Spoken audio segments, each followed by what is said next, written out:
Mr. Clerk, please record. There is a quorum present, Mr. President. Thank you. Do we have any items for the record? Yes, thank you, Mr. President. The Committee on Enrollment and Review would report Legislative Bill 884A to be placed on select file. I have nothing further. Thank you, Mr. Clerk. Please proceed to the first item on the agenda. Mr. President, General File Legislative Bill 937, introduced by Senator Bostar. A bill for an act relating to revenue and taxation to amend Section 77-2715.07, revised statute supplement to 2023 to adopt the Caregiver Tax Credit Act to provide for tax credits, to harmonize provisions, and to repeal the original sections. The bill was first read on January 4th of this year. It was referenced to the Revenue Committee. That committee reports the bill back to general file. There are committee amendments. Thank you. Excuse me, Mr. President. I also have a motion from Senator Michaela Cavanaugh to indefinitely postpone LB 937 pursuant to Rule 6, Section 3F. Thank you, Mr. Clerk. Pursuant to the rules, Senator Bostar, you're recognized to open. Thank you, Mr. President, and good afternoon, colleagues. LB 937, the Caregiver Tax Credit Act, is my personal priority legislation this session and was modeled off the Caring for Caregivers Act, which was passed by the Oklahoma Legislature last year. Family caregivers are the backbone of the U.S. care system, helping parents, spouses, and other loved ones remain in their homes while providing approximately $600 billion annually in unpaid care.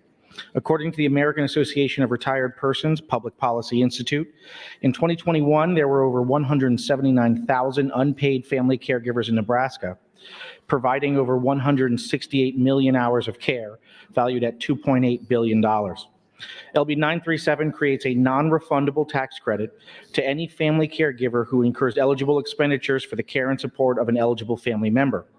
The amount of the credit shall be equal to 50% of the eligible expenditures incurred during the tax year by a family caregiver for the care and support of an eligible family member.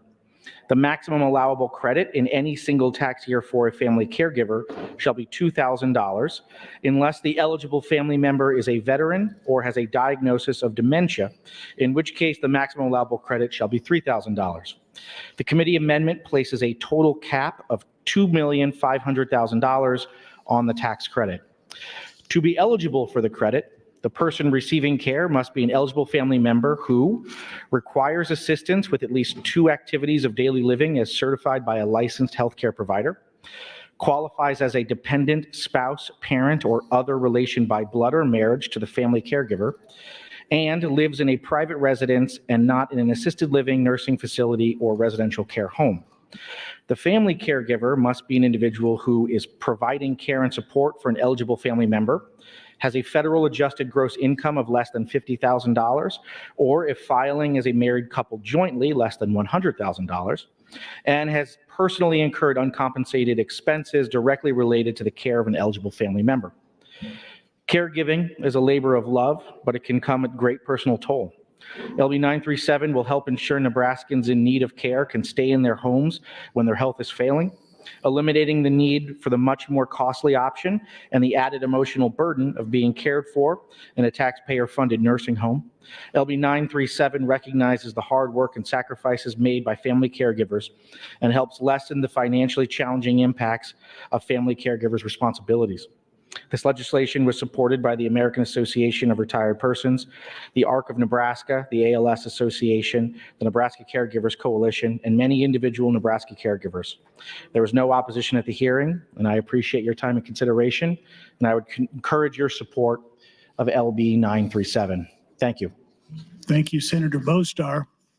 Senator Merman would like to recognize some guests in the north balcony. 12th graders from Cambridge Public Schools. Please stand and be recognized by your Nebraska Legislature.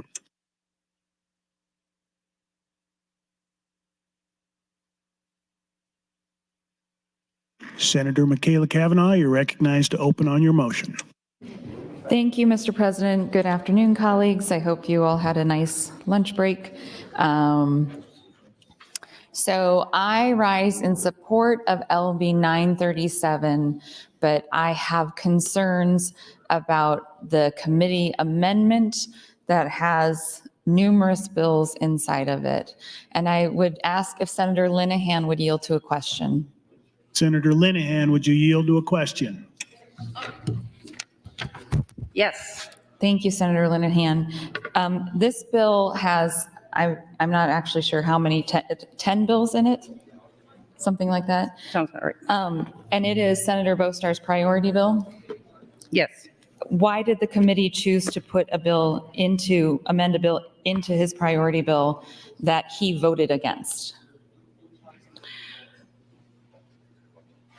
LB 606. Because it had 6 votes. I'm looking at the statement and it had 6 votes, but the introducer of this bill, whose priority bill this is, voted against including that bill in his priority bill. Why did you still include it? Because that was a committee decision. But my first year here, you stood on this floor and you chastised Senator Matt Hansen for including bills into Senator Kurt Friesen's priority bill that he disagreed with, and he actually turned out he didn't disagree with them. He forgot that he had agreed to put them in, but you stood here and made a speech about how inappropriate it was for a committee chair to put something in a senator's priority bill that they did not want in their bill.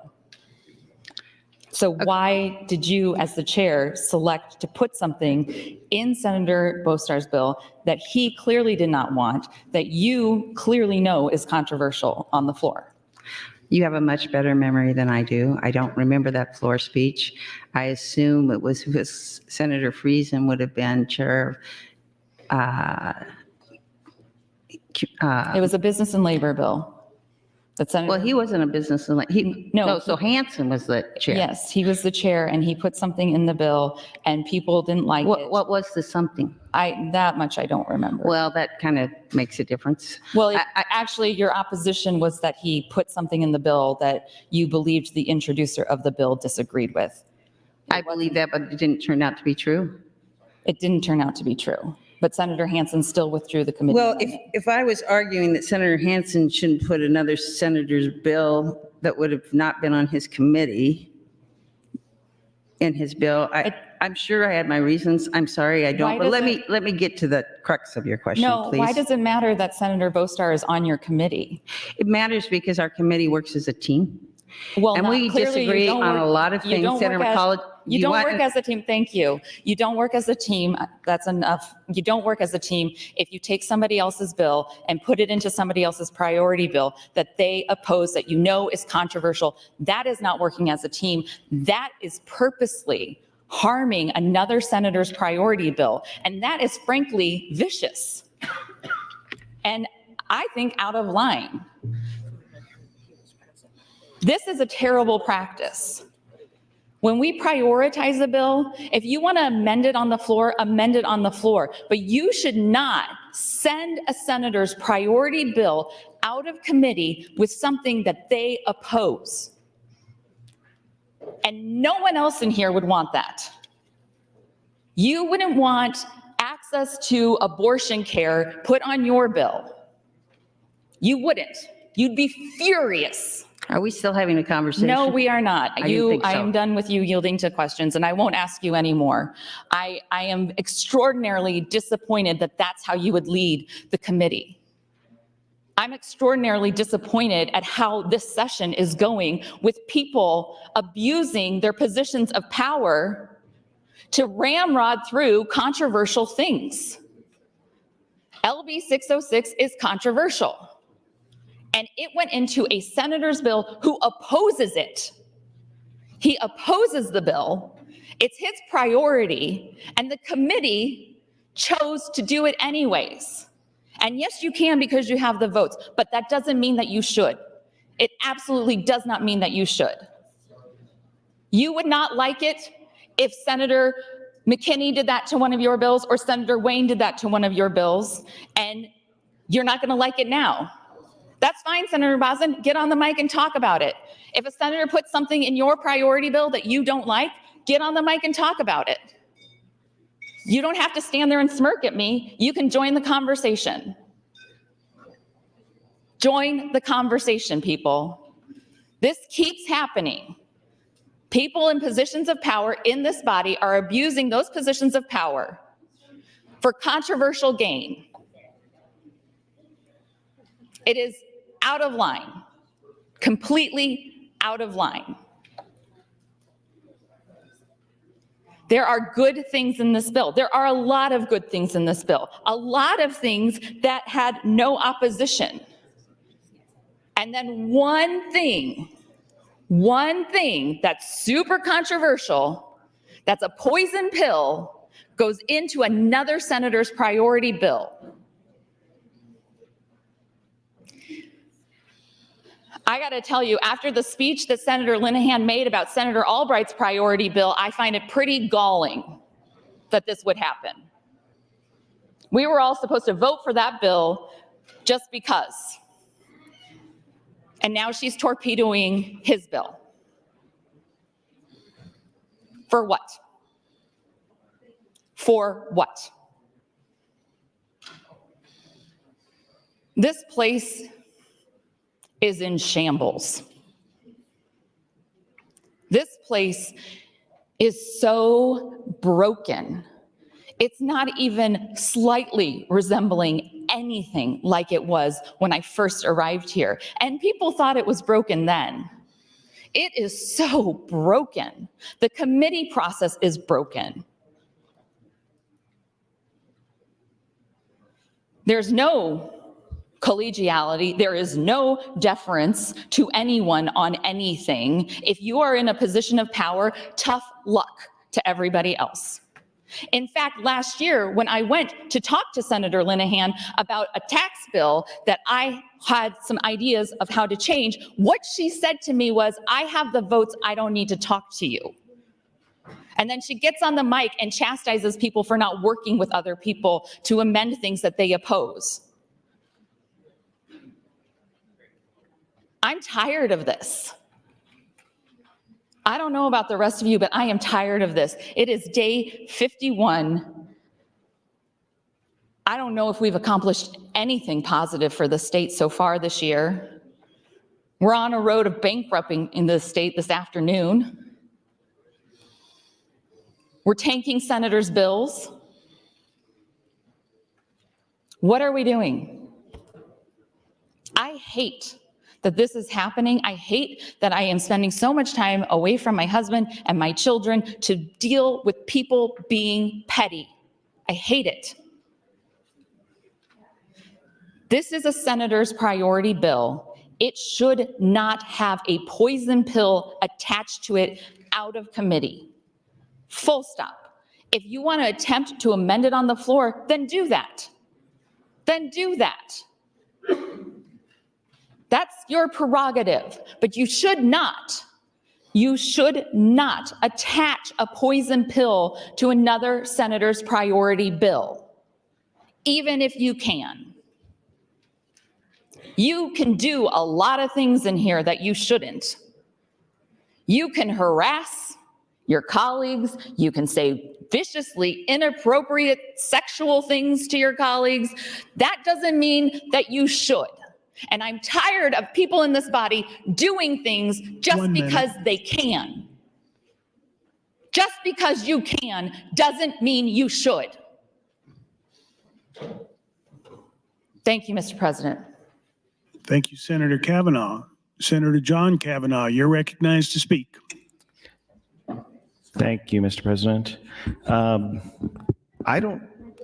guess I don't think I necessarily support the IPP. And well, first off, I appreciate Senator Bostar bringing LB 937 and prioritizing it. It is LB 937, the original bill itself, is an incredibly important bill and will help a lot of Nebraskans.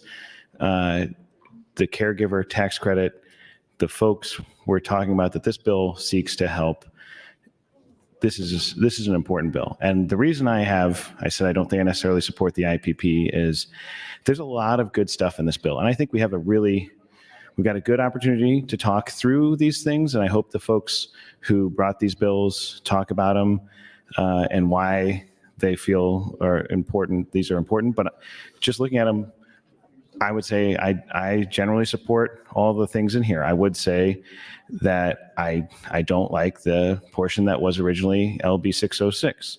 But my trepidation about saying I support the IPP is we don't always get what we want. You try sometimes, but not everybody gets everything they want. And sometimes there are things that they're trade-offs. And the Revenue Committee decided to put this bill in here, and the internal workings of the Revenue Committee, I disagree with a lot of their decision-making.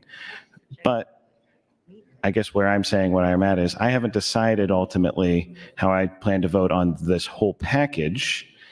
It would be an easier decision for me with that portion out or changed in some way. But the rest of the bill deserves our attention and conversation. The whole bill deserves our attention and conversation. But the rest of the bill, I think, is pretty clearly has some good things in it. And so I think it's really important to focus conversation on those sort of constructive parts of the conversation of what is our problem with the parts that we don't like and what are the parts we do like. So, and I don't know, like I said, what the internal decision-making process was.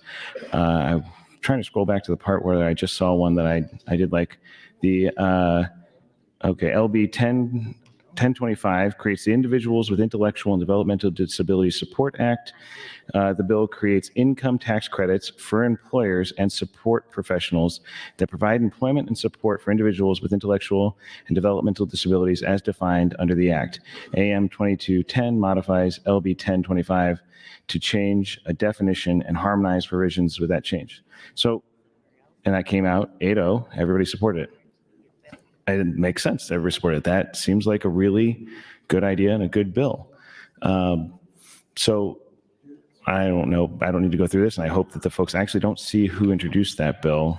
But I would hope folks would get up and we can just at least explain what it is are the individual portions of this. I hope we can have a conversation about that. And I know that some folks might have issues with some of the price tags on this, these things, but here's the one I was looking for, Medical Debt Relief Act.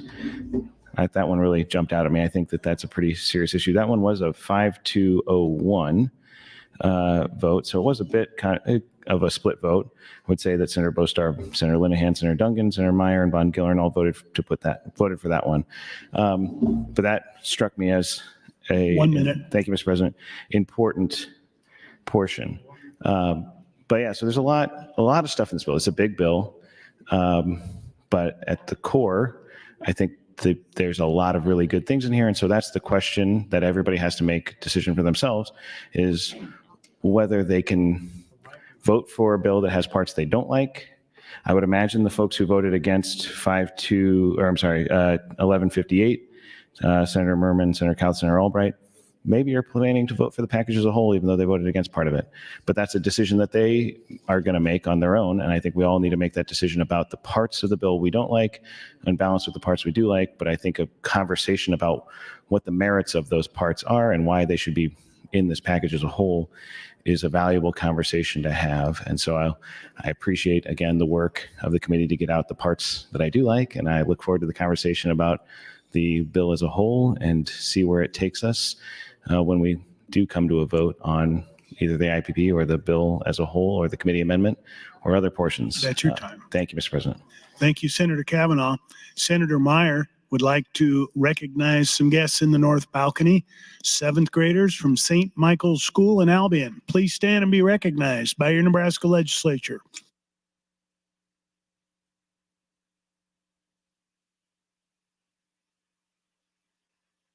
Senator Dungan, you're recognized to speak. Thank you, Mr. President. Good afternoon, colleagues. We're not to the evening quite yet. I do rise today in general support of LB 937 as a concept, but I think as others have pointed out, there's obviously a part of 937 that I did not support within the committee and ultimately did not vote for the advancement of 937 out of the committee because of that portion that was originally essentially LB 606. That being said, I do just want to take a minute to sort of reflect on what all is contained in LB 937. I think that overarchingly, it's a really fantastic package. I think that what it does is it seeks to create targeted tax credits to individuals and to populations that absolutely need these things, that are going to overall help Nebraska and put Nebraska in a better place. I think that the intention behind it was to sort of put together a litany of things that would be targeted, that would actually result in an overarching benefit to populations of people that don't always get the benefits as well. And so, generally speaking, I want to be supportive of LB 937. In fact, it has one of my bills in there, you might see, which I will probably get to here in a little bit at one point when we're talking about this. But I do share my colleagues' concerns about one of the portions of it. I am really happy to see that Senator Bostar has filed an amendment to the committee amendments that actually, I think, takes portions of what ultimately was LB 606 and modifies them in a way that I think make it much more agreeable. And so my hope is that we can get to a place where we can talk about that and have that conversation about what that amendment might or might not mean for people and whether or not there's support on that. But overarchingly, I think that this package reflects a considerate and considerable amount of work in order to try to achieve a goal here. The underlying LB 937, as has already been highlighted, is that Caregiver Tax Credit Act, which I believe was Senator Bostar's priority, and that was a fantastic hearing.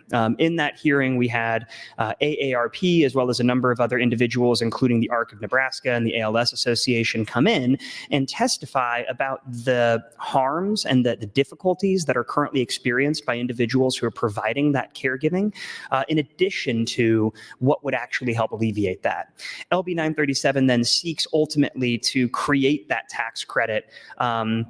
As it says here, it allows the family caregivers of those needing assistance to receive a non-refundable tax credit for eligible expenses of 50% of those expenses, with a maximum credit of either $2,000 or $3,000, depending on the status of the family member from their Nebraska income tax. What that is reflective of, colleagues, I think, is a limited but impactful assistance. So it's not just willy-nilly giving out money. It's not saying that anybody or everybody can have whatever they want. It is a targeted amount of money that to those families will make an actual immediate impact. Without delving too deep into the story, I can talk about, or I could talk about for a long time, my mom and my stepdad, who took care of my grandpa when he came and lived in our home, our family home that I grew up in, rather, for over a couple of years, I believe, overall, before he passed away. People in our state, we do that out of love, we do that out of care. People want to keep their families connected, and what this does is it acknowledges the importance of that and says, I want to make sure those people can have that help. that financial assistance, because it's expensive. And the amount of efforts that go into taking care of people like that, while incredibly laudable, they rack up over time. We had a chairlift, my mom rather, and stepdad had a chairlift installed in their home so that way my grandpa could get from the upstairs to the downstairs because there was no bathroom on the main level. That's not an inconsiderable amount of money. And so I think it's important that we continue to try 1 minute. Thank you, Mr. President. We continue to try to target those individuals who need that most. I would also highlight yet again the developmental disability tax credit that's in there. We have a lot of direct service providers who need assistance now. If you've listened to me talk at all on the floor, you know that the developmental disability or special needs community is very, very close to my heart and near dear to me. And anything we can do to help those who are providing those services, I think is beneficial. I'll give you a little preview. The part of this bill that is mine is a tax credit for the production of sustainable aviation fuel. When I talk to a number of my colleagues about sustainable aviation fuel, or SAF is the acronym, they don't really know what that is. So stay tuned. I will probably have a longer conversation about SAF, but suffice to say that we are on the cutting edge of that here in Nebraska, and we're trying to really get into the ground level. And if we can be a producer of SAF, it's really going to give us a leg up. So I look forward to having that conversation. Thank you, Mr. President. Thank you, Senator Dungan. Senator Michaela Cavanaugh, you're recognized to speak. Thank you, Mr. President. I rise in support of LB 937 and in support of the motion to indefinitely postpone so long as the committee amendment is pending. There are a lot of bills in here, and I am looking at the Medical Debt Relief Act fiscal note, and I can't tell from the fiscal note who introduced the bill, and I haven't looked it up yet. But Senator John Kavanaugh said that that sounded like a good idea, and I'm just looking at it, trying to figure out exactly what it does.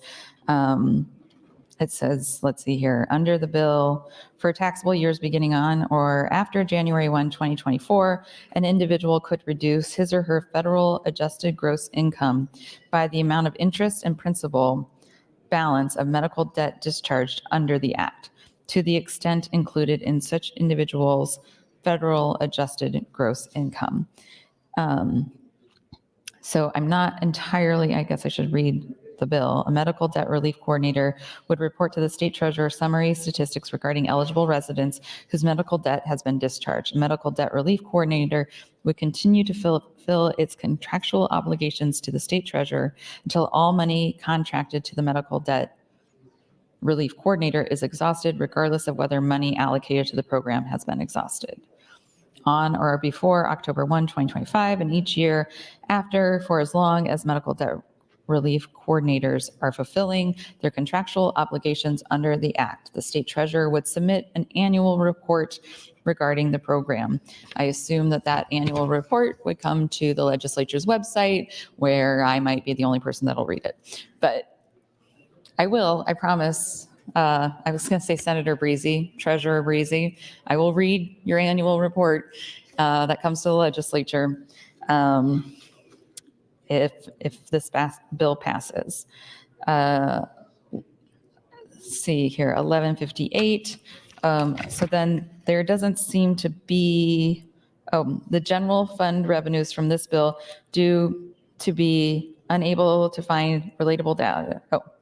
The Department of Revenue estimates a negative indeterminate fiscal impact on the general fund. They estimate the one-time programming charge of $156,874 to be paid to the Office of the Chief Information Officer as a result of the bill. So that would have, if on the green sheet, which I haven't looked at yet today since we passed the budget, on the green sheets it would say indeterminate under, as this bill were to move along, like we did on the bottom of the last page of revenues for the Sports Arena Facility Financing Act. It says indeterminate, which you may recall Senator Clements and I having a discussion about on the microphone yesterday. I do see that there's no longer an indeterminate up higher on the school meals, but I don't see where that bill is. So,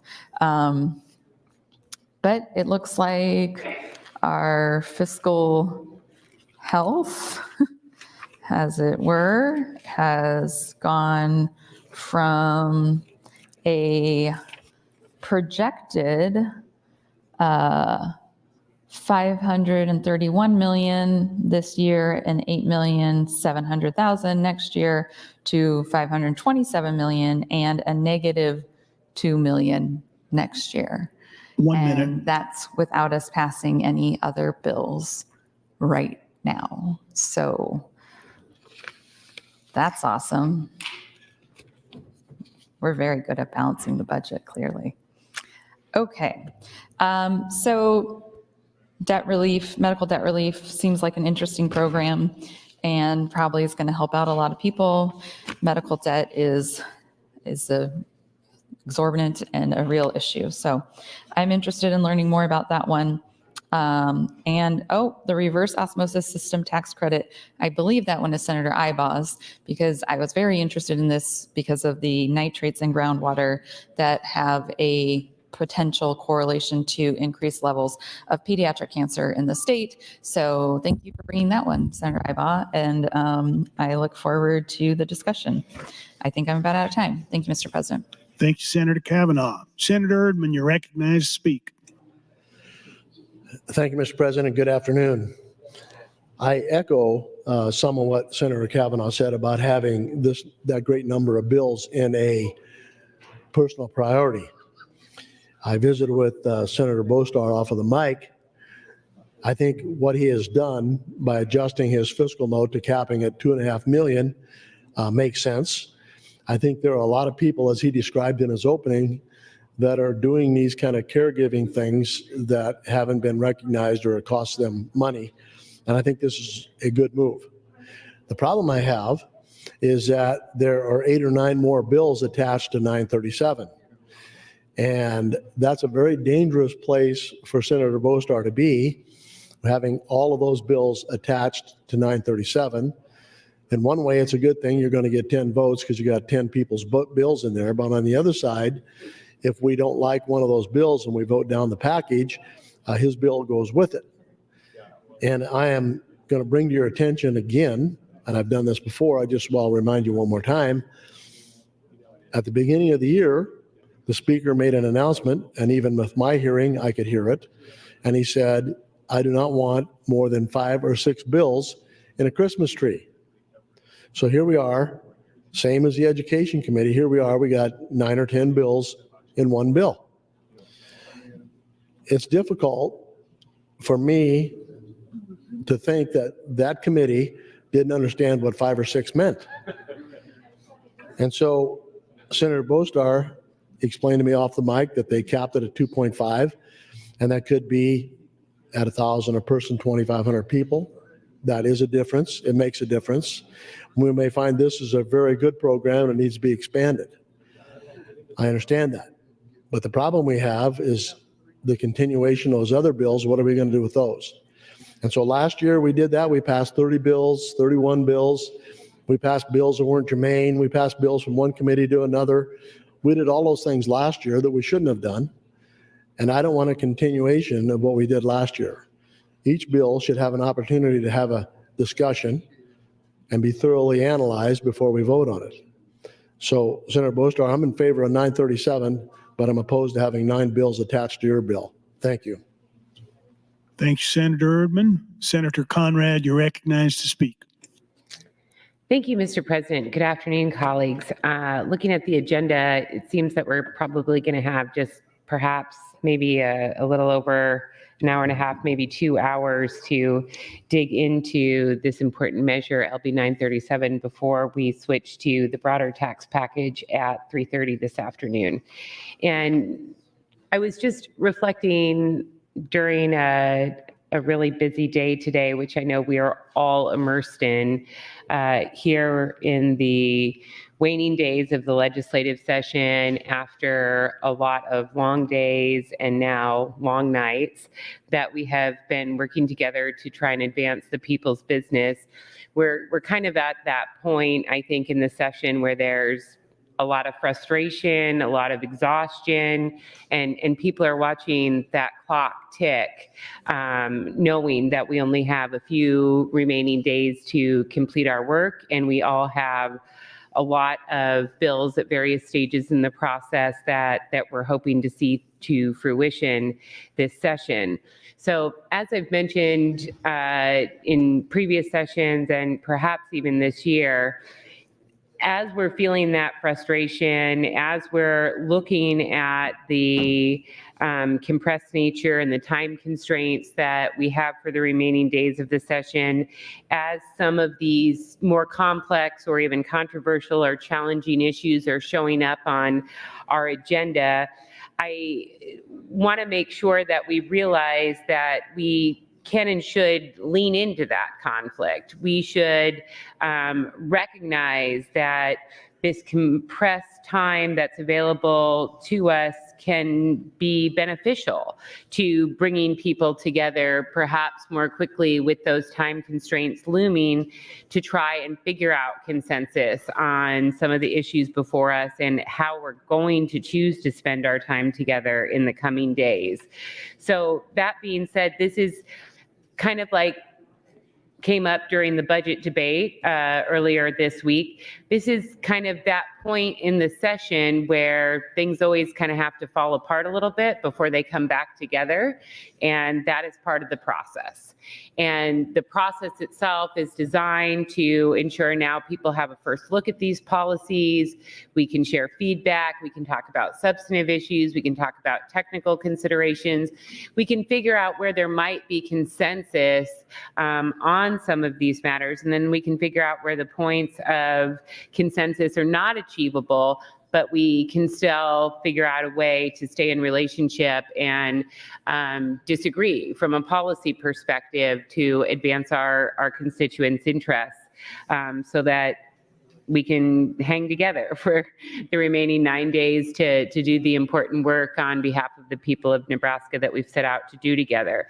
And that we've all made a choice, a collective choice, a challenging choice, day after day after day this year, to reset our tone, to reset civility, to try and ensure a return to a more constructive session. And I have had to guard against perhaps my own impulses at times, and when really challenging issues have deterred us from our ability to work together, to not retrench, to not give in to the frustration and the exhaustion, but rather to take a breath, take a beat, take a step back, and figure out, how we can use this time constraint, how we can use this commitment to find a constructive path forward, to air out the issues, to build a record, to identify points of consensus or additional negotiations in the remaining days. And if those negotiations are not able to be successful, how we can have principled and vigorous disagreement to advance our constituents' interests as we see fit, and helps us stay in relationship together for some of the less contentious items that are remaining on the agenda before us. So there's, I think, a lot of important substantive issues in this bill that we need to dig deeper into. We're not going to have a lot of time to do that in the next hour or so. And I think it's a good educational opportunity to talk about it kind of from the policy goals or underpinnings behind, say, for example, tax credits versus deductions or exemptions, and kind of figuring out what the policy underpinnings of those tax components might be as illustrated in this bill and other matters to come. Thank you, Mr. President. Thank you, Senator Conrad. Senator Vargas, you're recognized to speak. Thank you very much. Just making sure my sweet mate here. I rise in support of the underlying bill, LB 937, and appreciate Senator Brostar's work, and not taking a position yet quite on the motion. I think I don't support it right now, partly because I support the process of both amending and seeing where this actual bill and package of tax credits goes. I share some of the same concerns about some of the different bills that were referenced. I think this was Bill LB 606. Not because, I think the intent is making sure that we are addressing and supporting pregnant women and new parents, but because I think that by being overly too narrow in the way that it's currently described, we are actually leaving out a significant amount of organizations that provide services to young parents and to pregnant individuals. And I hope there will be time to get to an amendment and we can address that and expand it, because if the goal and the impact is making sure we are supporting pregnant women and new parents, then we should do everything we can to do that and make sure that we're also being very inclusive of all the different other organizations that can provide those services. My first bill in the legislature that I passed, my priority bill, was a pregnant sort of teenage pregnancy support act. It was a bill that we worked on in collaboration actually with the ACLU, because we found that there was not sufficient enough policies at the local school board level that were supporting pregnant and parenting and young parents in their school districts, and that the patchwork and the framework or the lack of policies meant that in different areas you were better protected in certain school districts and less protected in others. And it was consistent across urban and rural Nebraska, where there was inconsistencies, patchwork of policies. And so my hope is that we get to a place where, to Senator Conrad's point, that we are actually meeting the inherent need within some of the different tax credits here.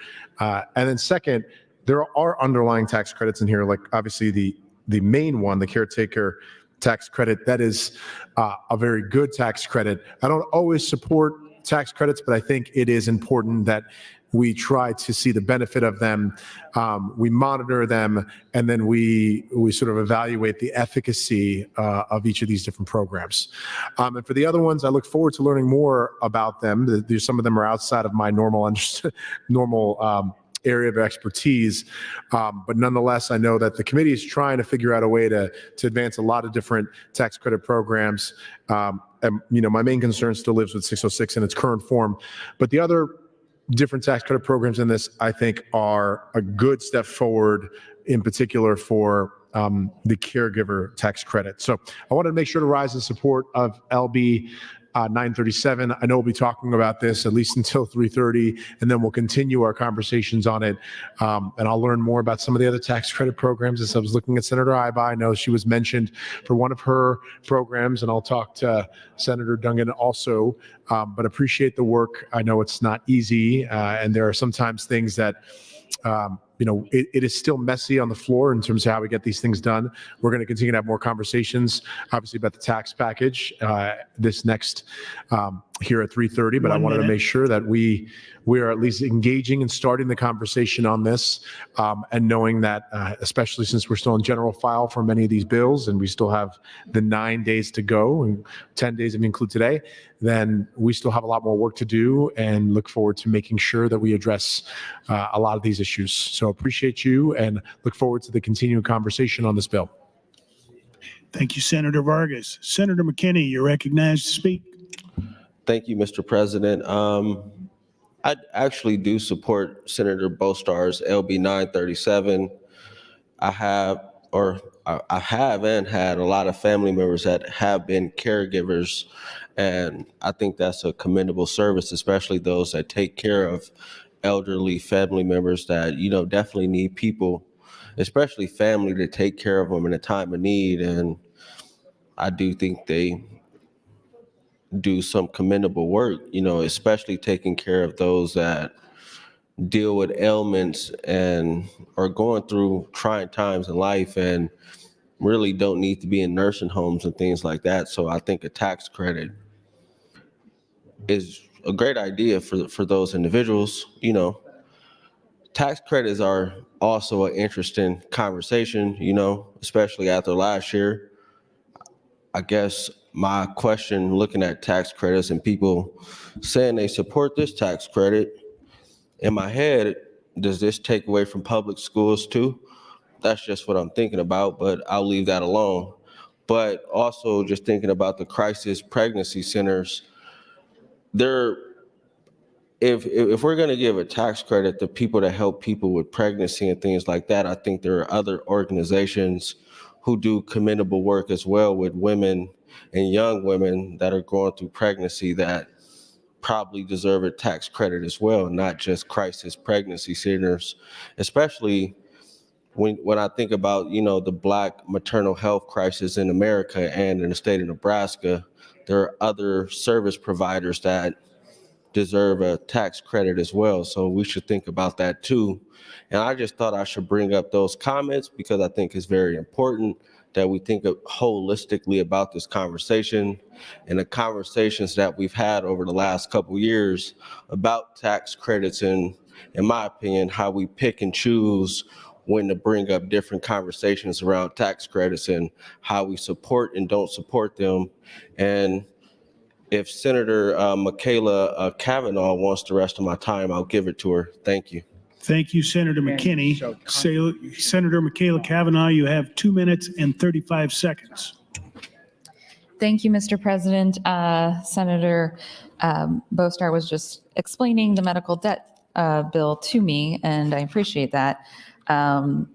It sounds like a really interesting program, and the indeterminate sounds like wouldn't be that indeterminate.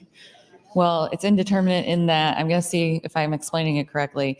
It's indeterminate in that it is a tax deduction, so it just depends on how much money is individuals or corporations put into the pot, and then they get a tax deduction for that. So much like any other tax deduction, we'll determine it when it happens. So there you go. So thank you, Senator Bostar, for explaining that bill to me, because it did sound like an interesting bill. And it is an interesting bill. And then the reverse osmosis system tax credit that I started to talk about, Senator Ibaugh's bill, is there's a lot of ways to approach mitigating nitrates in groundwater and the adverse effects. Pediatric cancer is just one of the presumed adverse effects of the nitrate problem in groundwater. There are other concerns as well. So the reverse osmosis system is a great way to help communities that are really suffering from high concentration of nitrates to address that problem. So I very much appreciate that. It looks like it will be a few $1 million. It estimates a need for one-time programming to be paid to the office chief information officer. And then it has the one-time refundable income tax credit for the cost of installation of a reverse osmosis system. So a reverse osmosis system, it would equal 50% of the cost incurred, with up to a maximum of $1,000. But if it's going to be $3.6 million, that means a lot of people need this system. So we probably need to attack this issue on more than one front, but the reverse osmosis is certainly a great start. But even with the reverse osmosis... That's your time, Thank Senator. you. Thank you, Senator Cavanaugh. Senator Blood, you're next in the queue and recognized to speak. Thank you, Mr. President. Fellow Senators, friends all, I stand in support of Senator Bostar's original underlying bill, but not in support of the committee amendments on that. And I'm really curious why we didn't divide that question, but I came in a little tardy, so I apologize. So as I started reading through the bill, the first thing I remembered was 2 years ago, Scout Richters from the ACLU put together a report that investigated CPCs. So crisis pregnancy centers, I think is what the acronym stands for. So the report, and I found it online, an investigation into Nebraska crisis pregnancy centers. And they did an unbiased study of all of the crisis pregnancy centers across Nebraska. And many of the websites for these centers provided inaccurate information and used deceptive tactics to discourage or prevent pregnant Nebraskans from receiving reproductive health care. The report found 16 organizations that were operating CPCs across the state and noted common themes. For example, some of the websites recommended that any abortion procedures be delayed as you may have an early miscarriage. Two of the sites claimed reproductive health care could lead to a person's death. Most of the sites claim center staff will advise women on every option, but only 2 of the sites actually disclose that they are not medical facilities.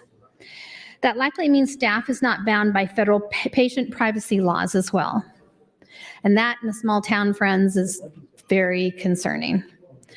Every pregnancy is different. Every experience is different. It was documented in this report that access to time-sensitive care and accurate information was delayed.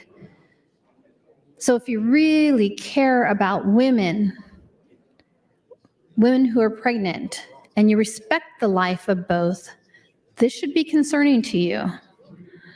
And so many of the women seeking help at these centers, and who are also targeted in much of the marketing, are women experiencing poverty, young people, people of color, and people in rural communities that have limited choices.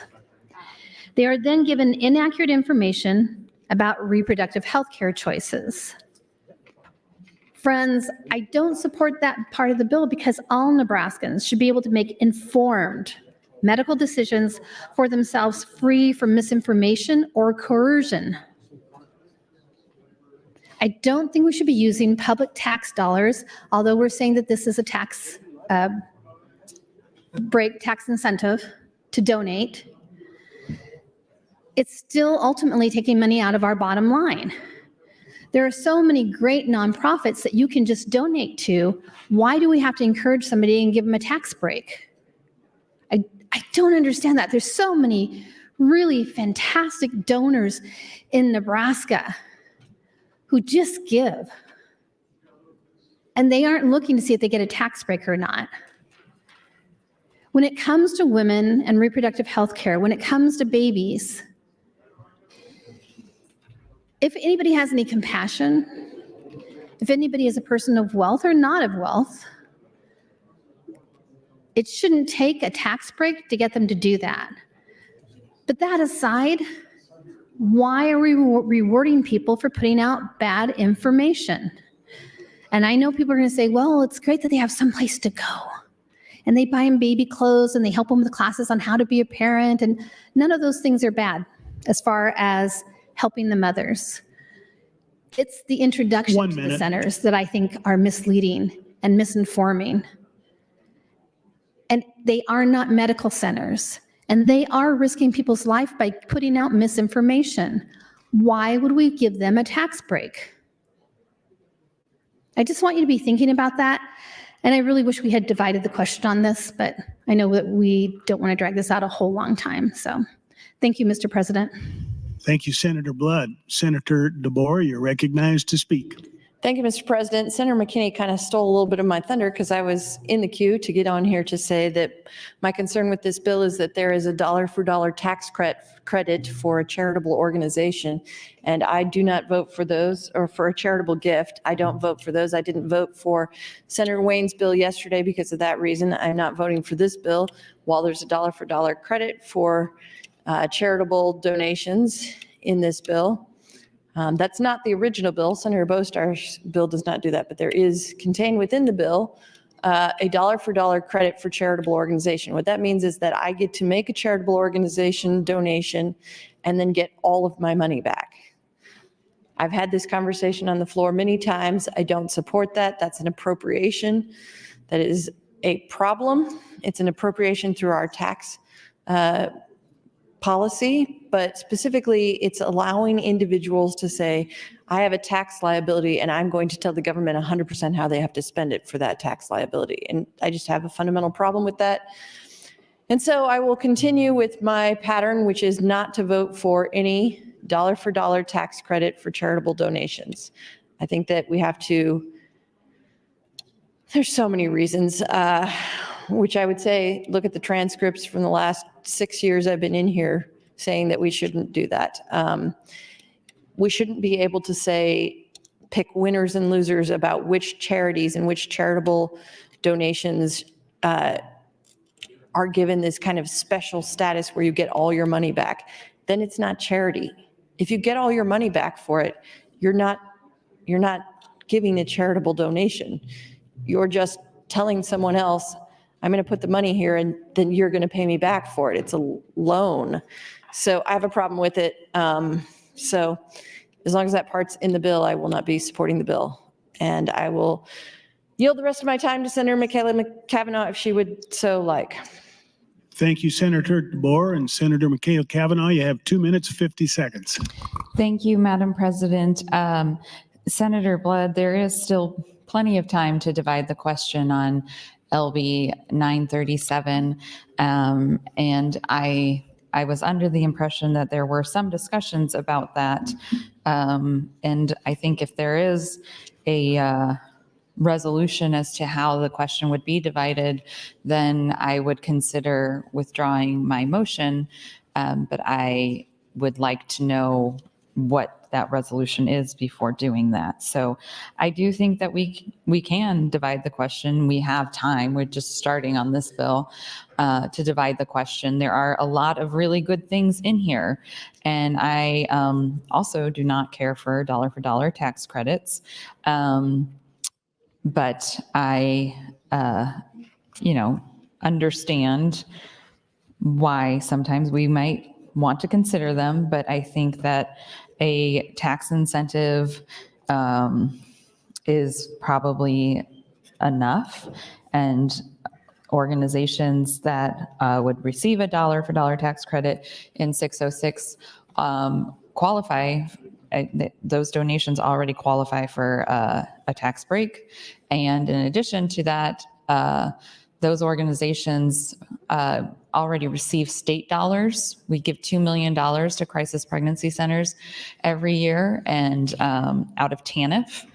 And so this would be in addition to the money that the state already gives these centers. And I think that that is not making a lot of sense, especially since they are allowed to 1 minute. misrepresent themselves as medical organizations, and they are not medical providers.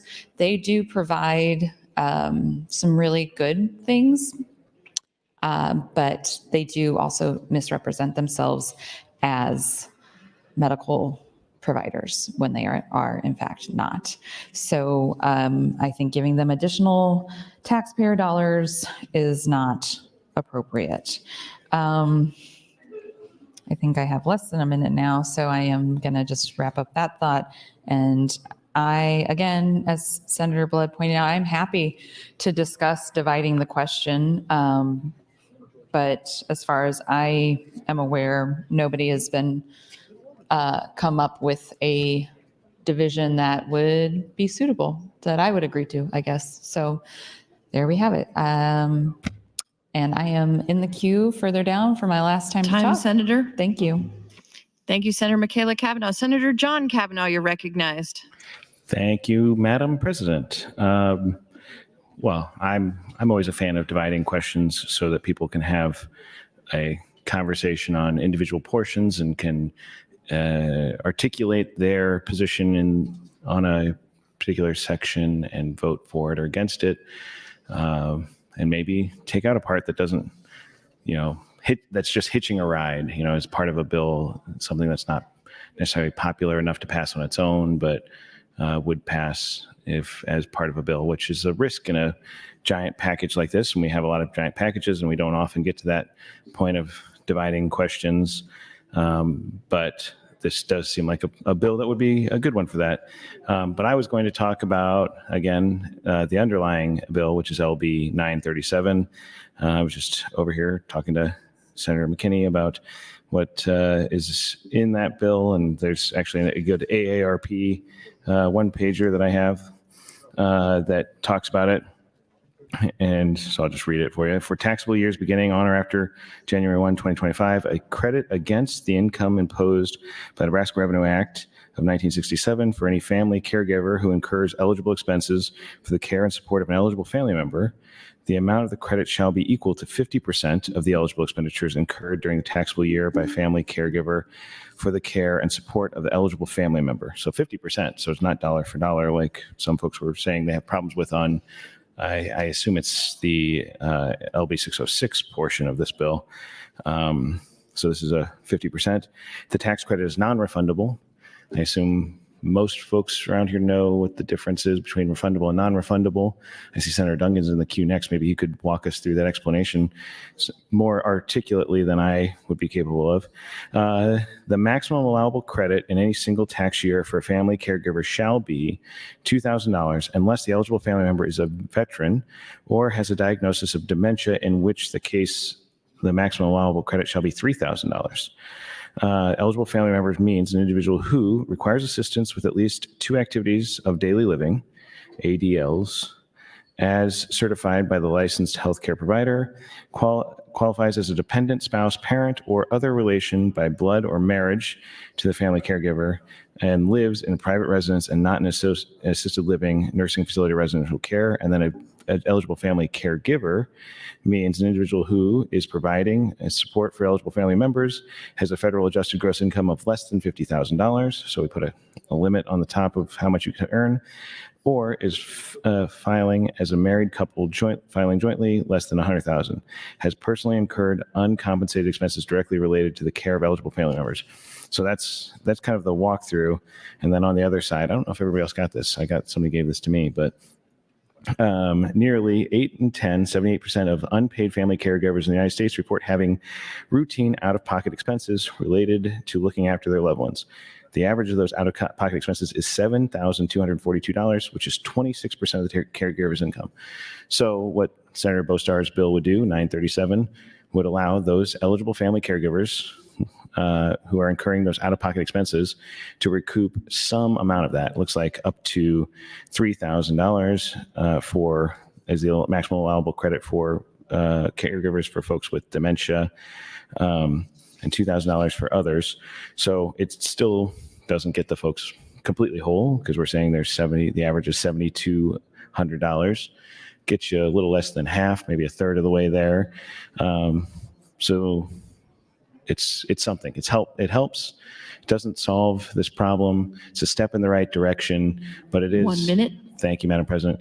It is a really important thing to do to help the people who are helping others and taking care of their family members. And of course, aside from it just being a good idea and a good thing to do, from a policy implication, if the family caregivers are not helping take care of their own family members, the burden will fall back onto the state and other nonprofits, and then that becomes more expensive as a whole. So this is something that will help more people provide more care for their families and provide a better quality of life, better enjoyment, and which is really something good we can ask out of a bill that we're trying to pass in this legislature.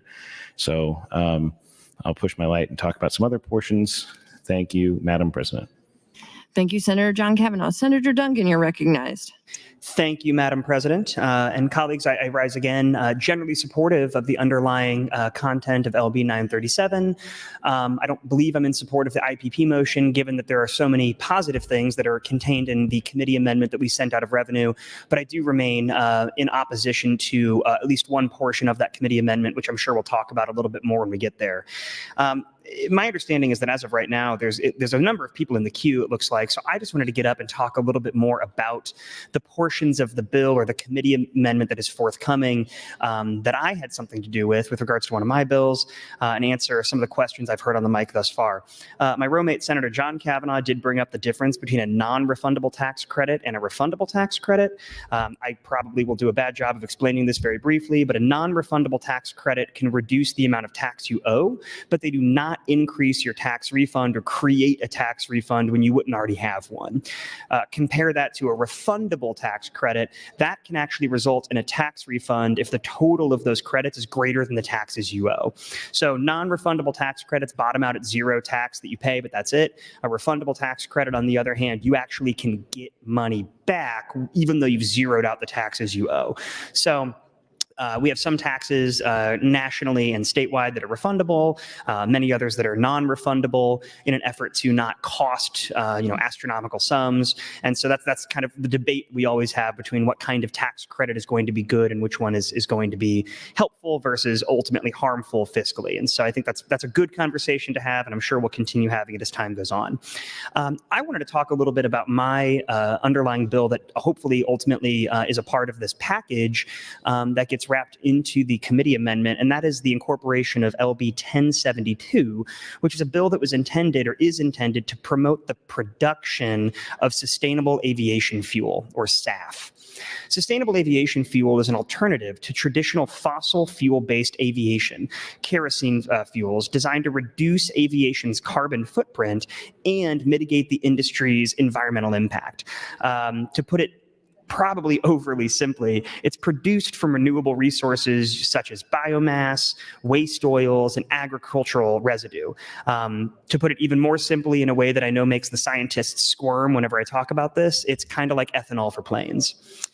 Like that ethanol, SAF's chemical composition is similar to normal jet fuel, meaning that up to certain mixtures, it can actually be used in engines that take traditional jet fuel without any changes to the machinery. So what that ultimately means, colleagues, is that if you produce this sustainable aviation fuel and blend it up to 50%, it's a drop-in, meaning you don't have to have any sort of modifications or changes to the actual machinery. The origin of this bill for me actually stems to right around the time that I got elected. I was having a conversation with my uncle, who's a pilot. And so, Len, if you're watching, shout out to you. And we had a conversation about SAF. And he flies all over the country, he flies all over the world, and has been seeing an increase in the usage of sustainable aviation fuel throughout the industry. And so he, obviously knows that Nebraska is a major producer in ethanol. I think we're number 2 in the country at this point. We're a major corn producer, major soy producer. It's a huge part of our industry. And so, he was talking about whether or not there would be anything that we could do in order to incentivize companies to come here, or companies who are already here, and start producing sustainable aviation fuel. So that sort of sparked my interest in this. I don't have a background in it as a scientist. I don't have a background in it, obviously, as an ag producer. But I was absolutely captivated by the idea that we could be at the forefront, thank you, Madam President, of a burgeoning industry. And what we know is that the aviation industry has set a net zero carbon emissions target by 2050. The industry has identified SAF as one of the main tools to achieve that goal, thanks to SAF reducing carbon emissions by up to 80%. But what we know is that airlines across the board have said time and time again, there is not enough SAF being produced. So in speaking with companies and organizations who want to produce this, they see Nebraska as possibly the most attractive place to place their factories and their production facilities, but we have to make it possible for them to come here given the upfront capital costs. And so what this portion of the bill does is it encourages those companies to identify Nebraska as exactly what it is, the jumping off point that we could use in the country for the production of SAF. So I look forward to talking more about that. I could probably go on, but I think I'm out of time. Thank you, Madam President. Thank you, Senator Duncan. Senator Conrad, you're recognized. No, I thought circle back. Thank you, Madam President. Good afternoon, colleagues. The other thing that I wanted to talk about was just kind of a process piece, and then to get into some more of the substance on the policy components of LB 937. I know that Senator Michaela Cavanaugh has basically a kill motion in place to help to structure debate for opposition perspectives, and that can be helpful to teasing out technical issues or substantive issues. I know there's also a competing stream of thought that people are eager to get the committee amendment on the board so that there could be a potential division and or amendment in that regard. So I think those procedural issues will continue to work themselves out. I'm not sure if we'll find resolution thereof in the next 30 or 40 minutes, but I think that's a little bit of the technical aspects that we're wrestling with today. And then it seems that there is widespread support for most of the component parts in LB 937, with principal disagreement and opposition to the tax credit component for the crisis pregnancy centers. And I thought it might be helpful to, and Senator Dungin touched upon this as well, kind of talking about some of the policy underpinnings for exemptions versus deductions versus credits, and how we utilize those different designs in our tax structure to advance different policy goals or to impact and effectuate different behaviors. So, of course, the exemptions and the deductions reduce a filer's taxable income, and a tax credit directly reduces a filer's tax liability or the amount that they owe. And we have a host of different examples. For example, the EITC, the Earned Income Tax Credit. This is a long-standing tax credit that's refundable, that has broad bipartisan support across the political spectrum because it is a proven anti-poverty tool and it rewards work. For many years, Nebraska was kind of a leader on our EITC, and as more states have made their EITC more robust, we've fallen a bit behind in terms of where our sister states and neighboring states are. And I have, I think, 2 measures, or at least 1 measure on EITC in. I think Senator Bostar has another measure on EITC in. And then I think we've both introduced various versions of child tax credits as well, to try and ensure equity and targeting in our tax policy to advance critical social goals. So I'm hoping that perhaps some of those key issues might be a part of the debate, either on general or select file, and we'll continue to talk about some of that as well. So the other thing that I'm thinking about, whether it's an exemption, a deduction, or a credit, a lot of times that's looking at perhaps the tax filers or the citizens' ability to pay and or to effectuate certain behaviors amongst the general public to advance shared social policy goals.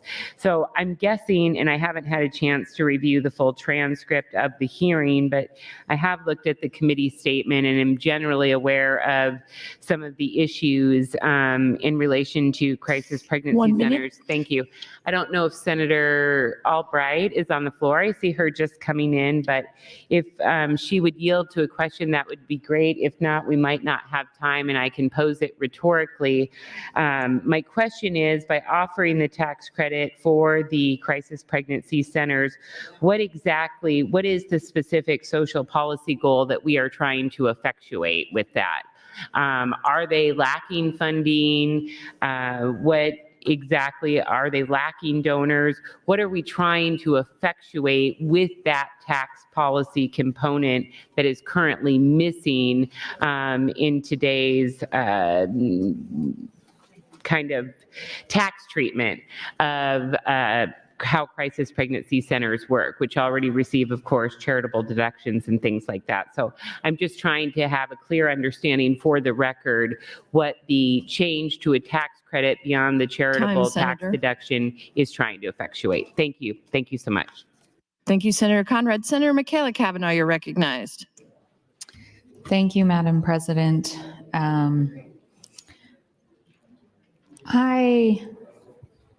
I am feeling dejected.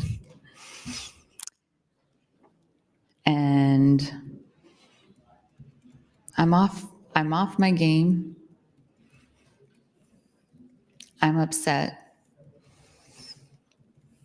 And I'm really hurt by this place. And I just feel let down by pretty much everyone except for Senator John Cavanaugh. So my debate hasn't been great. I'm trying, but I'm sorry, Nebraska. This place is breaking me. This place is breaking me. And the people here are breaking me. And it's hard to get up and fight for the things that you believe in every single day when you oftentimes feel like nobody is by your side. That is hard. And when you have to beg for people to show up for you when all you do is show up for them, that is really hard. And that's just where I'm at. I am hurting. And I always see the opportunity. I always see, okay, that barrier was put in front of me and now I'm going to pivot and do this. That barrier was put in front of me. Now I'm going to pivot and do this. And I don't see it. I don't see it right now. This place is breaking me. I have so much love in my heart for the state of Nebraska and for the people of Nebraska. I wouldn't be doing this job if I didn't. But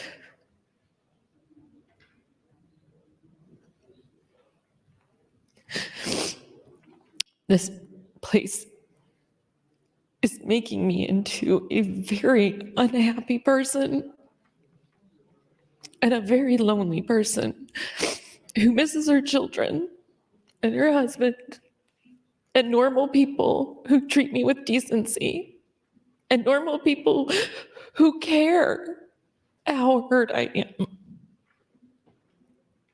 and don't continue to harass me on and off of the microphone.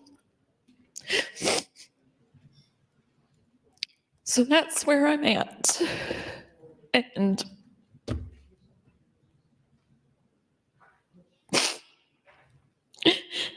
this place is breaking me.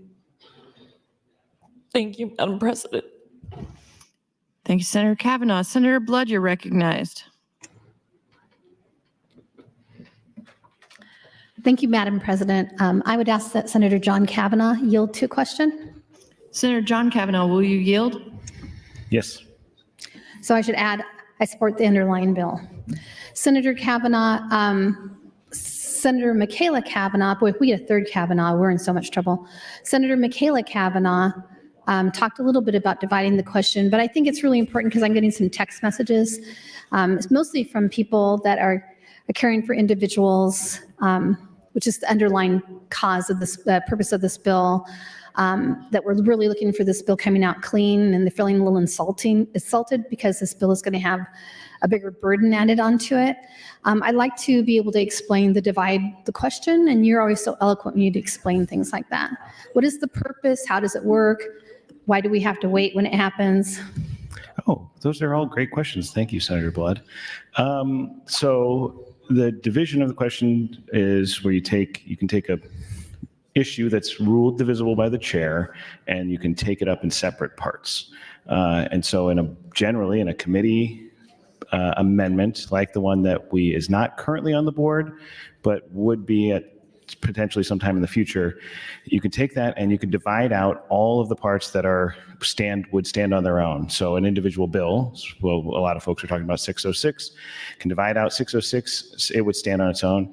Could divide out 937 and it would probably stand on its own. I don't know the intricacies of all of the parts of the bill, but you could probably, anything that came in and was a whole bill would probably be divisible. And then when you do that, you would take it up as individual votes as though they were amendments themselves. And so if the question were divided, and you could say take an individual vote on each part of the package.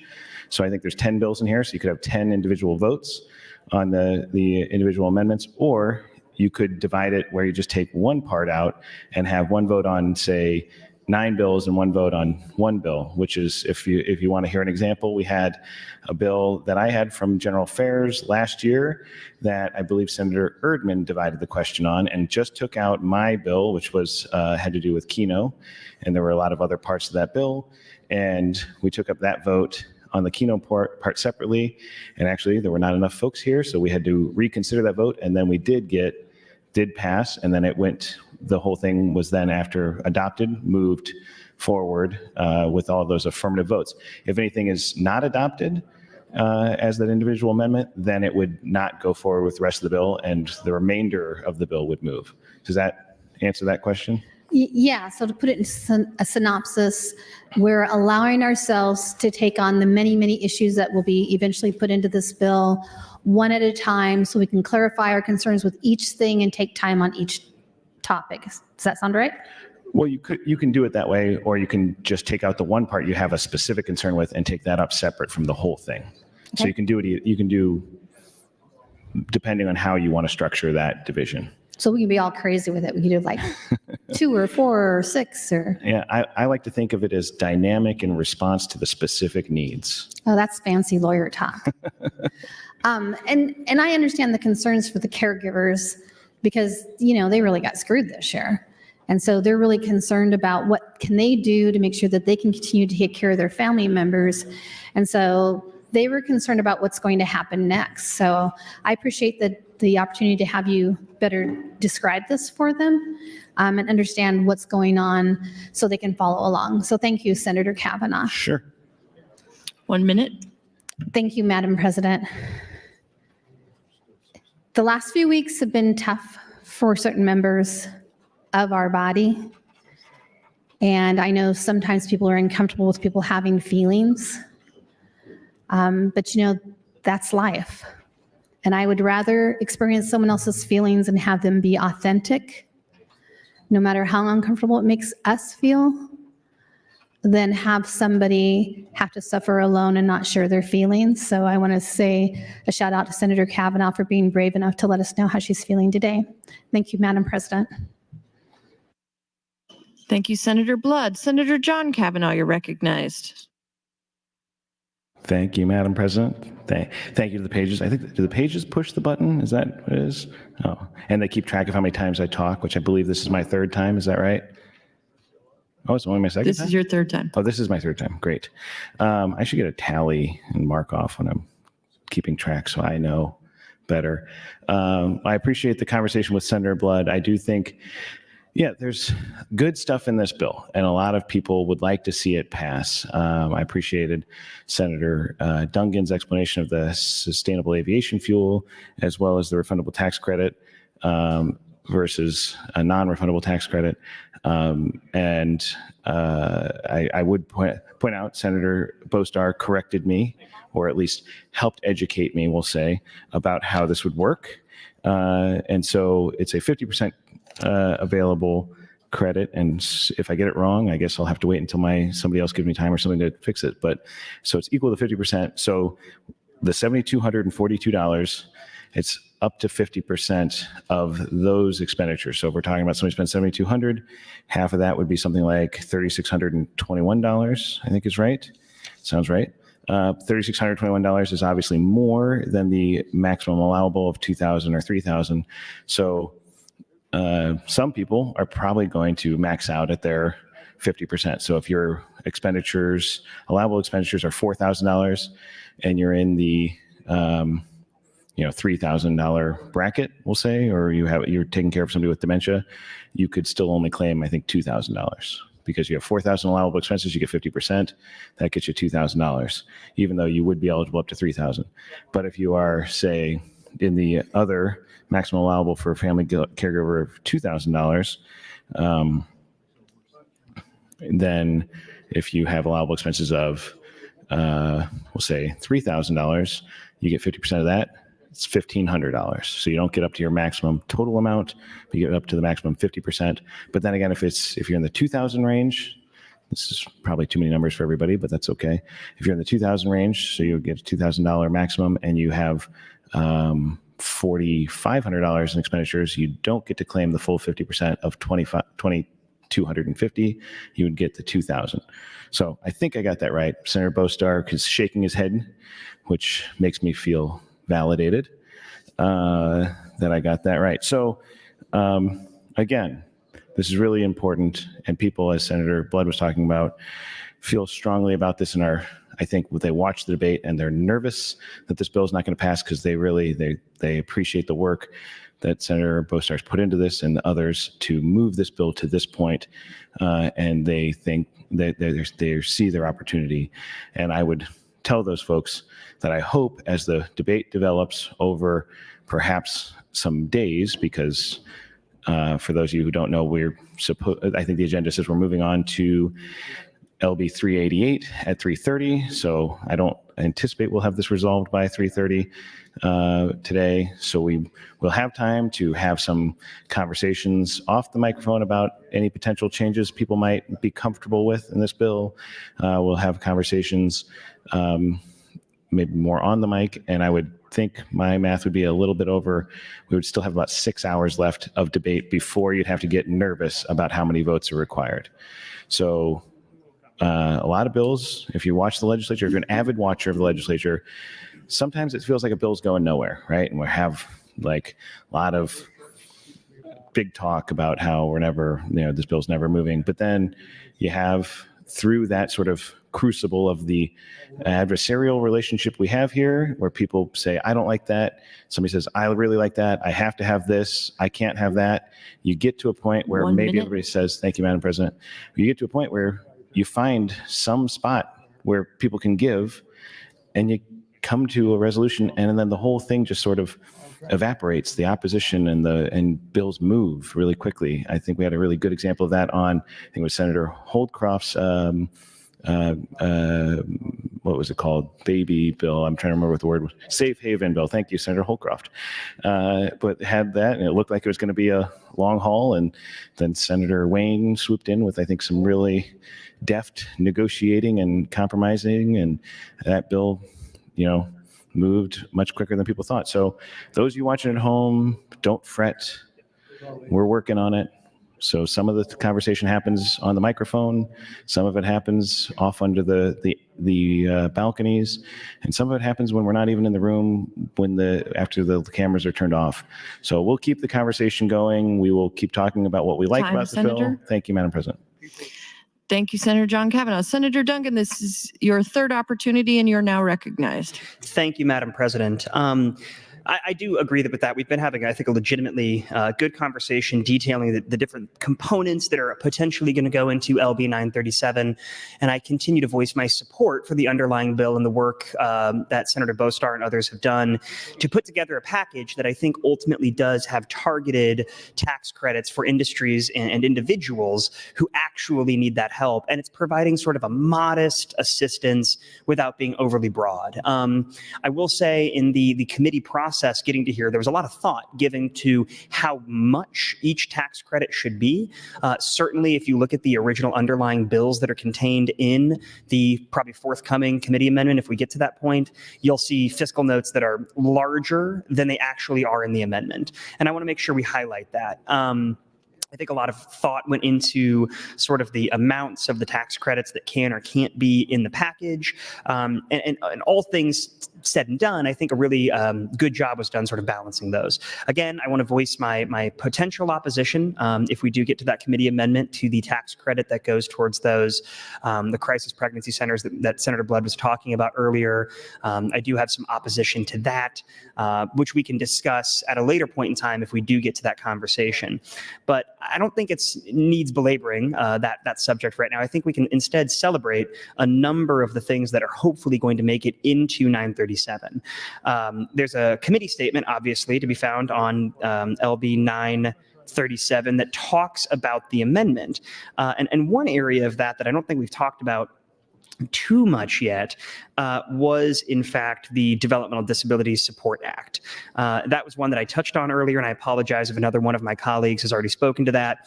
But the summary of that is LB 1025, the underlying bill there, creates the Individuals with Intellectual and Developmental Disability Support Act. The bill creates income tax credits for employers and support professionals that provide employment and support for individuals with intellectual and developmental disabilities as defined under the Act. One of the amendments there modifies LB 1025 to change a definition and harmonize the provisions. So what we're talking about, again, is a targeted and modest tax credit towards both the employers and the support professionals. This is a delineation that I think sometimes gets lost in the wash when we're talking about the DD community. There are providers, as in companies that ultimately provide the care, organizations, companies, whatever you want to say, who provide the services and the care for individuals who need things like day services, programming outside of school or home care. Those are companies, we have some in my district like Mosaic, who I know are located many other places as well. Hands of Heartland do a fantastic job as well. So we have a number of organizations that do provide that. In addition to that, you actually have the support professionals themselves. In the vernacular of the DD community, you often hear them referred to as DSPs, which is direct service providers. And that is the role of the individual who is doing the hands-on care, who is the person who's providing those day services, who's potentially providing that in-home service for the member of the community. And so those are the people who sometimes I think get a little bit left behind in the conversation. And you might remember that I brought a bill both this year and last year to increase the rates being provided to service providers for developmental disabilities. Unfortunately, that did not happen either in last year's budget or in this year's mid-budget adjustment. I know that there was an adjustment that was made, and there was, I think Senator Vargas introduced an amendment to ensure that there was not an excess amount of funds that's sitting in a bank not being used on DD. Thank you, Madam President. But what we know from talking to people who do this work is there's simply not enough people doing it because it doesn't make sense financially. It's incredibly difficult work that people do because they care and they love the individuals they're working with generally, but we have to make sure that it's actually financially viable. And so the fact that we are trying in this capacity with the amendment that hopefully this part gets added on to provide service providers with a little bit of extra help to sort of make ends meet throughout the year. I think that's the least we can do in a world where we've refused to raise the rates for those service providers. So I hope we can achieve that among other things.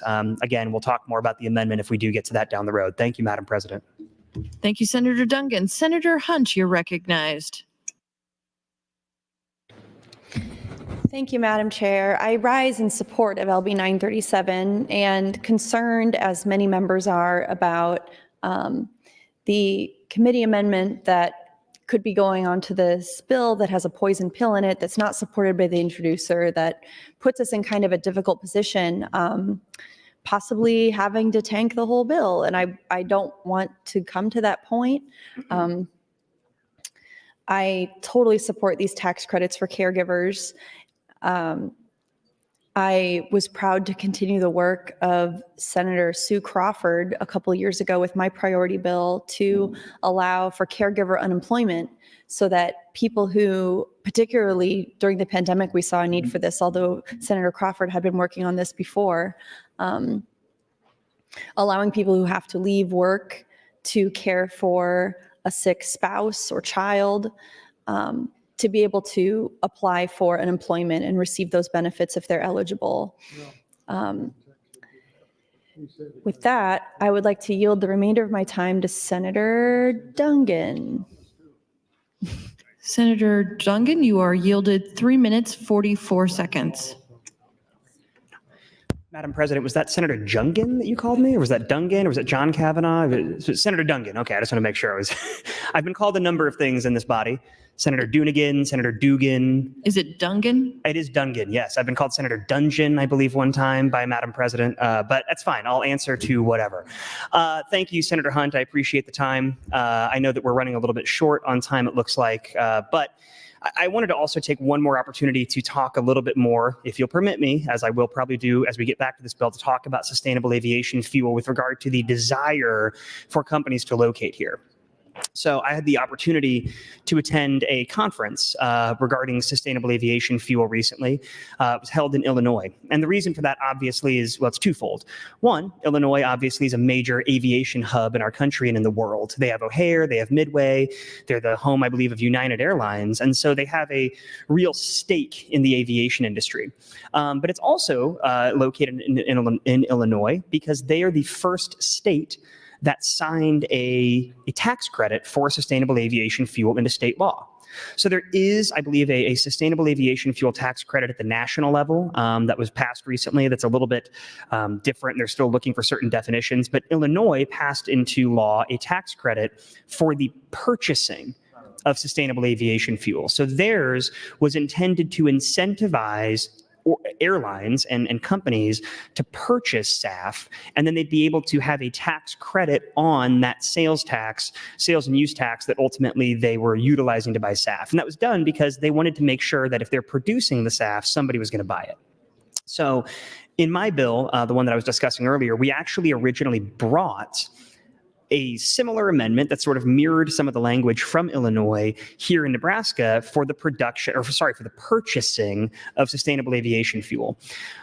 Because Nebraska does not currently have any sustainable aviation fuel being produced, I was unsure, and my office was unsure, how they would define it with regards to where it falls under our current sales and use statutes. Well, we were very fortunate to find out that through the definitions that were being used and ultimately agreed upon by the Department of Revenue, sustainable aviation fuel does qualify as jet fuel, which is currently sales and use tax exempt. So that was surprising to me, but it was good news because what that means is we've already achieved the goal of incentivizing airlines to actually purchase and use SAF in the state of Nebraska. So what we did is we then talked to a lot of the stakeholders, whether it was ag producers, thank you, Madam President, or individuals that are interested in purchasing SAF. And we said, what's the next step that we need to do? And everybody agreed it's the production of SAF that we need to find ways to encourage. When I was at this conference, I had an opportunity to speak in front of a large number of people. These are producers and companies that want to start making SAF. And I told them that here in Nebraska, we have a SAF tax credit for production that I'm very hopeful is going to pass. And I'll tell you what, for the next hour or so after that, I was getting business card upon business card from companies and organizations that said, we want to come to Nebraska and we want to make you the forefront of the SAF industry. So it is real. People are ready to do this. They're ready to start projects here in the very near future. And if we don't get in on this on the ground level, it's going to be a problem. So very hopeful we can get to that. I'm very excited about Nebraska being a partner in the SAF industry and actually being a leader in the production of SAF, not just in the Midwest, but in the country. Thank you, Madam President.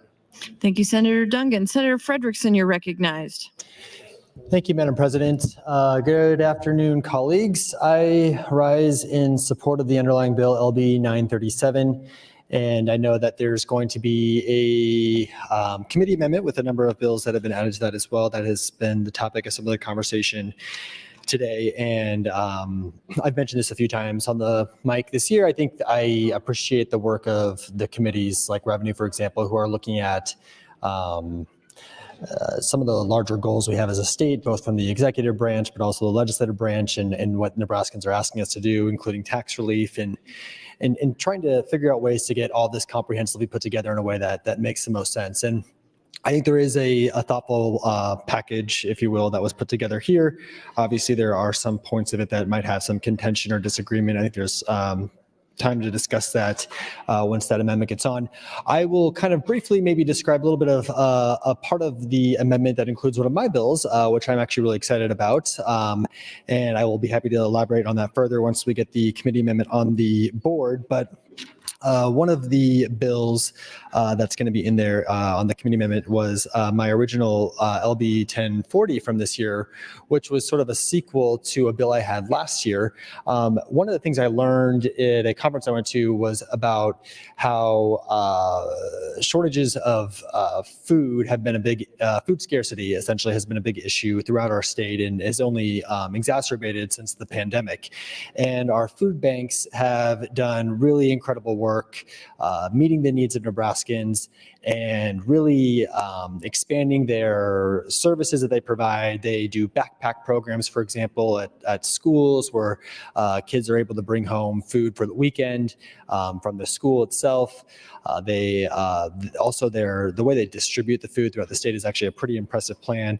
And so what my bill does is it provides a tax credit for grocery stores as well as restaurants that have excess food that would possibly be thrown out, but is still perfectly good to eat.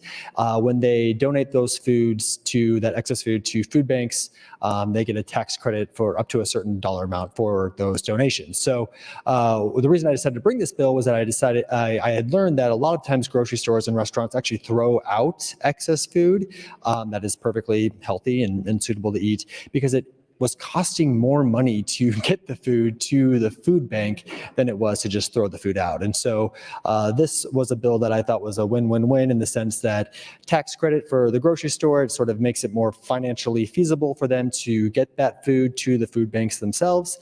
Obviously a win for the food banks because they are in need of donations. And so that was a win for them as well. And it was kind of I joked with the Revenue Committee. It was one of my favorite hearings because it really brought together quite a smorgasbord, no pun in, that was a terrible pun, oh my gosh, no pun intended, of supporters. So the hearing had the support, obviously, of the state chambers, it had the food banks there, but it also brought out folks in the ag industry, pork producers were there, the Catholics came out. It was really a great committee hearing and had a lot of great support. And I was really excited to see that bill included in the committee amendment for this. So I'm grateful to the Revenue Committee for their thoughtfulness on that. I do hope this will make a big difference. Madam President, how much time do I have left? 1 minute 20. 1 minute 20. Okay. I think Senator Duncan has left the floor. I was really itching to learn more about Nebraska becoming the face of SAF. Is Senator Duncan still? So I will yield Senator Duncan about 45 seconds if he's able to elaborate a bit more on Nebraska becoming the face of SAF in that time period. Senator Duncan, your yield 1 minute. Thank you, Madam President. I would take the time to continue pontificating about the importance of us being at the forefront of SAF, but I take exception to Senator Frederickson calling me Senator Duncan after I very specifically just talked about my name, but that's fine. We can have that conversation offline. We'll be here till about 7:30 tonight, so I'll find time to have a very serious talk with him about the way to pronounce my name. But that being said, I really am excited about the SAF bill, if you can't tell. I've already gotten a few emails from folks in the ethanol industry talking about how much they support it. I've worked very closely with friends over at ADM and how they're really excited to get involved in the SAF industry, and this really is an integral step to that. If we don't do something, it's not going to be economically viable for them. So very excited about that part of this potential package, and I look forward to having that conversation. Thank you, Madam President. Thank you, Senator Dungan and Senator Frederickson. Senator Blood, you are recognized, and this is your third opportunity. Well, thank you, Madam President. Fellow Senators, friends all, I stand in support of the underlying bill and would ask that Senator John Kavanaugh yield to a question. Senator John Kavanaugh, will you yield? Yes. Senator Kavanaugh, I had some more questions texted to me that people want to better understand what's going on. And since we had such a good dialogue last time, I'm going to hope that we can do that a second time and see if luck is with us. Sounds great. So how many bills are we allowed to amend into an underlying bill? That's a good question. I don't know if there's a procedural limit. Senator Slama said all of them. We did that last year. There's, I don't know what the most it's ever been. I mean, 10's kind of a lot, but I think we did even more last year. I do recall at some point this year, the speaker, I thought, asked us to limit committee packages to 5 or 6 bills. Isn't that what the speaker said? I think Senator McKinney told me that he thought the speaker had said that at the beginning of the year. I recall that as well. I know we held ourselves to that standard in urban affairs, and I actually believe we did in general affairs, and I think in natural resources we did. So what if I want to amend something into a speaker's priority bill? Well, generally, you have to have the permission of the speaker to amend into a speaker priority, and it's historically, I think, been disfavored to attempt to amend a speaker priority. I think we saw that on the floor with, I believe it was Senator Ibach's bill, where Senator Wayne or Senator McDonald, I can't remember which, Senator Wayne. Senator Wayne amended something in, and then we ended up coming back and taking that out after the fact. Okay. What about a committee priority bill?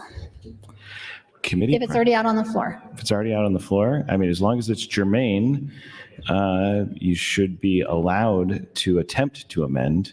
What if there's already 5 bills in it?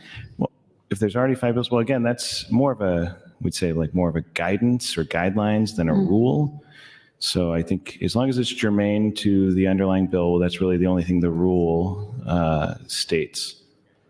What if you have a bill and I am going to amend something into it and you don't want me to? What is that called? We call that a hostile amendment. And why do we call that a hostile amendment? Well, I would guess that it's because it's against the wishes of the person whose bill it is. So it's hostile towards that individual's desires. You know, it's really too bad we don't have 4th graders in the balcony right now, because what a good lesson this is, right? Yeah, we could tape it and replay it for them. It's true. They actually, several years ago, I think before you got here, we actually did a video for the 4th graders that they utilize that is under the educational educational part of our website. Have you ever seen those? I don't believe I have. I'm on it, Senator Morfield, I think Senator Wishart, several others. So there is a video, but it's not as interesting as this dialogue. So what happens, okay, I'll make a hard one now. What happens when I amend a bill onto your bill and we realize that mine has a giant fiscal note and it's going to sink your bill? How would we remedy that? Well, I would hope that we could all amicably decide to take that amendment out. So I have the option of withdrawing the amendment. Well, once it's adopted, so I think there's possibilities. If you did it on general file, you could do an amendment to take it out on select, which I believe is what happened with Senator Ibach's bill. But if you do it on select, which is where many bills are added to a bill, and then it would advance to final, then you would have to do a motion to return to select for a specific amendment, and that specific amendment would be to take out that amendment that you put in on select. 1 minute. So my last question is, what is a speaker's hold Speaker's hold? on a bill? That I don't know. So I don't know if we've done this with this speaker, but we had a previous speaker that if you were getting really beat up on your bill and you wanted some time to work the bill, or there was one time when the senator got his feelings hurt and took his ball and literally went home. And they did something called a speaker's hold, where they're just basically stopping it in the process, and the speaker can either bring it back later or if it just dies in infinity. Oh, well, often So, we pass speaker's over a hold. number of bills around here. Yeah, but that's a Passover, not a speaker's hold. Yeah. So you actually haven't debated those. These are ones that are usually debated, at least for the first round. That look doomed and the person doesn't want to be embarrassed by going any further. It's kind of my explanation and my perception, but that's just what I perceived. So thank you, Senator Kavanaugh, for the dialogue. Senator. Thank you. Thank you, Senator Blood and Senator John Kavanaugh. Mr. Clerk for items. Thank you, Madam President. Senator Bostar has amendments to LB 937. Senator Brandt also has amendments to LB 937. The Enrollment and Review Committee reports legislative bills 1368, 126A, 1027A, LB 20A, Legislative Bill 262A, Legislative Bill 876A, Legislative Bill 1023A, and Legislative Bill 1031A, all to select file. Some of those have amendments. The Committee on Government, Military, and Veteran Affairs reports to general file LB 1300. Additionally, I have amendments to by Senator Ibach to LB 1317, A report on gubernatorial appointments from Business and Labor Committee, the Health and Human Services Committee, another one from the Health and Human Services Committee, and the Business and Labor Committee. That's all I have, Madam President. Thank you, Mr. Clerk. Pursuant to the speaker's agenda, we will proceed then to the next item. Madam President, General File LB 388 by Senator Linehan. First off, I have a motion by Senator Michaela Cavanaugh to indefinitely postpone the bill pursuant to Rule 6, Section 3F.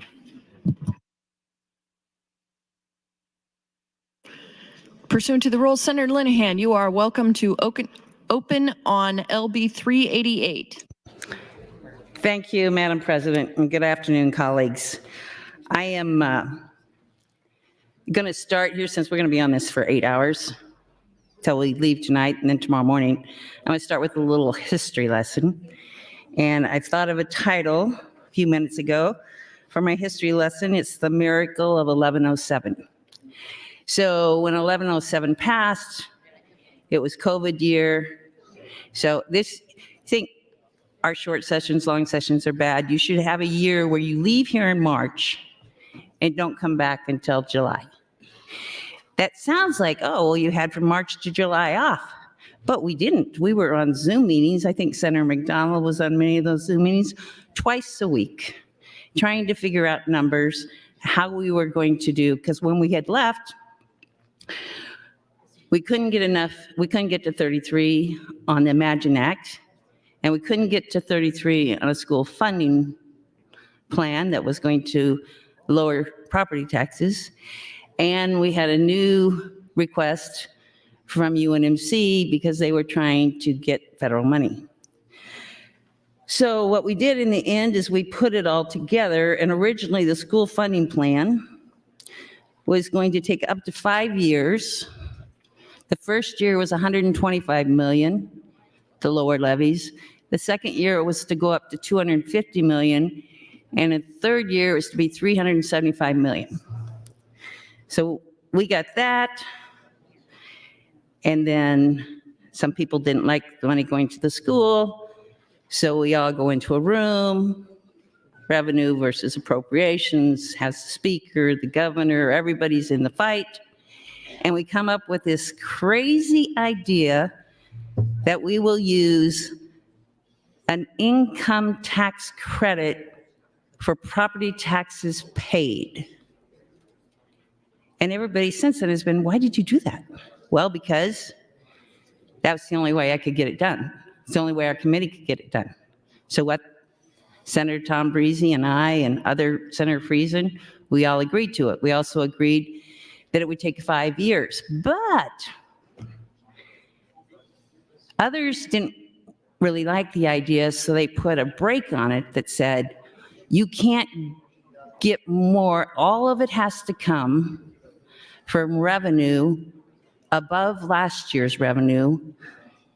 It has to be more, revenue has to be up 3.5% over last year, or you get no money, which we didn't like, but okay, it was a deal, right? Okay, so revenues have to be up 3.5%. Oh, yes, and the rainy day fund, I think at the time, was about $300 and some million, and before you get any money for your 1107 income tax, property tax credit, we have to make sure the rainy day fund is up to 16%. So you can see we left here kind of sad because maybe we did get a line in there. We have to be guaranteed by the 5th year that we have $375 million. Nobody thought, what happens if revenues are up 16%? There was no break on it. So we went home very sad. And I remember the day they told us it's $546 million. That's why it's a miracle. It was never supposed to be $546 million, but that's what happened because our revenues were up. And now we have this $546 million in our budget, and to help Nebraskans, what we do is say, pay your property taxes, then do your income taxes, and you'll get a credit for 30% of your general fund school levy, property taxes.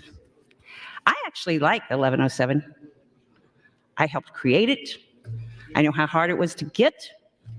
I take my tax credit. On my house, I pay taxes on the Elkhorn School District. I have a farm in Johnson County in the Lewiston School District. My accountant, chairman of appropriations, does my taxes. I get my credit. I love it. It means I have to pay less in income tax at the end of the year. But you know who's not getting advantage of it? Is a whole bunch of people who aren't lucky enough to have an accountant, who knows about the credit. So when you look at the numbers on what we're doing today, we can say, and I would argue that we're providing property tax relief, but only for people who itemize, who have accountants, who actually know it's there. In Omaha Public School District, 65% of the people are not claiming the credit. 65%. In Elkhorn, where I live, only 35% of the people are not claiming the credit. And you can look clear across the state, and that's what's going on. There's been so much misinformation about this bill that I hope not just my colleagues and inside the legislature listen, but I hope people at home listen, because you're getting mailings that are not true. I've read something from one of our lobbying groups yesterday that I will get to in this debate, that none of it's true. It's just absolutely not true. There are claims that this bill hurts low income. It doesn't. It removes, since Senator Wayne has been here, since I've been here, it goes back to another senator, he had been the whole time trying to get rid of tax on tap water. We got that done, I think 2 years ago, 3 years ago. And in that same conversation, we always talked about getting rid of taxes on utilities. Because what do you have to survive? And we say, and I've said it, we don't tax anything that you need to survive. Well, we got rid of water. We don't tax your rent. We don't tax food, but we tax utilities. And it's a big moneymaker, folks. It's $80 million a year. We're not going to tax utilities anymore. So we're going to get up and talk about how this hurts the low income. You tell me, somebody tell me, show me a chart of a single person making $28,000, paying rent, utilities, food, car payment, and tell me how much money they're paying in sales taxes, because they don't have any money left. Show me a family of four at $50,000 AGI. What, you all buy groceries, or most of us do.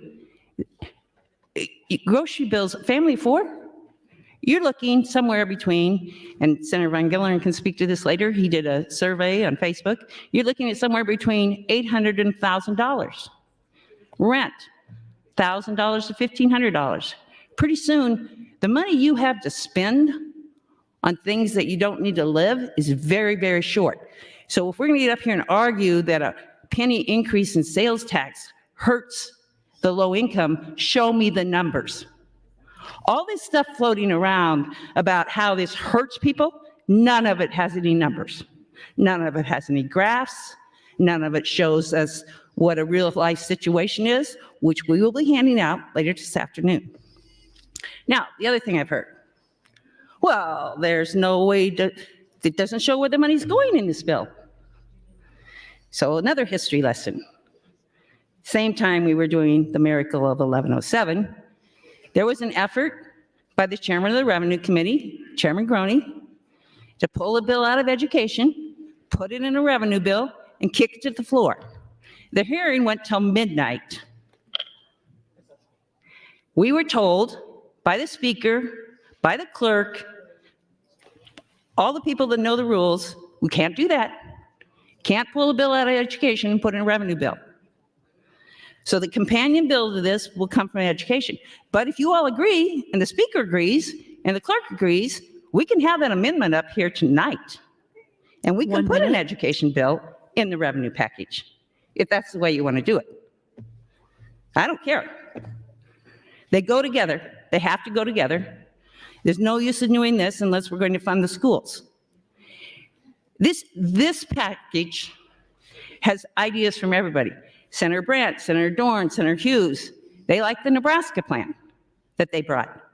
And the Nebraska plan, why they like it? It pushes all the levies closer together. Because we have levies.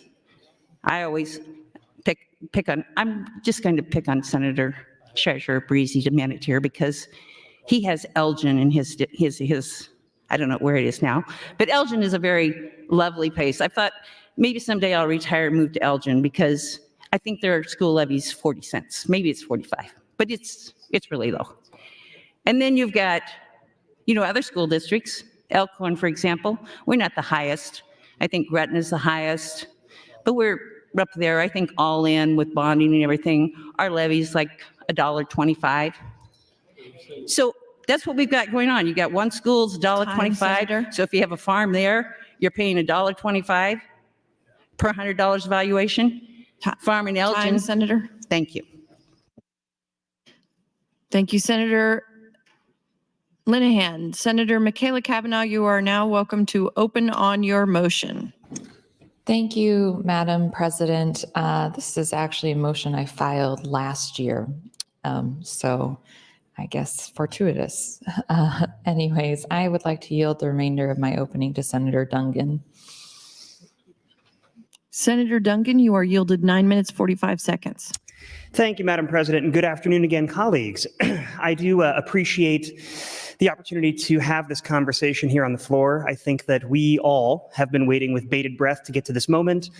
I know a number of people throughout the state, constituents of mine, have reached out to me wanting to talk about this and wanting to have a conversation about what we are doing with regard to property taxes. Certainly, there's a number of people in the rotunda right now who I think have been waiting for this conversation to happen for quite some time. So I'm glad that we have an opportunity to have this. I wanted to start by, thanking Senator Linehan and also the rest of the Revenue Committee, because I know this has been an incredibly arduous process.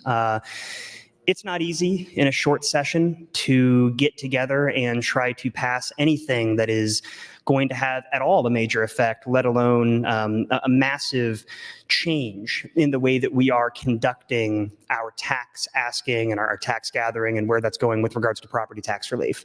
And I want to be very clear. I don't think there's a single member of this body who does not believe that property tax relief is the most, if not one of the most important issues for our constituents. When I knocked doors, when I was running for office, I heard it from everybody I talked to. Every single person in this room has heard that too, at least once or twice. It seems like a week about what we need to do. So everybody here, I think, is trying to work towards the same goal of achieving property tax relief that is actual property tax relief. The difference that we have, I think, is our opinions of how to get there. And when we conducted the revenue hearings throughout the year, we heard a number of ideas. There were ideas as wide-ranging as constitutional amendments that have to do with the difference in how we value property. There were amendments that involved this concept of circuit breakers, where if you essentially have a certain amount of income proportionate to your property tax, it gets lowered or you don't have to pay it to a certain extent. We had ideas about extending the homestead exemptions, which we currently have here in Nebraska, to ensure that we had targeted property tax relief for individuals who needed it the most. And what we were ultimately left with was, I think, a very wide smattering of suggestions of what we can do here in the state to achieve property tax relief. And I want to be very clear as well that I continue to believe that there are components of the plan that's being talked about that I am absolutely in support of. Senator Linehan gave us a very helpful, I think, background of the 1107 tax credit, which for those watching at home who are unaware, that's, as she said, that's the money that you get back off your income tax at the end of the year based on the property tax you paid. There's also property tax credit that goes up front. We call that Tier 1 in the Revenue Committee, directly to the political subdivisions and the counties to help pay things down. So there's different things that we do right now to provide property tax relief. As we put this package together, as we put together LB 88, and had various amendments attached to it, there were obviously things that some of us agreed with and some things that we disagreed with. And ultimately, at the end of the day, I found myself on the Revenue Committee in favor of the front loading of the 1107 tax credit to ensure that we could actually lower the number that people are seeing on the amount they pay in property tax. That is actual property tax relief for those who don't claim that.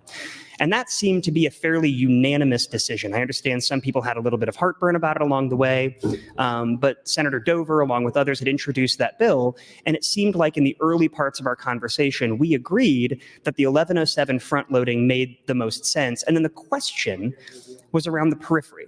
It was, what do we do to pay for that? What do we do to make that happen? And what additional can we do to provide property tax relief for the citizens of Nebraska? The sticking point for me that ultimately came and was my opposition as the lone no vote on LB 388 was the proposed increase in sales tax. I know that early on in this year, the governor had proposed a fairly significant sales tax increase that I think by most or all calculations was going to place us as the #1 sales tax state in the nation. And in talking with my colleagues, regardless of political background or where they fell on a certain side of the aisle, people were generally opposed to that. And so what ultimately is contained in LB 388 is not that massive of a sales tax increase, but it still contains in it the very real likelihood, if not probability, that we're going to see a sales tax increase. I'm sure throughout the pendency of the debate today, we're going to have a conversation about the mechanisms in place with that sales tax increase, but I want to make no bones about it. What we're doing in this bill essentially is we are betting that the forecasting board was wrong and that we are going to do better than the forecasting board in our actual general fund revenues. And if we do really well, the sales tax won't increase at all. And if we do kind of well, it goes up a little bit. And then ultimately, if it falls under a certain trigger mechanism, then the sales tax will go up to 6.5%. I don't think that is personally the best way to handle that. I am opposed to a sales tax increase. I am opposed to a sales tax increase because it harms our local businesses.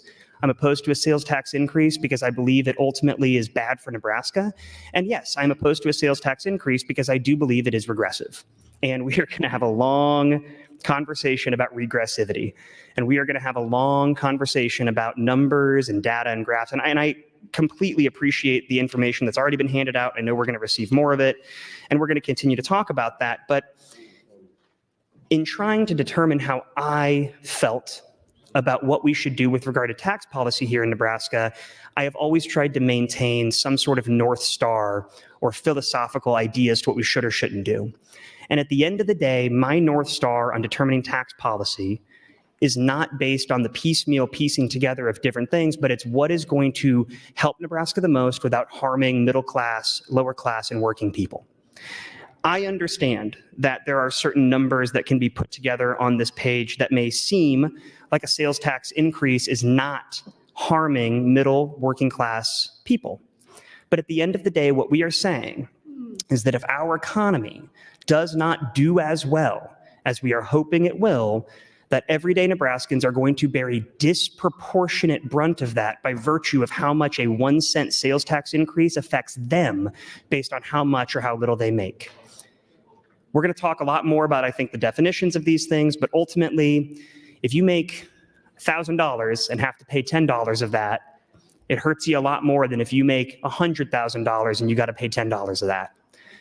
The very nature of the sales tax does, in fact, ultimately have a disproportionate burden on middle class and lower class people. So that was one guiding principle. The other was we had a whole conversation about whether or not we were going to eliminate sales and use tax exemptions.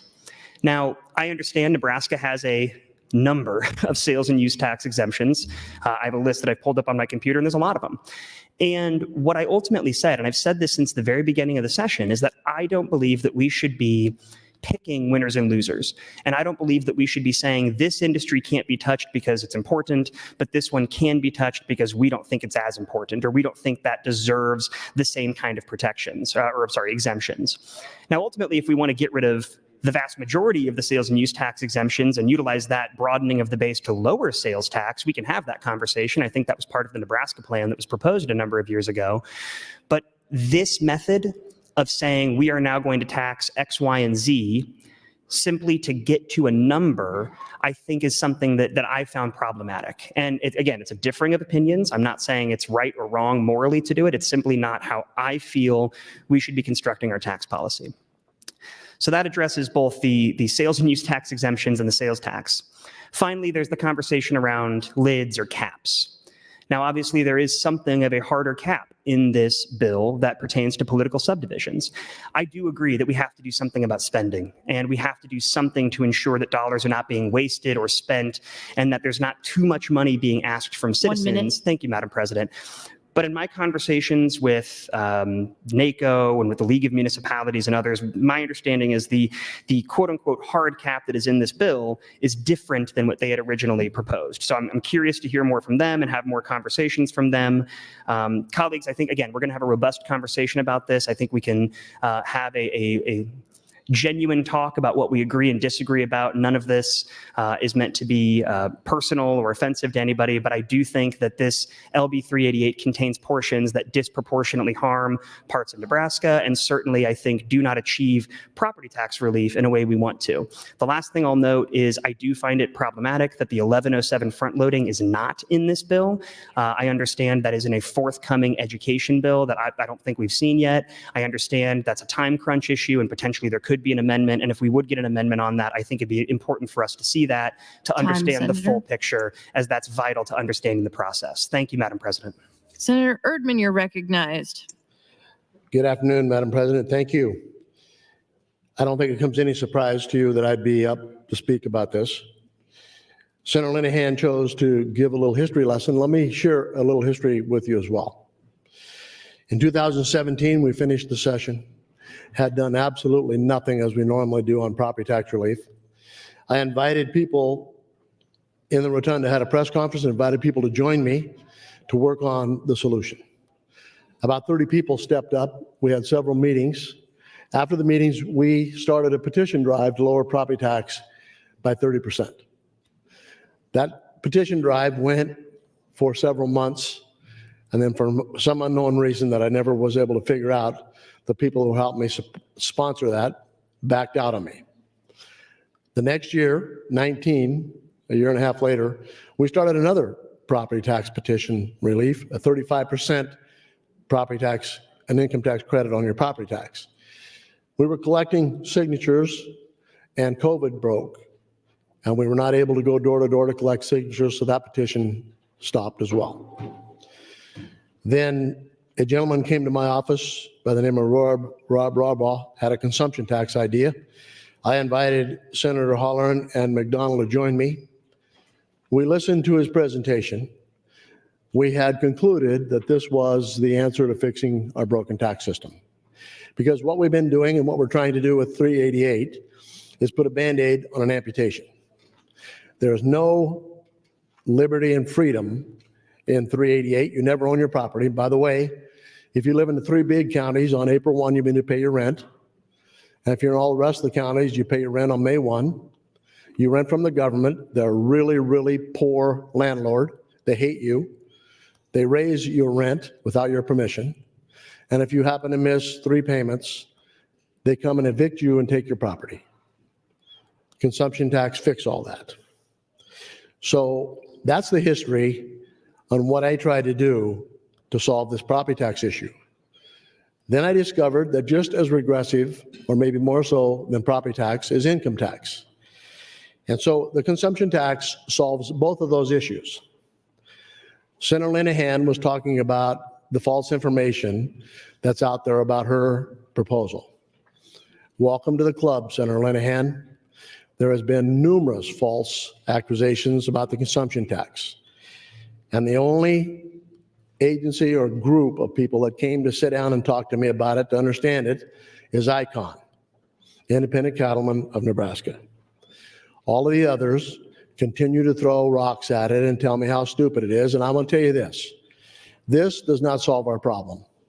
What this does is going to be a 10% reduction in what you're currently getting on 1107.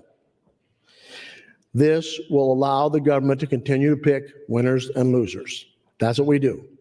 We have TIF financing. We have the Imagine Act. I can't imagine how your taxes are going to be now Act because somebody doesn't pay taxes. We have the Nebraska Advantage Act still in place.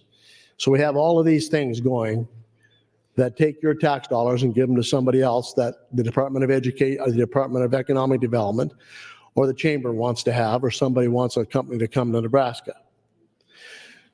So when I have an epic town hall meeting, I ask people, have you filed for your property tax credit? Most people raise their hand. Then my next question ask is, did you pay less than you paid the year before? And there's a few people raise their hand that they actually paid less. And then the next question is your property tax to the level that is acceptable, that you can pay? 1 minute. And not one person has said, yes, it is to a level I can pay. The consumption tax is the least regressive tax there is. This tax that they're going to put in place here is regressive because low-income people, medium-income people buy used stuff, and there'll be sales tax on used stuff. Under the consumption tax, there is not. So instead of people coming together with me to try to figure out how to make the real solution work, they continue to put together things like this. And Senator Linehan worked hard on this. I understand that. We've worked tremendously hard on the consumption tax for the last 3 years. This is not the answer. You'll get a 10% more reduction than you currently have, and they will raise your sales tax. This is the wrong thing to do because they're not broadening the base. And when Art Laffer was in my office, he said raising the rate does not work. You have to broaden the base and lower the rate. Thank you.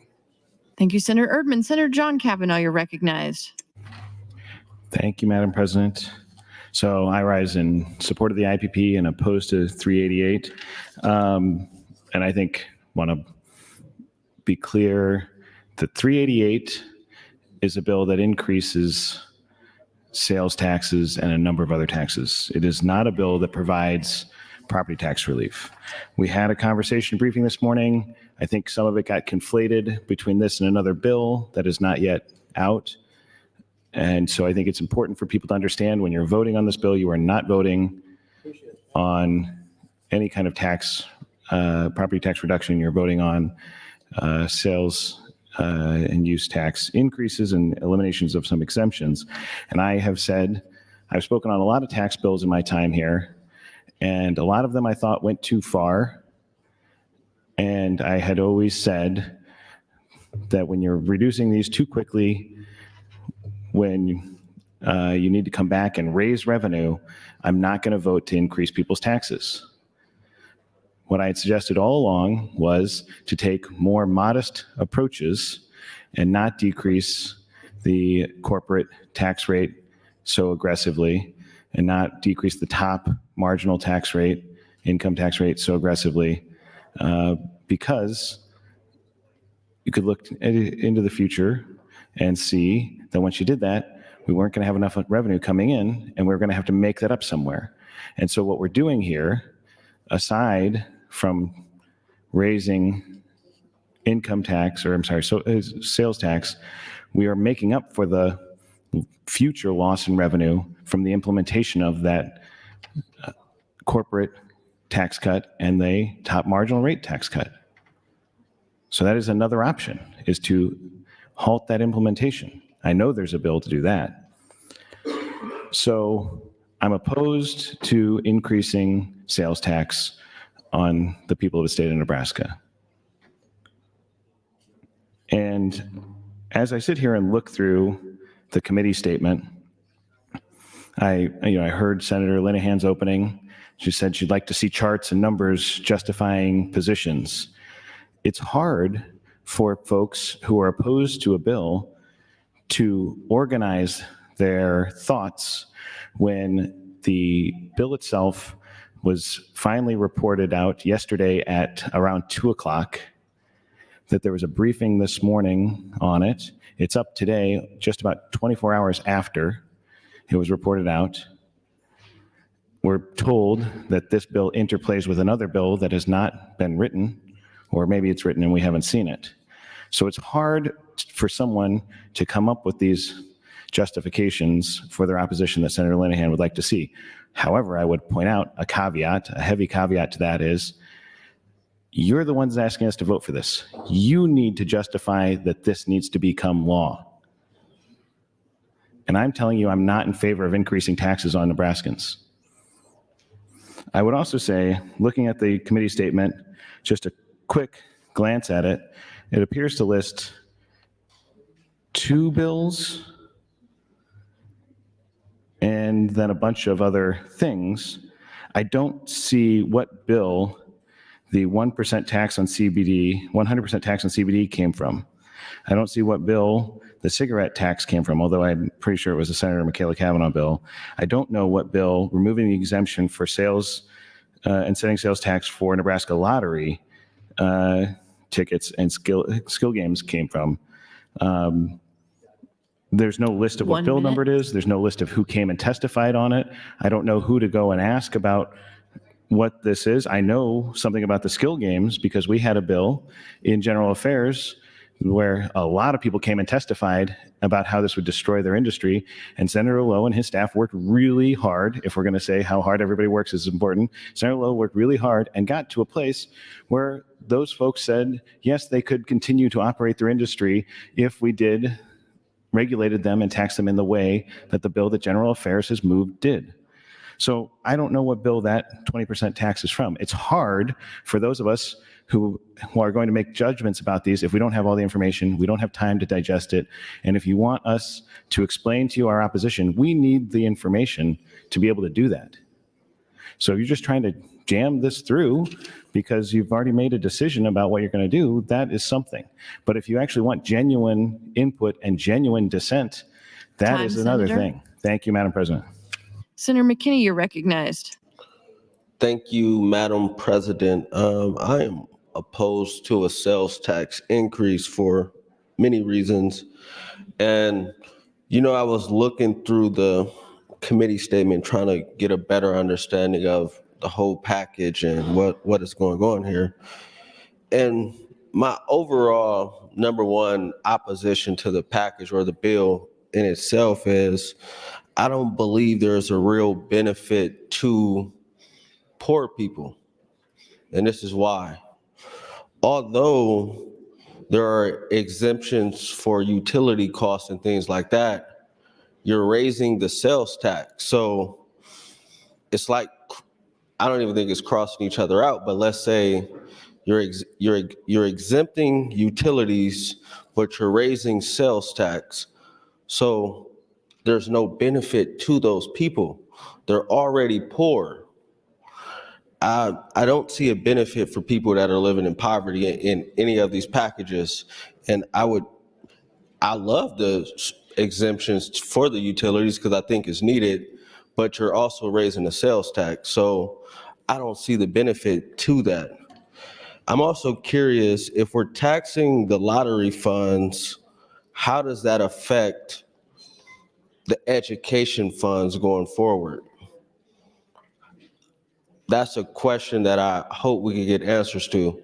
If we're taking away that exemption, how does that affect education funding? Then it's 100% tax on CBD and hemp. I looked around and I saw some statistics on other states, neighboring states, and it's a lot lower. It's definitely not 100%. So we're not even going to be comparable to our neighboring states if we tax it at 100%, which I don't know. I don't think that's right in a lot of ways. And then we're removing sales tax exemptions on soda and candy or pop and candy. And that is questionable in itself because right, wrong, or indifferent, a lot of people that drink pop and eat candy are not people who are well off, honestly speaking. So some people call it the poor tax, honestly. So we should have some conversations about that. Then the 6% growth for public safety, if they need to hire people. The question is, if they raise it to 6%, what if they don't hire nobody? What if they don't hire? So they raise it for 6% growth, but what if they're not able to hire to that growth and they don't utilize the money? Do the counties keep the money? Where does the money go? I think it's interesting. And then also, honestly speaking, what we really need to have a conversation about in the state of Nebraska is our refusal to open ourselves up to other revenue streams. One revenue stream that we should open ourselves up to is the legalization of marijuana. Colorado tax revenues, I think for 2023, are like $282 million. Think about that, $282 million. And I would argue much of that revenue comes from people that are from the state of Nebraska. 1 minute. That we're missing out on. We should, and it's not even just marijuana, there's other revenue streams I think we just refuse to open ourselves up to because we want to be Nebraska, because again, our state slogan should be Nebraska is just Nebraska, because we like to stay in the Middle Ages and not change, and the rest of the world around us changes, and we just like to be Nebraska. But those are some of my questions about this package. I just don't think none of this benefits poor people, and that is the overall problem with this. I like the exceptions for the utilities. I think that's great, but overall, I don't think this benefits poor people. It only benefits wealthy people. Thank you. Thank you, Senator McKinney. Senator Day, you're recognized. Thank you, Madam President, and good evening, colleagues. I rise in support of the IPP motion and in opposition to LB 388 in its current form for a handful of reasons. Senator McKinney illuminated one of them, in that we often talk about how we have a tax problem in Nebraska, which we do have a tax problem in the state of Nebraska. But one of the reasons that we have a tax problem is because we have a revenue problem. We are losing taxpayers every year. We know that we have a brain drain issue, and we refuse to recognize that and address it from the other policy perspectives that cause the issues with brain drain. One of those being the fact that we have chosen year after year after year to not legalize even medical cannabis in the state. Through the end of 2022, states have reported a combined total of more than $15 billion in tax revenue from legal adult use cannabis sales. The fact that we continue to look at the issues that we have with property taxes, and instead of finding solutions where we are raising revenue in the state and bringing in more dollars, or working to keep the taxpayers that we already have living in the state, we're shifting from property tax essentially to sales tax is what it's looking like. And I agree with Senator John Kavanaugh. I will not vote for a tax increase for Nebraskans. One of the major reasons that I'm opposed to LB 388 is I am a Sarpy County senator, and we are the fastest growing county in the state. And the revenue cap that's in the bill is maybe potentially workable in counties that are not growing, but in a county like Sarpy County, in a county like Sarpy County, which is the fastest growing, has the fastest growing cities in it, it would be catastrophic to the growth of these cities. And additionally, it's catastrophic to the growth of the state, because the growth of the state often comes on the back of the growth of these cities in Sarpy County. Revenue cap might work in counties that are not growing, but it will kill counties that are growing. These areas will either have to reduce public safety and community services or choose to stop growing. We're going to turn off the growth in the fastest growing areas of our state, harming our overall prosperity. I know that there is an exception to the 3% cap for public safety, but I believe that only applies to personnel and it does not apply to the infrastructure and the equipment that comes alongside those public safety issues like cruisers, 911 services, equipment, and that type of stuff. So again, when we're talking about really, really quickly growing areas like in Sarpy County, that cap can be catastrophic to public safety measures. Additionally, another issue that was raised, and we're trying to learn more about this, as Senator John Kavanaugh mentioned earlier, it's really hard to get a handle on everything that's in this bill and all of the moving parts because we're literally just seeing it now. And so we're trying to work through some of this, but it was mentioned to me that particularly in Sarpy County, there are, thank you, Madam President, there are several interlocal agreements with SIDs and smaller townships. And, I think Gretna has one, La Vista has one, where these cities provide for services in these SIDs, like snow removal and things like that.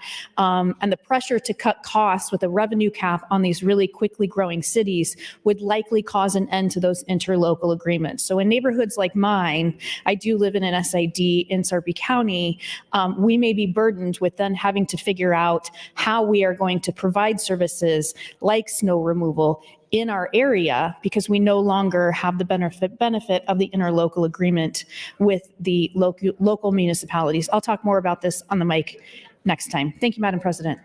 Thank you, Senator Day. Senator Conrad, you're recognized. Thank you, Madam President. Good afternoon, colleagues. I rise in opposition to LB 388. And that being said, I do want to thank Senator Linehan for her strong leadership and her hard work to try and address a perennial issue in Nebraska, which is the need for property tax relief. Senator Linehan, the governor, all of us in this body are committed to finding a thoughtful way to address Nebraskans' ever-growing property tax burden. There is no question that is the right solution and the laser focus that we should be working together to address.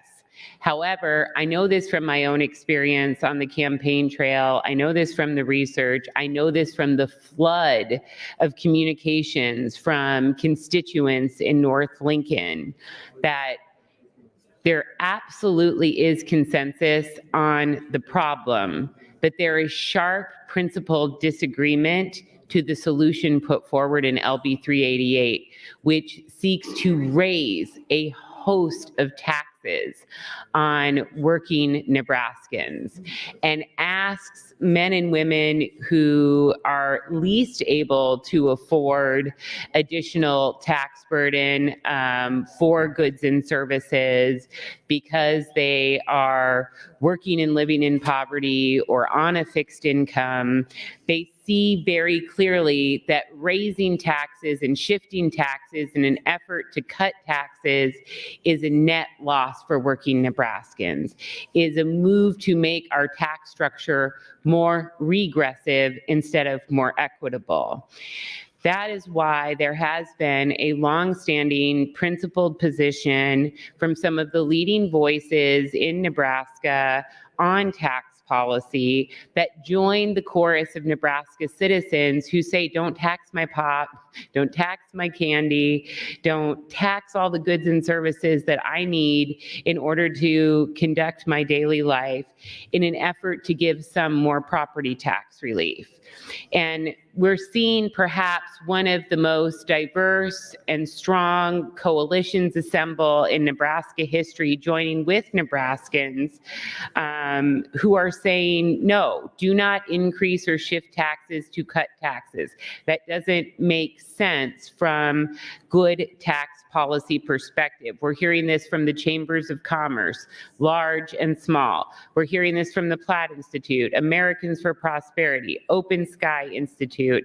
And again, the citizens of my district, which of course weighs most heavily on my mind as a senator from North Lincoln. Everyone is saying, yes, the issue is property tax. No, the solution is not LB 388, which includes increasing taxes, particularly on those who can least afford them. I understand there's going to be vigorous debate. I understand this is the first part in a long deliberative process and expect to see changes and negotiations as things move forward. But I do want to note a few additional points for the record from a substantive and a technical perspective. Again, as we noted, I've noted many times from the Planning Committee's report, Nebraska is #1 in terms of the amount of adults who work full-time, year-round, and are still living in poverty. So to increase taxes on those working men and women who are living in poverty is a particularly sharp blow. Additionally, I know the Revenue Committee and Senator Linehan are trying to address inequities by removing the tax on utilities. Thank you, Madam President. However, that's not targeted. Warren Buffett would receive the same tax break on his utilities as a working person in McDonald's in North Lincoln would. So that doesn't truly address inequities in the tax system, even though I know it is brought forward in good faith. Finally, I have significant questions from a legal perspective about whether or not the triggers and the delegation of authority to the forecasting board, as envisioned as part of the proposal, is permissible under our Constitution. I'm concerned with Article 8, Section 1 of the Nebraska Constitution, which specifies the legislature's power to impose taxes and spend revenue. I am not sure that we can delegate this authority to a non-elected body like the forecasting board to effectuate triggers. Thank you, Madam President. Thank you, Senator Conrad. Senator Blood, you're recognized.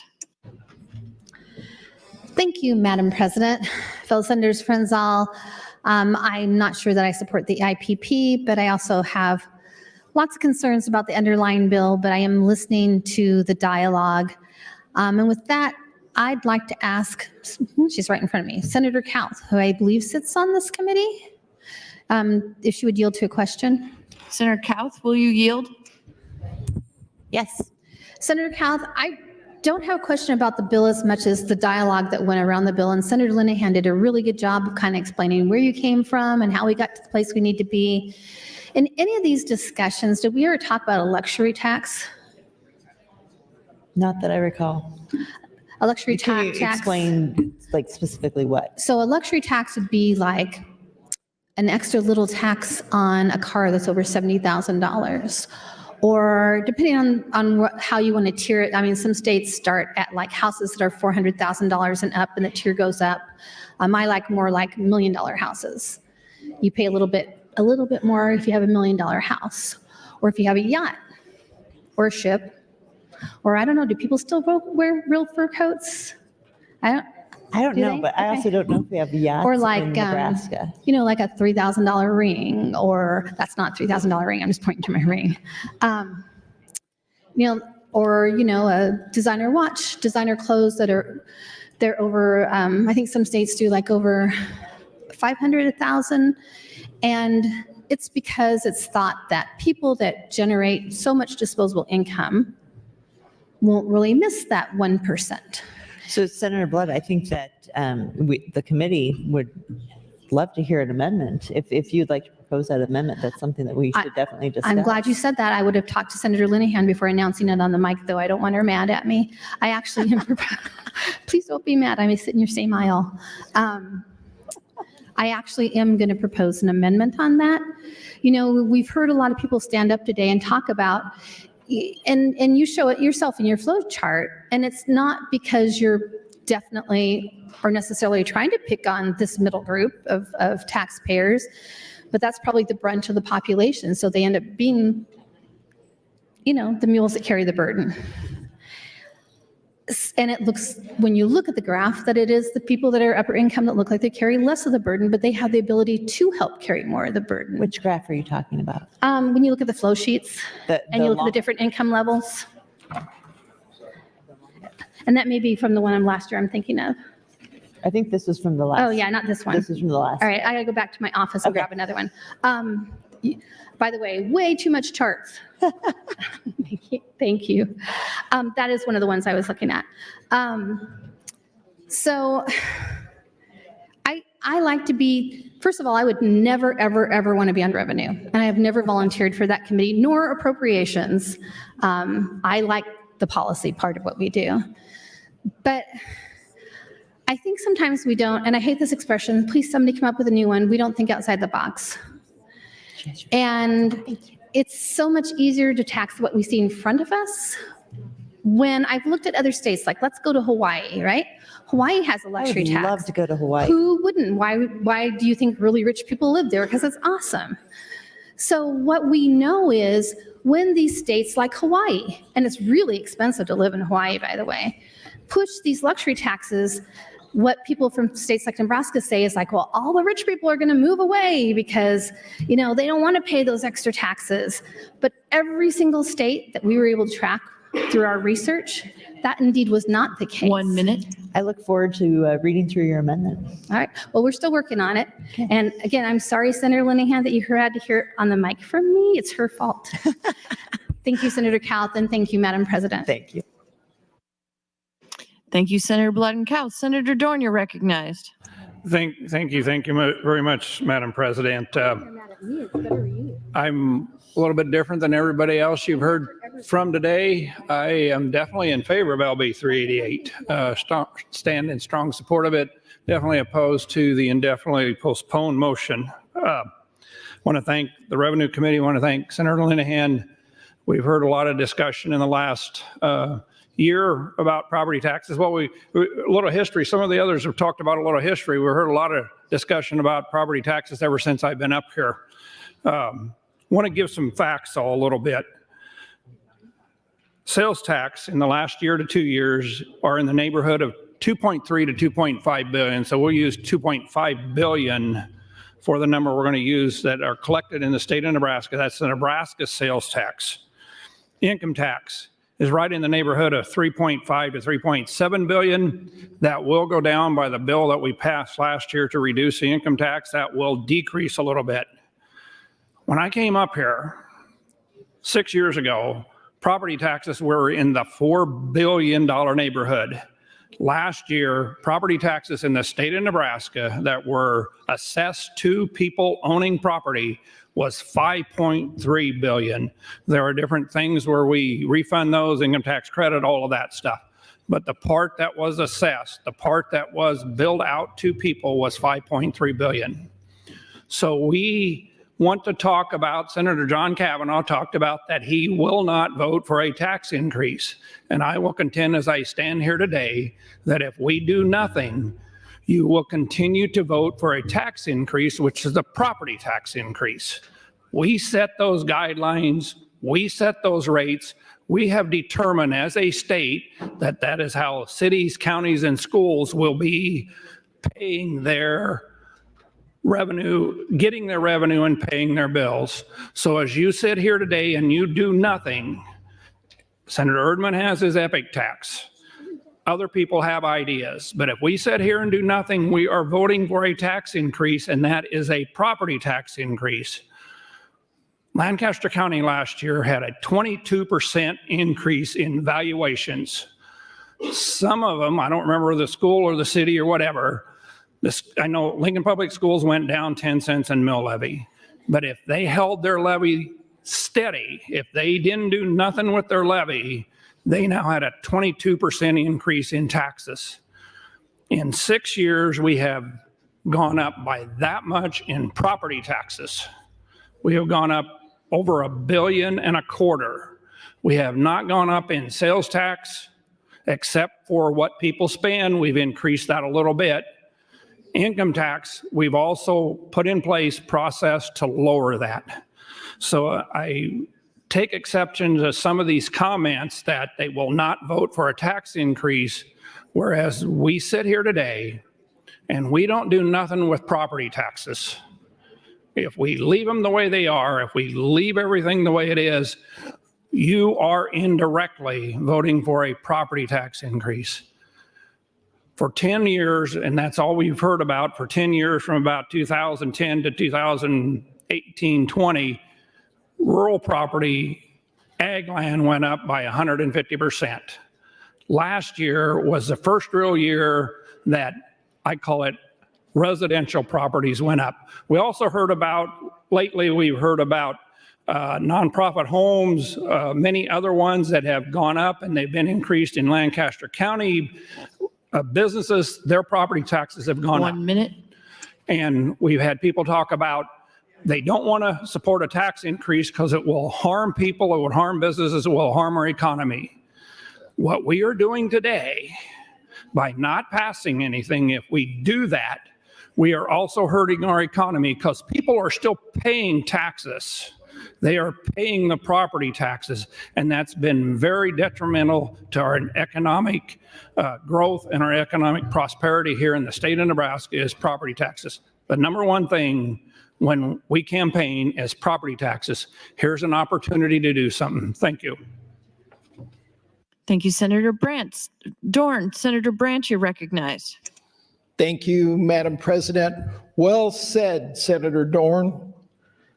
Good afternoon, Nebraska. I want to thank Senator Linehan and the Revenue Committee for LB 388.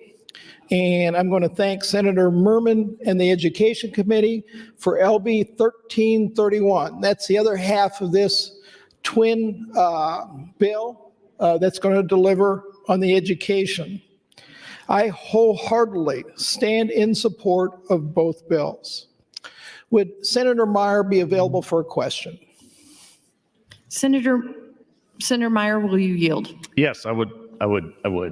Senator Meyer, can you tell me how much sales tax you personally paid last year? I have no idea.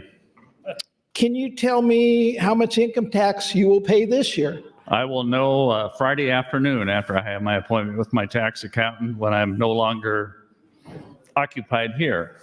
So, and I realize we're both farmers and maybe we're a little unusual, but that's pretty typical. Can you tell me how much property tax you will pay on this upcoming year? I know down to the penny. How do you know down to the penny on that tax, but not on sales tax and not on income tax? Why? How can you be so sure? Well, because I get the tax statement on December 1st, which we got December 1st, 23. And probably because that tax is about 20 times higher than any other tax that I might pay. All right. Thank you, Senator Meyer.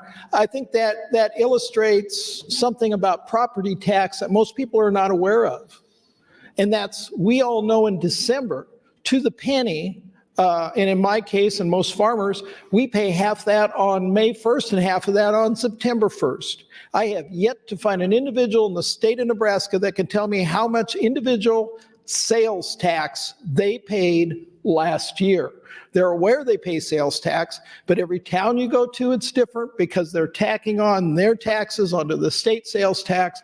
So I find it a little disingenuous when everybody's standing up to say the sky is falling because we're going to put a tax on some Dr. Pepper out there.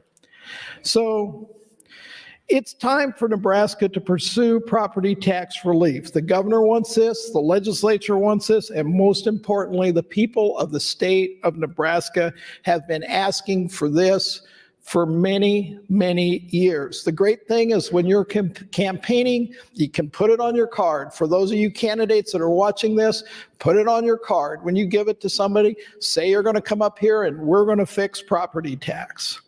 75% of the property tax proposed in this bill will go to homes and businesses. It is mistaken to keep blaming ag landowners, not farmers. Ag landowners in the state will receive about 25% of the relief proposed in these bills. How will this be accomplished? Real quickly. One, possible sales tax. Possible sales tax increases are based on the June forecast. We don't know today, is it going to be 0, 1/4, 1/2, 3/4, or 1%? That's in there. We will eliminate some sales tax exemptions real quickly. I'm just going to read the list here. Cigarettes will go to $1. Advertising with corporations over $1 billion, think Google, that will be sales tax. Candy and pop, lottery tickets, storage facilities. 1 minute. Veterinary services for pets, vaping, games of skill, cannabis derivative hemp, and dry cleaning. How will we get there? We'll sweep excess cash funds to get us to January 1st of 25. We'll increase state funding per student from $1,500 to $3,000. That's in 1331. We'll front load tier 2 to December. That'll add $750 million directly to schools. Currently, 30% of that money is unclaimed. 65% in Omaha Public Schools is unclaimed. And we'll put caps on schools and all other units of government. A trade-off on this is we will remove sales tax on home electrical, home natural gas, and home propane out there. That's $100 million in decreased sales taxes that this bill will do. Time, Senator. Thank you, Senator. Senator Von Gillen, you're now recognized. Thank you, Madam President. I was part of the working group that met over the summer and fall to talk about valuations and levies and how to address the property tax issue. And for those that were a part of that group, they know that I said numerous times that I would not vote for a tax shift. If it was a dollar for dollar tax shift, I was not on board. That is not what we're doing here today, and that is not what LB 388 does. It is not a simple tax shift. It is a net tax reduction. And if you look at the figures, it proves that out. And the financial models that were handed out that all of you have on your desks, it's examples 1 through 4. You can look at those. You can pick them apart. I welcome you to dig into them and prove them wrong, because what it illustrates is that when you remove the non-taxed items out of a home's budget, that you end up with a net tax benefit. And that's the case whether it's a renter with an adjusted gross income of $45,000 up to a homeowner in Elkhorn with as example 3 indicates, $600,000 home. It's the case in every case. It works. That's the only way I could get on board with this bill. The committee knows it. They heard me say it. Senator Linian knows it. We had hard conversations about that. We are working on an OPS and an LPS model that was requested by some folks to see what the impact is in those two cities. And we hopefully will have that later on today or at worst in the morning, and we'll send that out. By the way, those models were done at the full 1% impact, which, as Senator Brandt pointed out, may or may not be the case. You can argue philosophically, but you can't argue with the math, and I know that that's a struggle for some folks. Senator Day mentioned the cap on public safety at 6%, which is 3% over the cap for other line items. It's notable that there's nothing in this bill that eliminates the ability for communities to claim an emergency situation and ask the state for assistance, as has happened numerous times, even in the past 5 years or so, back in the riots during COVID era and the floods and so on. Additionally, there's a provision in the bill for overriding that cap by a simple majority. It's not a super majority, it's a simple majority of the voters that can override that cap. And the beauty of that is it puts the power back into the local taxpayers' hands. If the local taxpayers say, hey, you can raise my local property taxes by 10%, we'll vote for that. Fantastic. All they have to do is vote for it and get it passed and communicate with their county board or whoever the local subdivision is.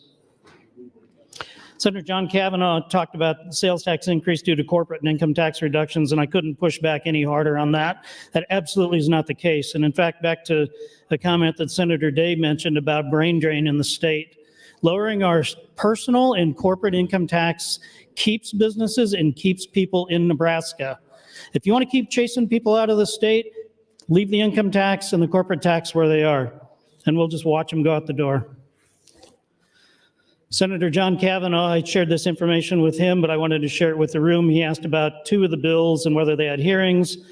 The bill about games of skill was LB 1310 and had a hearing on February 1st. The bill regarding hemp was LB 1341 and had a hearing on February 22nd.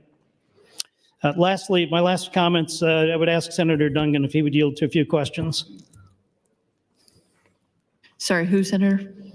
Senator Dungan, forgive me. Senator Duncan, will you yield? I will, and Senator Von Gillner did give me a heads up and did pronounce my name right, which I appreciate. There you So, go. yes, I will. This time I did.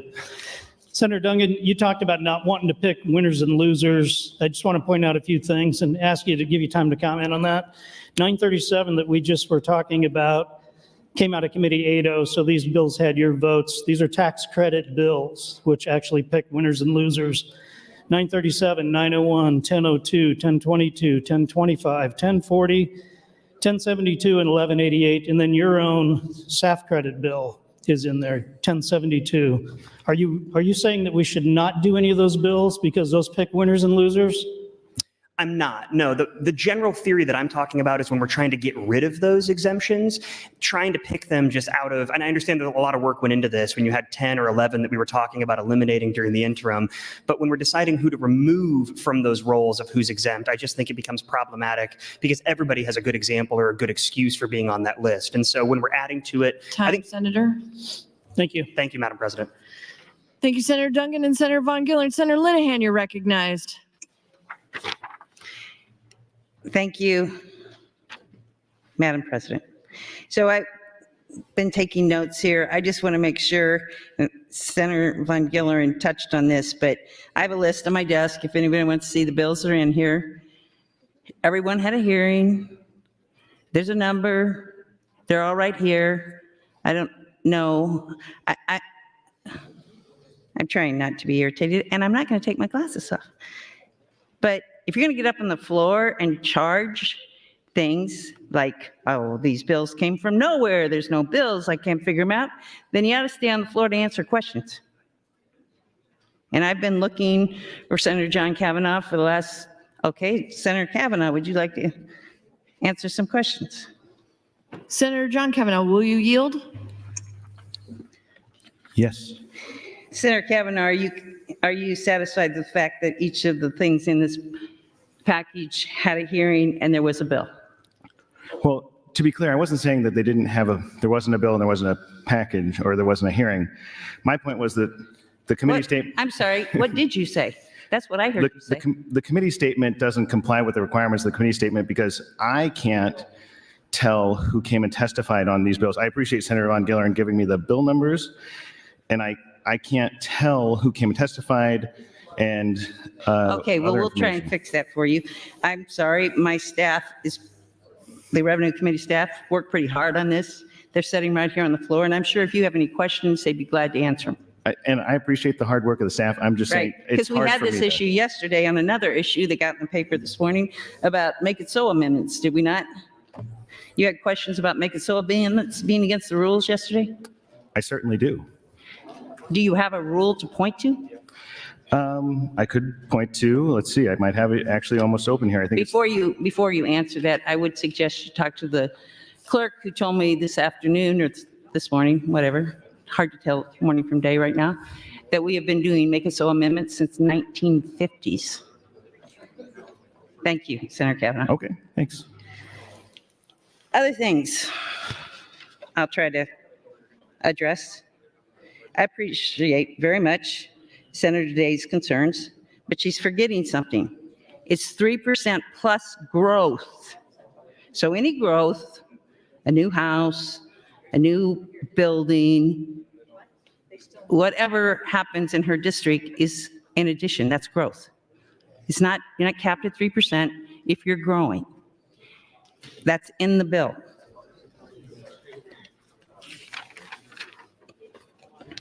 I would like if people would stop reading talking points that were set by other organizations and instead read the bill. I've got a book here from Open Sky. They're very involved in the talking points going around. I'm not sure, October of 23, pretty recent. Reading from page 27. Regressive taxes, such as sales and property taxes, are the primary cause of lower and middle-income families paying a greater share of their income in taxes than higher income. It doesn't say sales tax, it says property taxes and sales taxes. I've been here maybe too long. I'm sure some of you think so. My family does. Ever since I've been here, I've heard two things from Open Sky and Stanford schools. State doesn't give enough to public schools. We're 49th in the nation. We need to give more money to public schools. 1 minute. 49th in the nation. This bill, well, last year we moved from 49 to 28, I think. This bill puts us at number 8. I don't know what, if this bill passes, I don't know what Open Sky is going to do.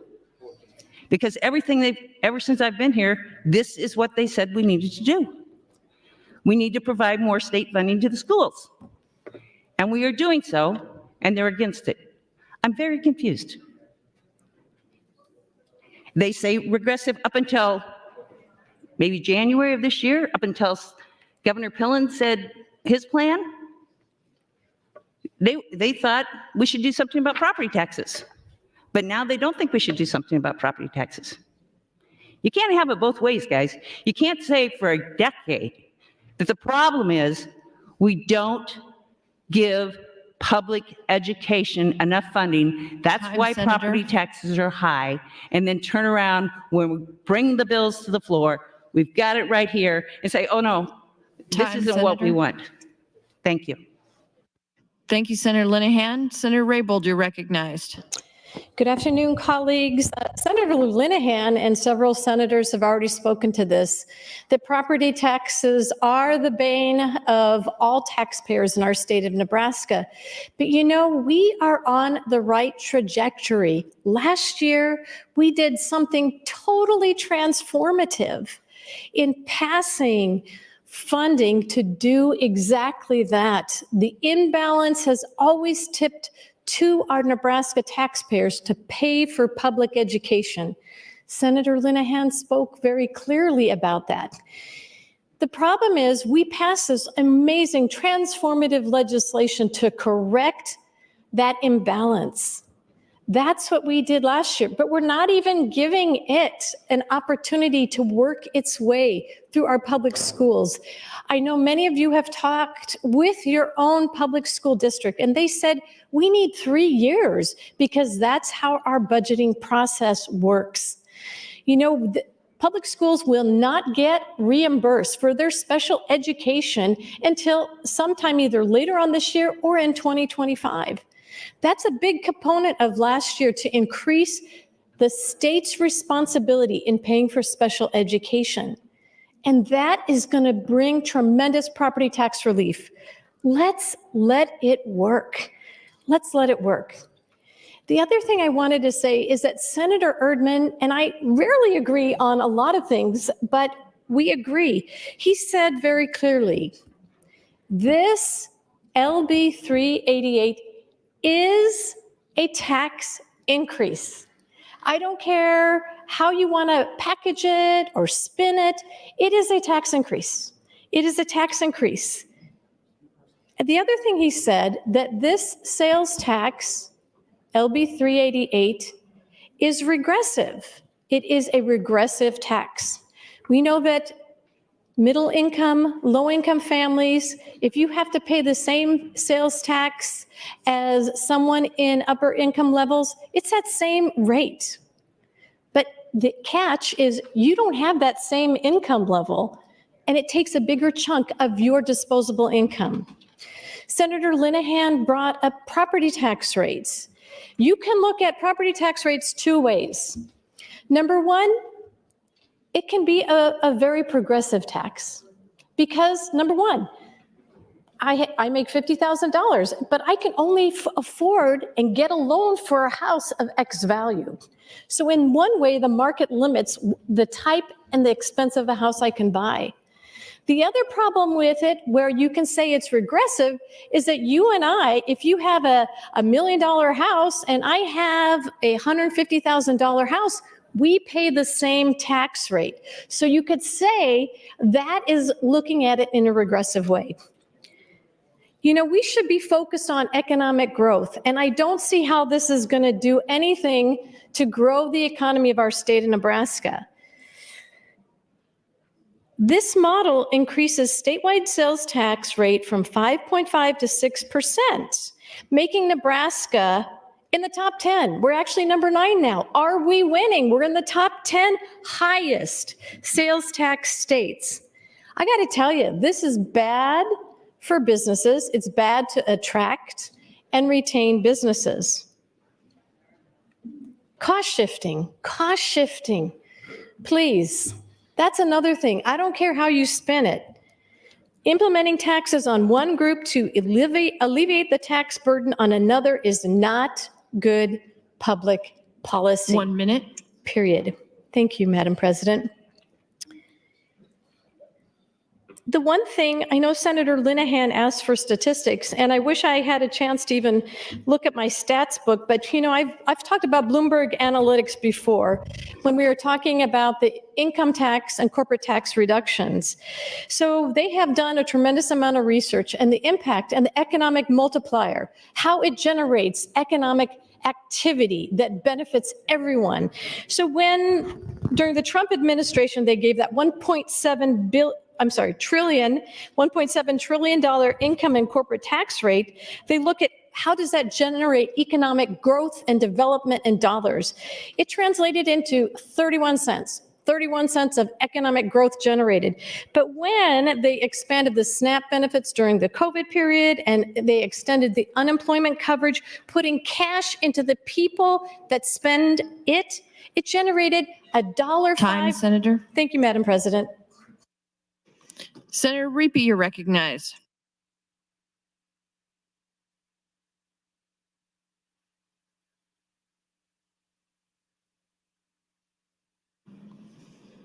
Senator Michaela Cavanaugh, you're recognized.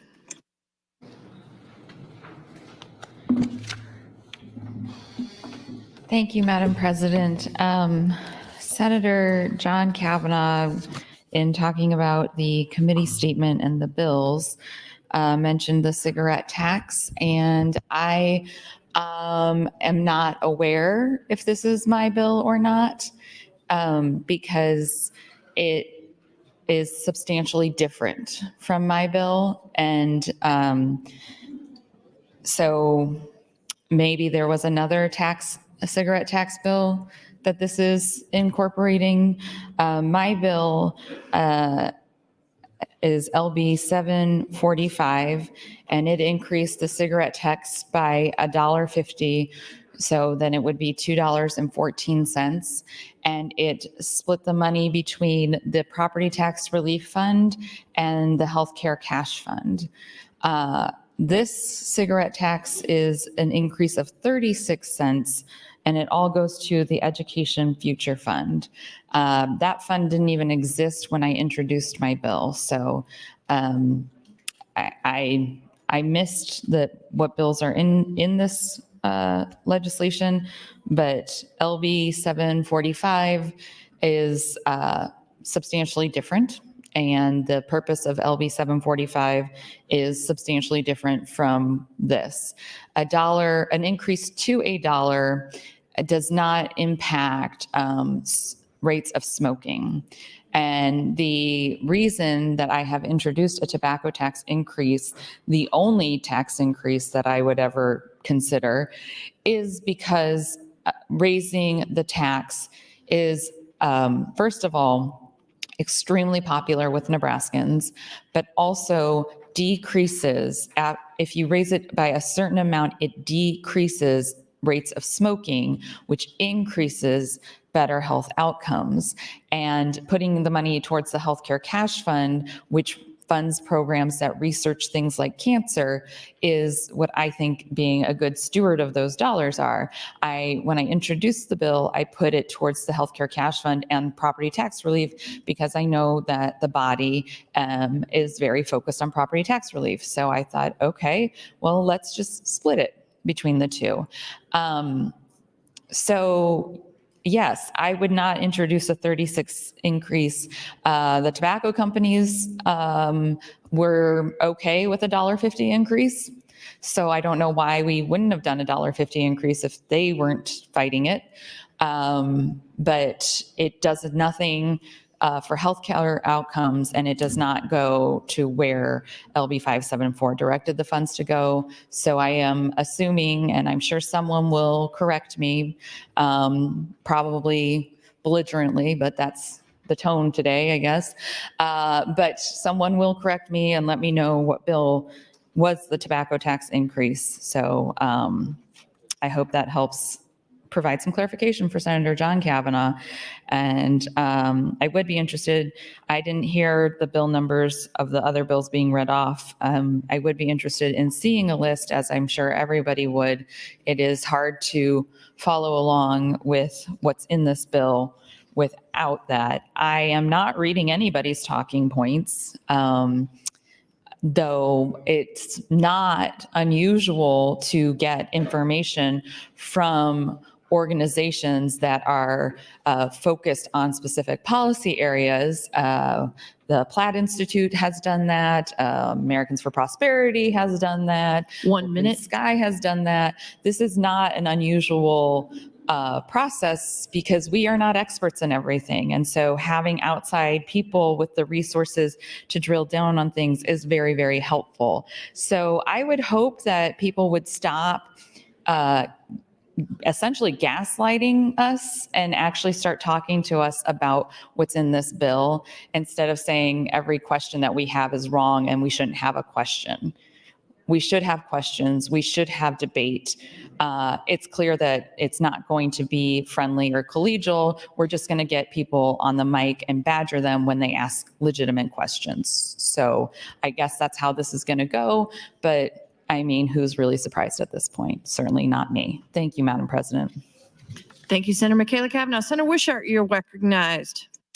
Thank you, Mr. President. Colleagues, I am one of the few, it seems, that is undecided and going to keep an open mind and listen and make my decision towards the end of tomorrow and the end of debate. With that, I'd like to hear a little more what Senator Linehan has to say. Thank you. Senator Linehan, you're yielded 4 minutes, 39 seconds. Thank you very much. So I'm going to try and cover something that it's complicated, okay? And I know it's complicated, but TIOSA, complicated. Got it. But really, the basic of it is not complicated. It's a simple math problem. Your valuation in your district times $1 is either above your needs, meaning you get no equalization, or it's below your needs, means you get equalization. So that, there's lots of other things that triggers, but that part is pretty simple. So here's what's going to happen if we don't do this. Schools, Millard, Lincoln, Waverly, Norris, they're going to be out of equalization because what's happening in those communities is their valuations are going up. And they are experiencing what Senator Dorn explained ag has experienced for the last 10 years. If those valuations keep going up, which every sign is they're going to, they might plateau a little bit until interest rates go back up. You're not going to have equalization aid, folks. And guess what happens, as Senator Dorn, Senator Brandt, Senator Meyer could explain to you? When your valuations go up, you lose your equalization aid. And because the schools have to have money, they need to raise property taxes. So if we don't do this, and valuations go up again in Lincoln, there may be 2 years, Lincoln's maybe 2 years from losing, having any equalization aid. So that means Lincoln is going to have increases in their levies. They're going to have to take advantage of all evaluation. So there is no way to fix the property tax situation today. And going forward, it's going to get worse if we don't do this.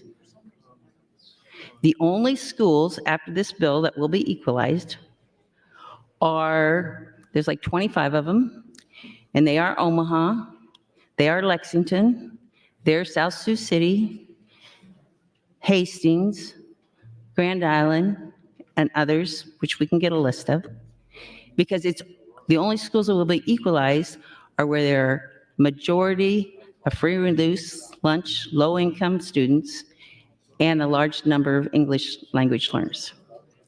We tried, Senator Wayne brought a bill to revenue, trying to do away with TIOSA, and we tried.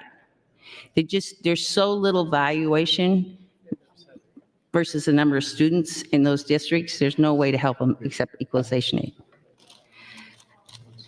So we can stay where we are, and you'll be back here, and there will be a lot more people, a lot more angry about their property taxes in Hickman, in Lincoln, in Grand Island, all over the state, because, not Grand Island, Omaha, Elkhorn, Bennington, because they're gonna be off equalization. So there's not, I know all this is complicated, and yes, revenue is complicated, but 1 minute. We have a lot of seasoned people in Revenue Committee that have been looking at this for a long time. I just want two other things that were said that I'm not, and I know all this is very complicated, so I just want a couple things. I think Senator Day mentioned SIDs. They're not in the bill. SIDs are not capped. Counties, cities, schools, not SIDs. Because to your point, and you're right, Senator Day, they are growing. So if you cap them, they can't grow. So SIDs are not in the bill. And Senator Raybold, I had to actually, one of the things you said, I actually called the Department of Ed this week, or maybe last week, they all run together, on the special ed reimbursement, where it is accurate that they did not get the money at the start of the school year. They did start getting their checks in December. So they are now getting their full 80% reimbursement monthly. So it's a little behind, but it's not a year behind. And that was confusing. Senator. Thank you. Senator Duncan, you're recognized. Thank you, Madam President. Colleagues, I do still rise in favor of the IPP motion and opposed to LB 388. I do, again, appreciate the conversation we've been having. This has been, I think, very illuminating, and we've been seeing a full queue now for the last hour or so, hour and a half. And I think this is really good. If we're debating something as complicated as this, we need to be having different inputs and different perspectives. And so I think the conversation thus far has actually been very productive. And Senator Linehan is exactly right that this is a very complicated subject. Having been on the Revenue Committee this year and having listened to these hearings and talked with a number of experts all across the political spectrum, none of this is easy. But I do think that it's important to continue to drill down into some of the details of the plan, but also talk about it from the broader perspective. One thing that I've sort of felt, and I think said multiple times throughout this year, is we don't have to do anything. That we as a body and we as a committee obviously want to achieve certain goals, but we can do so in a way that doesn't always require, quote unquote, taking the tough vote or something like that with regards to raising sales tax or something like that. I've said since the beginning as well, I'm absolutely in favor of the plan that front loads the 1107 fund into schools, therego essentially dropping down the amount of property taxes that people owe to their schools, ergo dropping down their overall property taxes they have to pay. We can do that, colleagues. We can do the 1107 front loading without doing this. Let me say that again. We can do the 1107 front loading and achieve the goal of reducing property taxes for the vast majority of Nebraskans without necessarily raising the sales tax. We don't have to do one in order to achieve the other. Now, granted, it may change the amounts of money that would be available, or it may change the avenue with which to achieve that. But certainly if we were to front load the 1107 credits and say delay implementation for a year so we could then not have the 1107 credits coming out as income tax credits, save that money and then put it towards property tax relief, that would pay essentially for itself. And if we have to find that additional 150 million or 175 million due to the amount of credits that usually aren't claimed that roll over into the general fund, we can find that money in other areas, and we can have to make that decision at that time. In addition to that, we have other funds that have already been discussed today with regards to this massive amount of money that has been set aside for a canal. There is a massive amount of money that's been set aside for other projects. And so I just want to make very clear, the 1107 front loading, which is the mechanism with which we've all been talking about, I think we're going to achieve the real property tax relief, that can be bifurcated from the desire to raise the sales tax. Now, I understand the concern is how do we pay for it? And the concern is raising that money through the increased sales tax. But again, that money is either can be collected over a period of time or we can raise it other ways. And so I just want to make that very clear. And I also want to highlight again, because I think this got glazed over or glossed over rather a little bit in the beginning, LB 388, the bill that we are voting on right now, does not contain in it any mechanism to front load the 1107 credits. Now, again, my understanding is that's going to come from an education bill.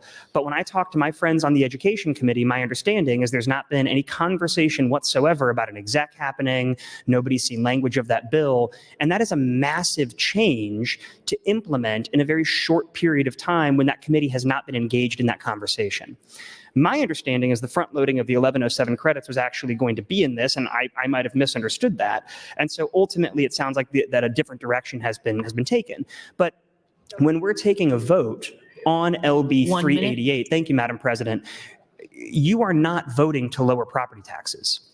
You are voting to raise sales tax and to get rid of sales and use tax exemptions on certain industries, and you're voting for a relatively hard cap on political subdivisions, with the hope that that money will then be used to effectuate property tax relief through the front loading of an 1107 credit and the injection of additional foundation aid that has not yet, I think, actually been written. Now, granted, there may be an amendment to this, it sounds like, that's brought up. I haven't seen that yet. I would hope to have that conversation if it does. But as it contains the language right now, 388 does not in any way, shape, or form actually front load those $1107. And I think that's very important to note. So, colleagues, I'd encourage you to continue listening. This is a really good debate, a really good conversation, and I think it's going to continue for a little while longer. Thank you, Madam President. Thank you, Senator Duncan. Senator Erdman, you're recognized. Thank you, Madam President. Senator Duncan is right. It's going to continue for a while, sir. So what we're forecasting here is the revenue to come in to make this work. So let's read a little bit here of an article that I found a couple of weeks ago. It says farmers can expect the largest record year-to-year dollar drop in net farm income in 24. Income is estimated to be nearly 40 billion lower this year compared to 23 nationwide. That is a decrease of 25%. The American Farm Bureau economist analyzed the latest data from the USDA. It goes on to talk about net farm income is going to be down on grain farmers, and it talks all those things. So what's going to happen is we have now got an economy that's being supported by ARPA money that hasn't been in the economy yet. We haven't spent it. And so we have an economy that's being supported by inflationary dollars that were created by the government. When that goes away, and then we begin to function on agriculture again, we're going to have less revenue. Now think about this, ladies and gentlemen. We have less revenue because people have less money and pay less taxes, and then we're going to raise the sales tax rate. That makes a lot of sense to me. You don't have the money to pay the taxes that you were paying, so the state gets less revenue, so then we're going to raise the rate. That's really a good deal, right? Art Laffer was in my office 2 years ago, and Art Laffer, whether you like it or not, is probably the smartest, the most renowned economist in the nation. He has been, and still is, 100% behind what we're trying to do with the epic consumption tax. He says this: you don't get more revenue by raising the rate. You get more revenue by broadening the base. And what they're doing with these little flimsy exemptions they're taking away is not broadening the base. If you want to do this, if Senator Linehan wants to do something and the governor wants to do something, you remove the sales tax exemptions, broaden the base to the 110 million or whatever it should be after you take away the exemptions, and then you lower the rate to 3.5% or 4%, and you get more revenue. That's how the economy works. It doesn't work like this. This is not going to work. We can't sustain this. We swept money from the cash accounts to do this. You can only do that once, because when you take money at the middle of biennium like we did, at the next middle of the next biennium, there'll be no cash there because those agencies are going to spend it all. This is not going to work. The people that are in support of this have been calling me. One of them called me this morning and said, would sure like to get on board. I said, why didn't you come to me when I introduced the EPIC consumption tax instead of whining and throwing rocks at me? Why didn't you come and say, we don't like this part of EPIC, or we can try to help you fix that part of EPIC, or we can try to figure out how to fix our broken tax system? Because our broken tax system puts the tax collector and the tax spender in first place. EPIC puts the taxpayer in first place. So why didn't you come to me and talk about it then? And they said, oh, we're sorry. I said, you're sorry. Now you're sorry, but you want me to jump on board on what you think is a property tax fix. It is not. It is a decrease in the increase. That's what we've done here since 1967. So when you hear the phrase property tax relief, let it be known that means a decrease in the increase. It's not you pay less than you did last year. It's a decrease in the increase. That's exactly what this is. You vote for this. I'm going to tell you this right now on the floor so you know you're running for re-election. You vote for this tax increase, you're going to have a difficult time getting re-elected. That's plain and simple. Governor Orr raised taxes, one-term governor. Governor Tiemann raised taxes, one-term governor. Those of you who are going to seek re-election, you'll be a one-term senator. That's what happens when you vote to raise taxes. Now, income tax is just as regressive as the property tax, but we don't talk about that. Income tax has the foot on the throat of the economy. They tax your money, and then you try to save it, and then you make interest, and they tax you again. This is not the answer. The EPIC consumption tax is the answer, so come over, help me understand what the issues you have. We'll fix those, and we'll move forward with a real solution, because we've been continuing to put a Band-Aid on amputation. Thank you, Senator Erdman. Senator Kauth, you're recognized. Thank you, Madam President. So I just want to point out, repeating over and over that it is a tax increase doesn't actually make it a tax increase. It doesn't change the math of this. As Senator Von Gillern stated so eloquently, this is a net tax benefit. Net is the operative word. One of the best ways to cut taxes is to cut spending, but we've heard no one stepping forward to volunteer to have their spending reduced.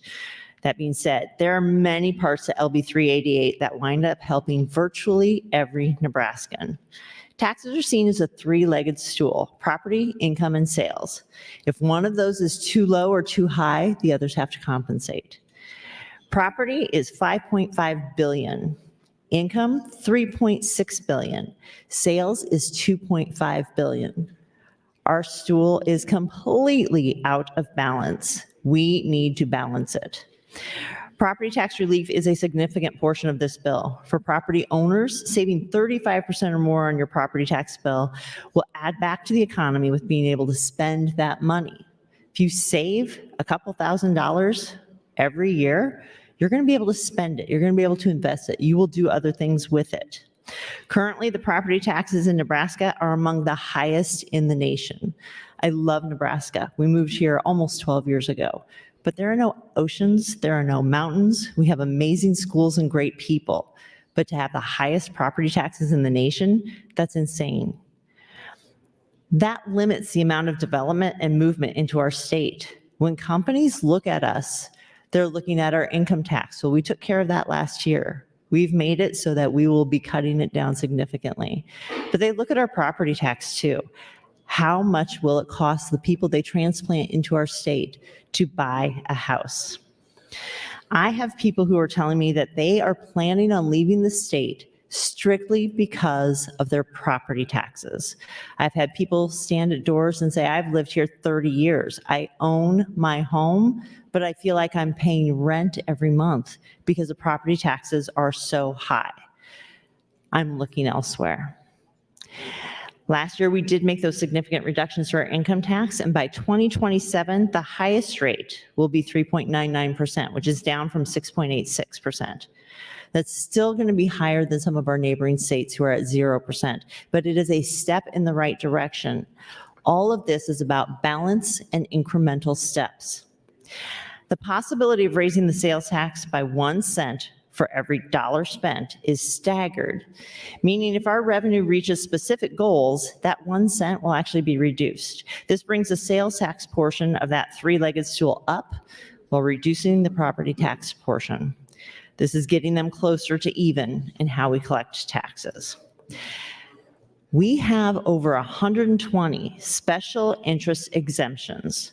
What that means is a lobbyist came in sometime, talked to prior legislatures, and convinced them to not tax a specific item. It always looks small. It's just a couple million. It's just a little tiny thing, but that adds up over time, and it sure has. By broadening our tax base and now taxing certain things that are exempted, we will help mitigate that 1 cent overall tax increase. And I know Senator Dungan was making the point that we shouldn't be picking winners and losers. If he would like to introduce an amendment to get rid of all of our sales tax exemptions, I would certainly look at that. Finally, we have put in the bill the removal of sales tax on utilities, because those are something that people cannot do without. Those are the necessities. Our utilities have actually been charging sales tax, or we have been charging sales tax on the entire bill, not just the energy portion. 1 minute. Thank you, Madam President. By totally removing that from the state taxes, now the cities can still tax utilities. That's up to them. That's part of that local control. We're providing balance against the 1 cent on items purchased. The bill also puts hard caps in place for those political subdivisions that can levy taxes. That was a deal breaker for me. If we were not able to basically plug the hole, we shouldn't raise taxes. This means they can't raise their taxes above a certain percent, 3%, without a vote of the people. There's special exemptions for public safety. They can go up to 6% for personnel issues. But this is going to give local control, give people who are actually going to pay that tax a little bit more input into the taxes that are assessed. This bill is going to help renters who want to become homeowners by significantly reducing the property taxes, because when you go to buy a house, property taxes are part of that mortgage payment. Senator. Thank you, Madam President. Thank you, Senator Couch. Senator Albright, you're recognized. Thank you, Madam President. Colleagues, this is awesome that we're so full in the queue and everybody wants to talk. I hope just as many people are listening, because Nebraska is counting on us. I too served with Governor Pillen and several members of Nebraska, like different businesses. We had counties there, we had cities, municipalities. Everybody that got in on this conversation from the very beginning knows exactly what direction we're headed in. They've been a part of the conversation throughout the whole summer, the fall, and all year since we've been here. I do appreciate Governor Pillen and his staff for helping us with all of the numbers that we've been just inundated with on whether it's a good way to go or it's not going to be effective, it's not going to be sustainable. We've gone through these things, and I want to stand here and applaud the chair, Linehan, has helped each and every one of us in all facets of this and the education bill that will come forward. I think it's too soon to jump up and say, I'm out. I'm not raising taxes. Because you know what? I've been here for 8 years. We've really, in the last 3 years, really jumped on this and are making strides and impacts that are historically supporting and sustainable to the whole state of Nebraska in so many reasons. There's something in both of these bills for everyone. And that's how we're supposed to take care of Nebraskans. It's something for everyone, and we're trying desperately to make people understand where we're going and why. So We're just in the early stages. We'll take this 8 hours if that's what it takes, and it should take 8 hours to talk about this so that everybody knows and understands what we're doing. I want to thank, again, Senator Linehan for all the work she's put in, her staff.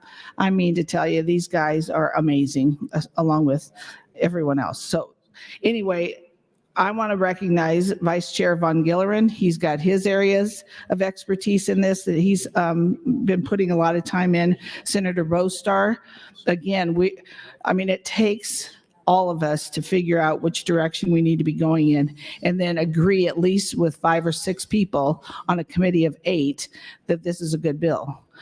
This came out 7-0, and I'll let you do your own research, but we have Senator Bostar, Koth, Merman, Meyer, Dungan, and myself. We have spent hours listening to testimony, listening in committee intently about what we should do, shouldn't do, could do. Maybe it's not a good idea, but it's very thoughtful. It's something for everyone. Property taxes will always be front and center, even after we do this. There's still more work to be done. But everybody has to engage. Everyone who's a taxing authority in the state of Nebraska owes it to each and every one of us that have to pay those taxes an explanation of how they're spending our money. And we at the state level are just as guilty as anyone else that it's too easy to spend other people's money. And that's exactly what we do when we come down here and we're asking $37 million for a special project that's going to help a certain group of people. 37 million. They start at 37 million, and then we reduce it to about $1.5 million, and maybe we can get there. There are so many needs in our state, whether it's roads or bridges, whether it's internet and just broadband to get to all the people. There are so many different things that we have to think about when we're putting these numbers all together. But again, 1 minute. Real quick, I want to just say that the LB 1354 for Senator Kavanaugh was asking about the Advertising Tax Act. That was something I introduced to the Revenue Committee, and I also introduced LB 1310, the game of skill and lottery taxation. And again, this is a working document that's been going on for some time. It just went up to bill drafters last week, and we just got a hot copy of it this week. So, we are still going through it.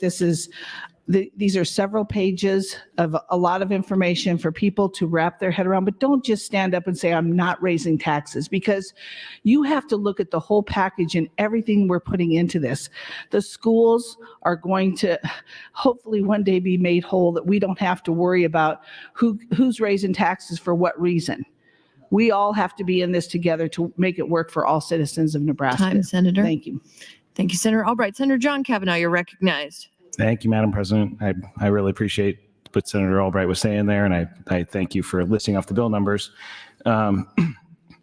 So I have a lot of things I was going to say about this, and there's a lot of issues, and I'll probably push my light and talk again at some point, maybe today still. But I did want to revisit the conversation I was having with Senator Linehan, because she started down this path, so I thought I would finish it. So the rule is Rule 3, Section 17, report of bills of the legislature, Section 17A, in reporting a bill of the legislature, whether with or without amendments, a committee shall, by a vote of the majority of its members, recommend that the bill be placed on general file or that the bill be indefinitely postponed.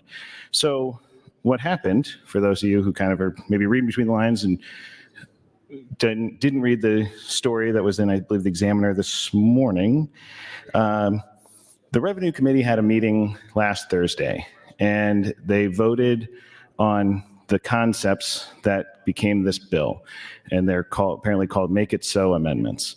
And then this rose to my level of attention because the governor sent out a press release immediately lauding the 7-0, monumental achievement of moving this bill out.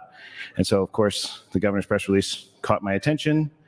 And then I read the newspaper article the next day, which was clear from that article that the committee voted without having an amendment in front of them. So to me, that said, this committee, we've heard a lot of people talk about how complicated this issue is, how nuanced, how important, how many moving parts there are.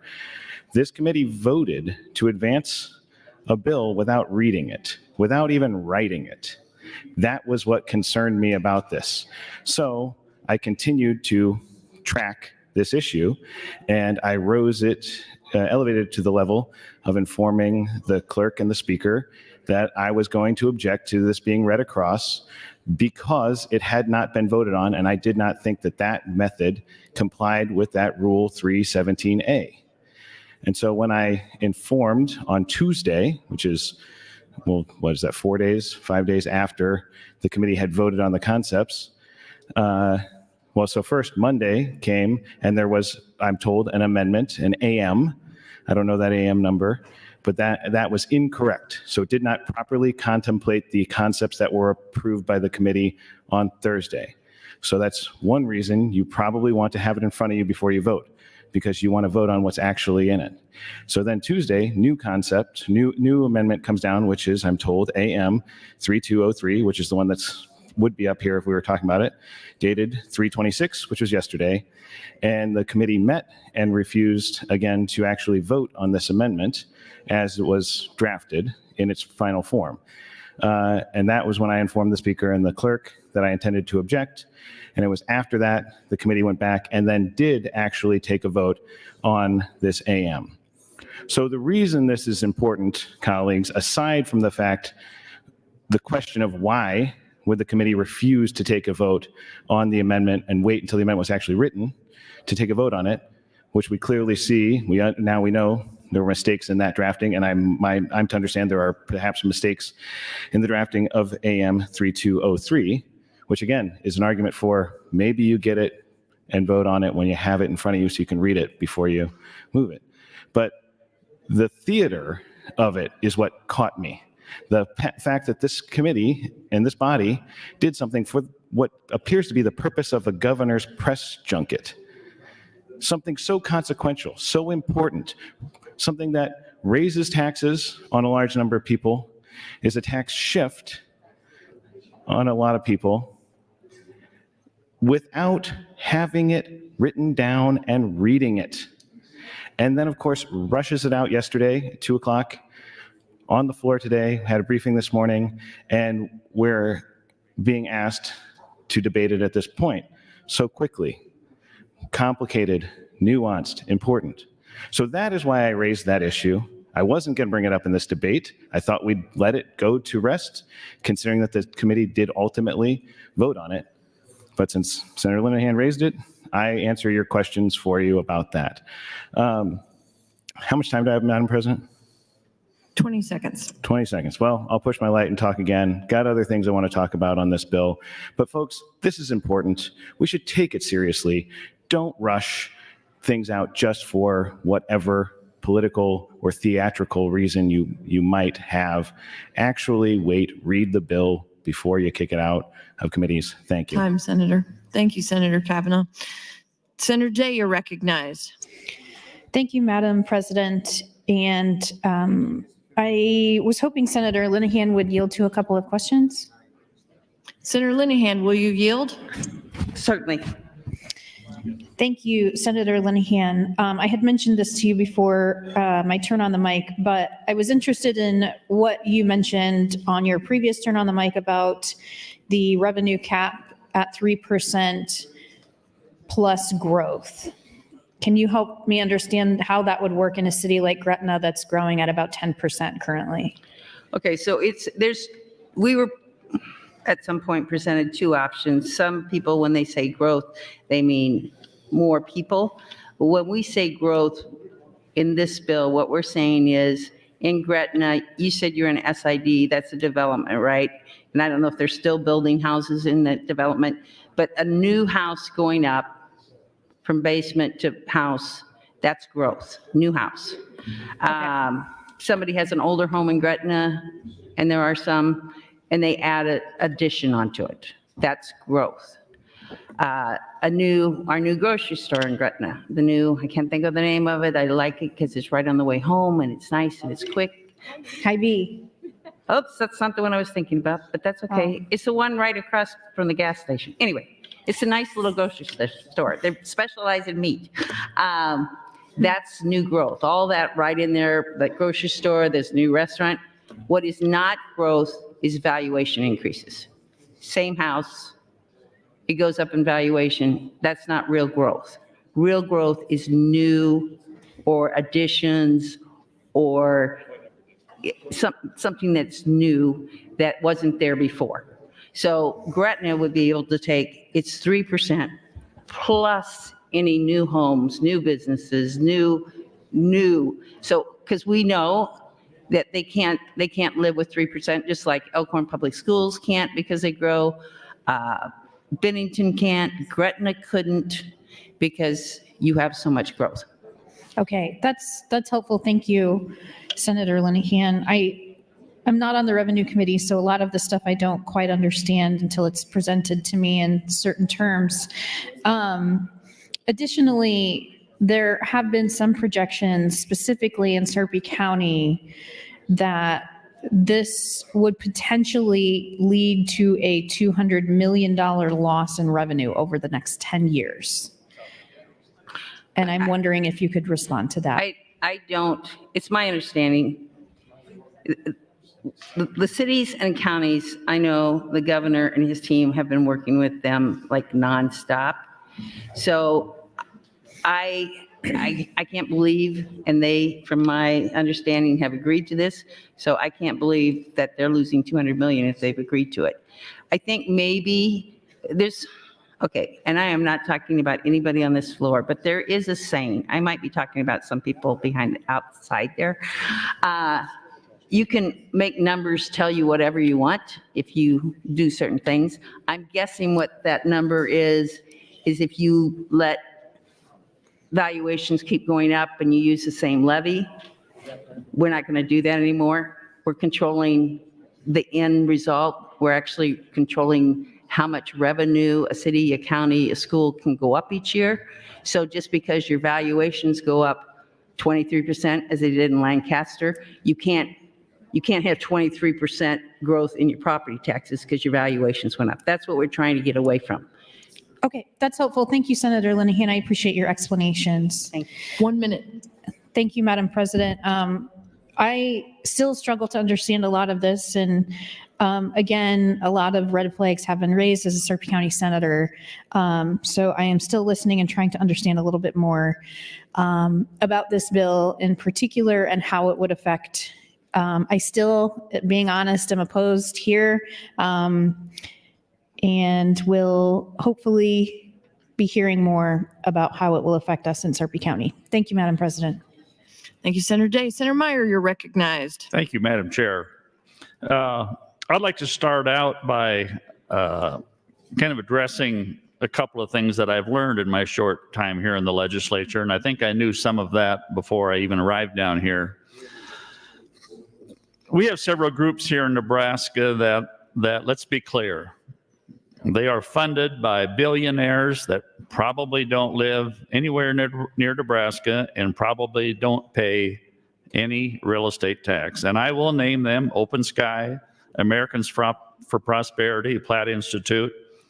They all seem to have all of the answers to anything that we try and do, but they never come to the table with a single solution to help us get past the situation that we're in. And I will include, I'm not here to make any friends, I will include the State Chamber of Commerce. In fact, I tell my rural friends that if the State Chamber of Commerce, the Lincoln Chamber of Commerce, or the Omaha Chamber of Commerce, they are not your friends.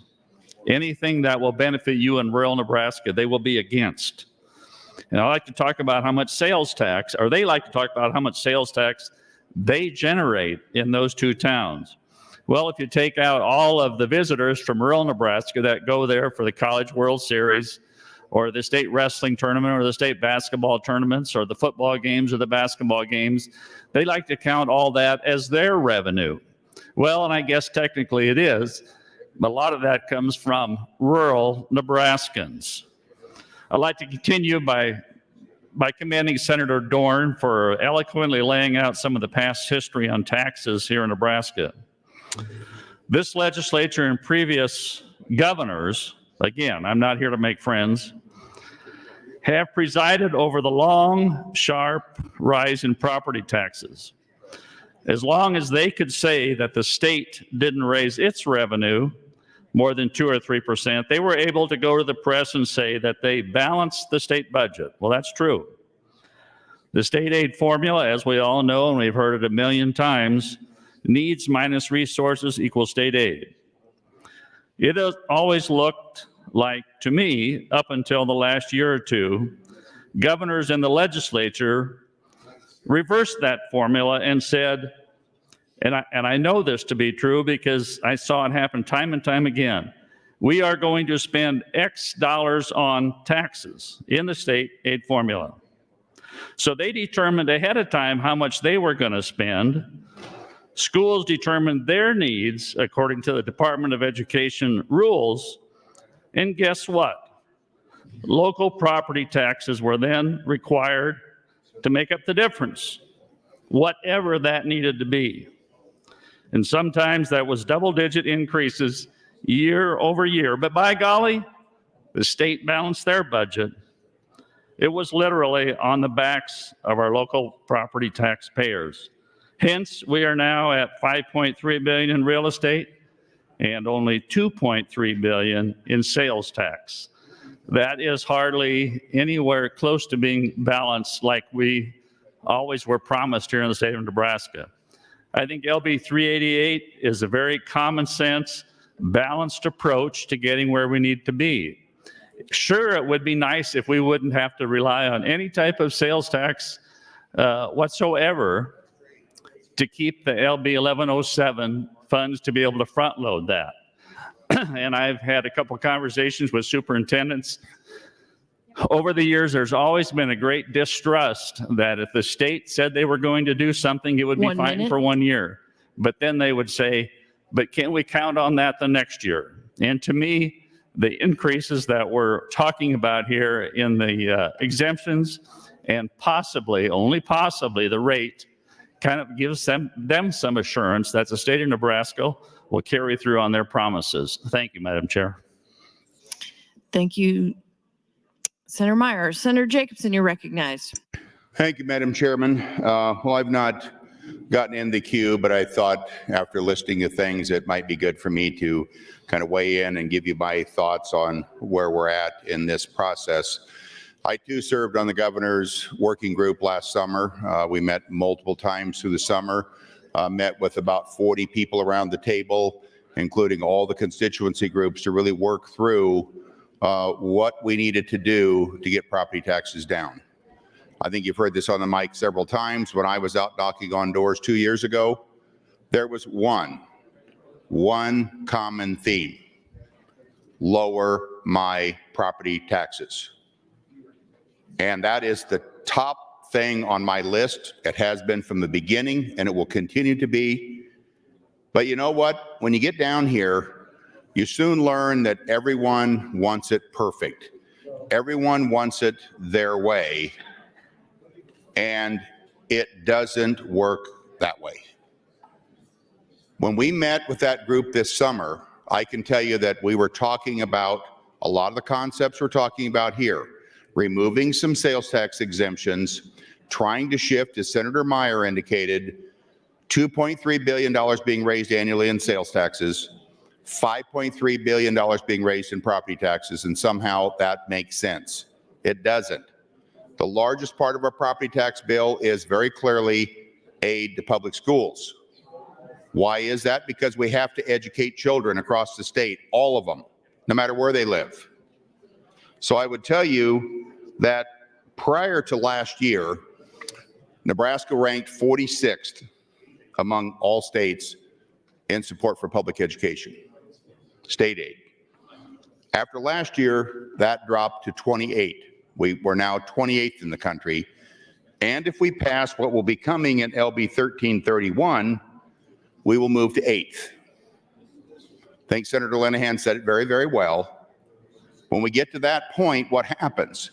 In rural Nebraska, suddenly we look at what our percentage, of course, across the state, your school district's taking 50 to 60 to 65% of your property taxes.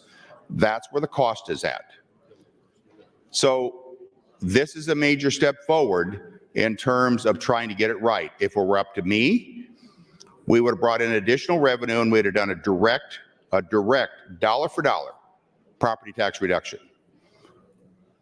But when they came back and the committee came back with this plan, I'm buying into this plan. I'm buying into this plan because it's what people can agree to and still accomplish what I set out to do, which is reduce property taxes. I've already had some folks in North Platte run some numbers based upon LB 388. It looks like our school district in North Platte Public Schools will reduce their property tax ask by 20%. 20%, and that's before we look at the credit, the front-loaded income tax credit, which should get us pretty close to 30%. That's real property tax relief. That's real property tax relief that we can calculate. There are people that are saying, well, we don't know that the money's going to go to 1331. That's because it's in the Education Committee.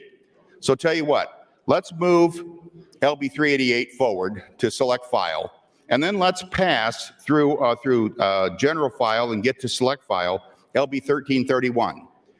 And if those people are concerned, or those people that are concerned about 1331 passing, let's pass 1331 on final before we pass 388. Or let's put them together at some point and move them together. 1 minute. They will go together. And that's how we're going to get real property tax relief. 1 cent, what does that mean? And I'll have to get back in the mic at some point, but 1 cent, let me just make it clear. Most communities have, or many of the cities across the state have a local option sales tax that's 1.5%. We just in North Platte passed a 0.5 cent sales tax to fund our rec center because nobody wanted to pass in our property tax increases, but they were more than happy to do it on the sales tax side, 0.5 cent. Blink of the eye. This is not a big deal. Let's move it forward. Let's pass this bill. Let's bring 1331, bring them together. Let's bring real property tax relief for taxpayers across the state of Nebraska. Thank you. Thank you, Senator Jacobson. Senator Brandt, you're recognized. Thank you, Madam President.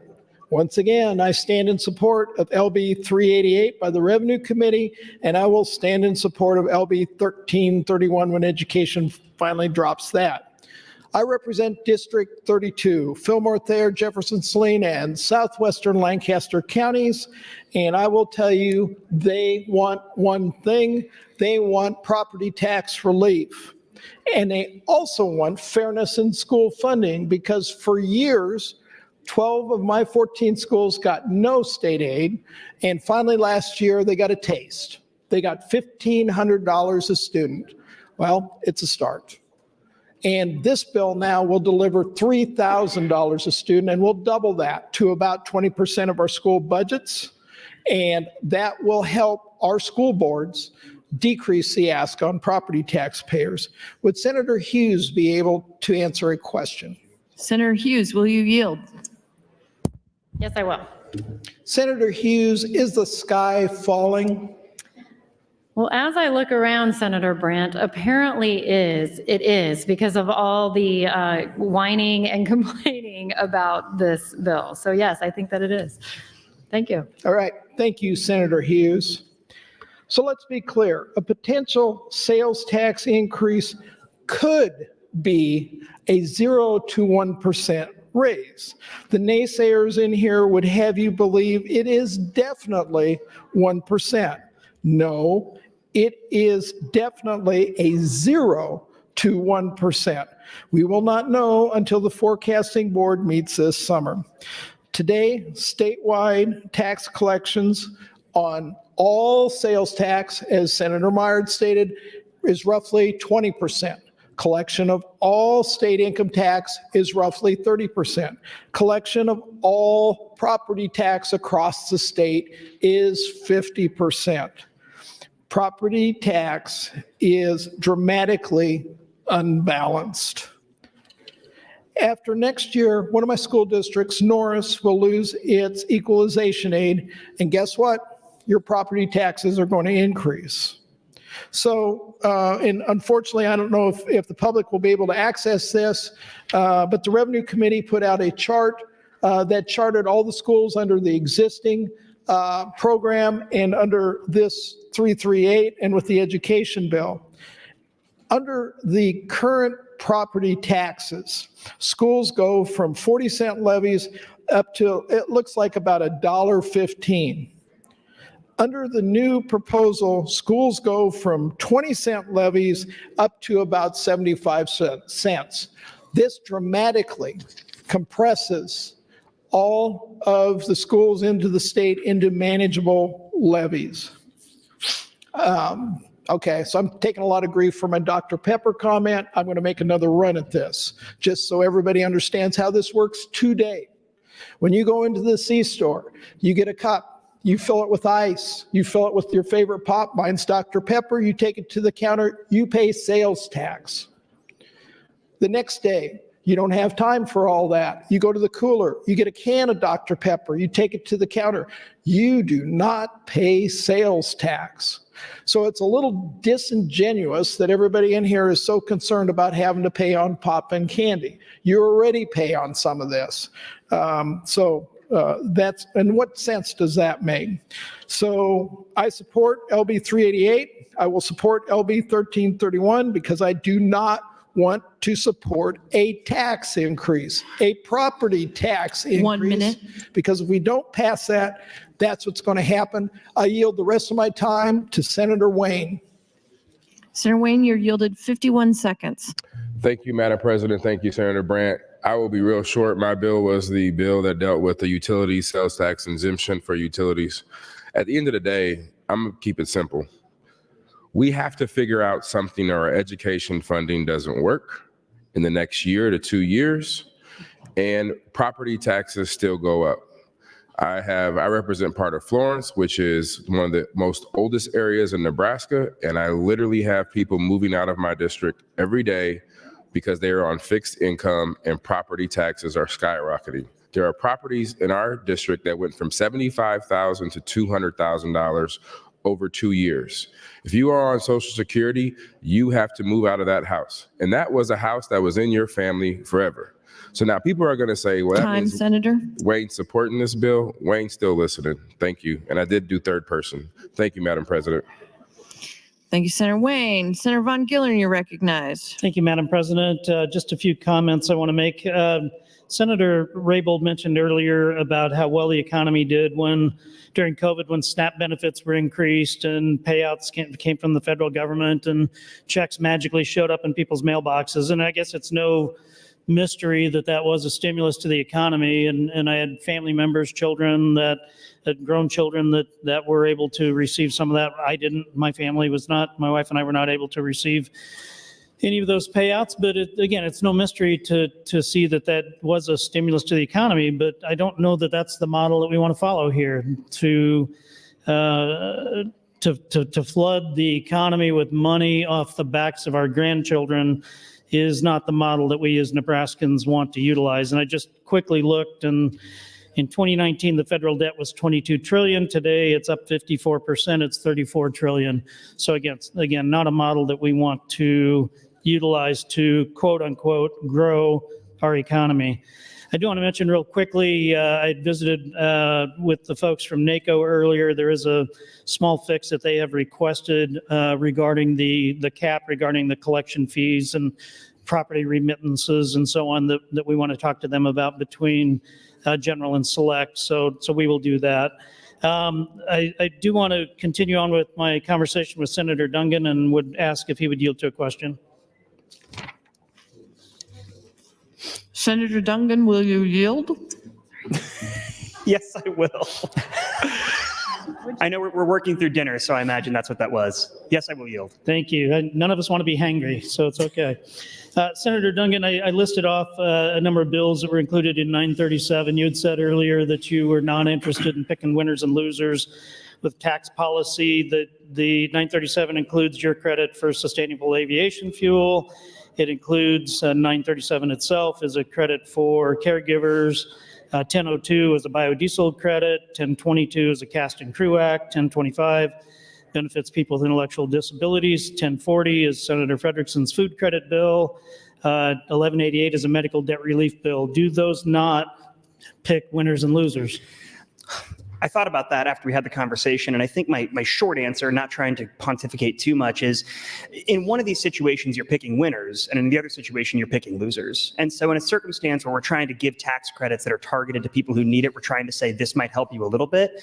In a circumstance where we are tasked with the unenviable position of getting rid of sales and use tax exemptions and eliminating those, we're simply picking losers. And so I'm not saying that we need all of these sales and use tax exemptions in the broad spectrum, but the way that we've, I think, piecemeal together these few that we've decided these are fine and these aren't, that's where it makes me nervous about that. So that's how I guess I delineate the difference between the tax credit and the elimination, is one is picking kind of winners and the others are losers. So to pick up on something else that you said earlier, you said that some of the think tank groups have, and you're accurate in this statement, they have stated that the proper solution to this is broadening the base.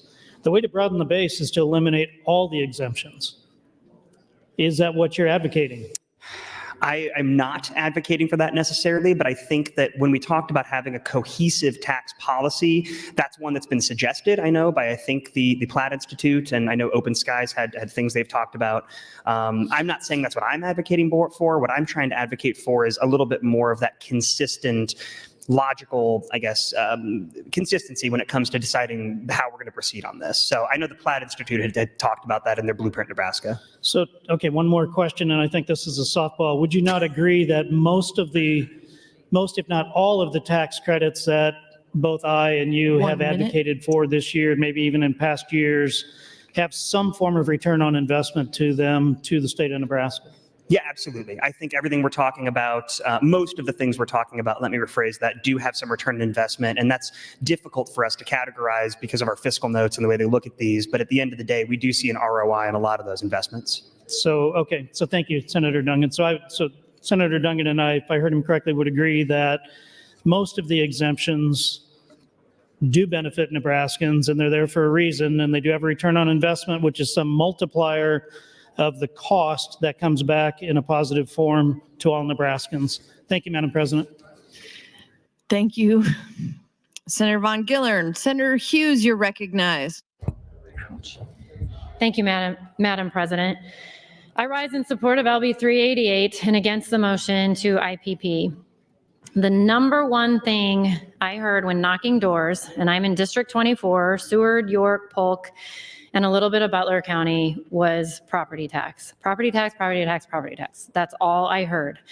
And for the last 15 years, this body has allowed those taxes to shift to property taxes for schools, especially schools in the rural areas. And as land ag valuations rose on ag land, the means rose, that we've heard about this discussion, and therefore less and less money came from the state to those schools until the majority of those schools were primarily funded off of local property tax funds. Money that would have come in from the state is coming from either income tax or sales tax. The state does not collect the property tax. And as rural schools started funding themselves, guess what? The state budget stayed and looked really good. Now that finally Lincoln and some of the urban areas are experiencing that same pain with valuations, as valuations rise on residential and some commercial, we're finally having this conversation. And I don't care when it's happening, it's finally happening. I'm really happy that the 1107 tax credit is going to be front loaded. Why should someone write a check for property tax and then ask for it back later? Don't take it in the first place. I think this bill is a good start. I think that with all this discussion going on and different ideas and options, that it'll get better and we can work this out over the next week or so and get something figured out. And this will be a game changer for Nebraska. I like the work that the committee has done with the sliding scale when determining if and what amount that sales tax percent increase would be. And I also want to mention that I actually, a bill of mine is a small part of this bill, and it's LB 1299.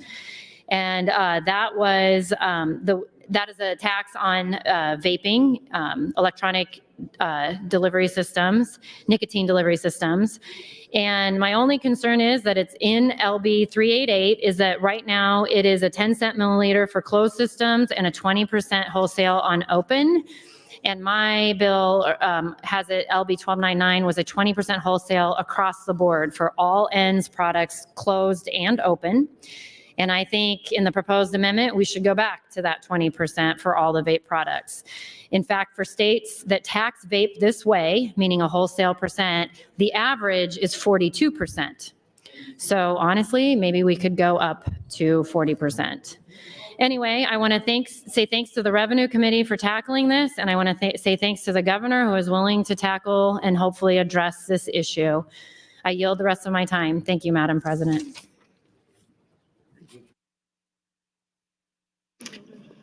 Thank you, Senator Hughes. Senator Dorn, you're recognized. Thank you, Madam President. And colleagues, I'd really like to thank everyone for some of the questions, some of the comments, and some of the discussion we're having here this afternoon. I think property tax discussion is always one of the key things up here we always have. It's one of the important things that we always have a discussion on and try to decide which direction or how we're going to incorporate something. I really appreciate everybody on both sides of the comments have really dwelled on different parts of what we can do or what we should be doing with property tax.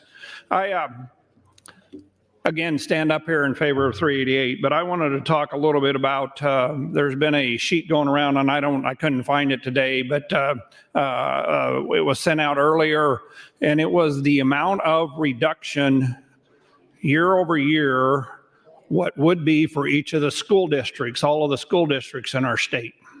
And I want to comment on a couple different things there. Through the discussion that I've had with different people in the last week, or different groups have presented stuff to us, we had LB 1107. This year is going to be over $500 million.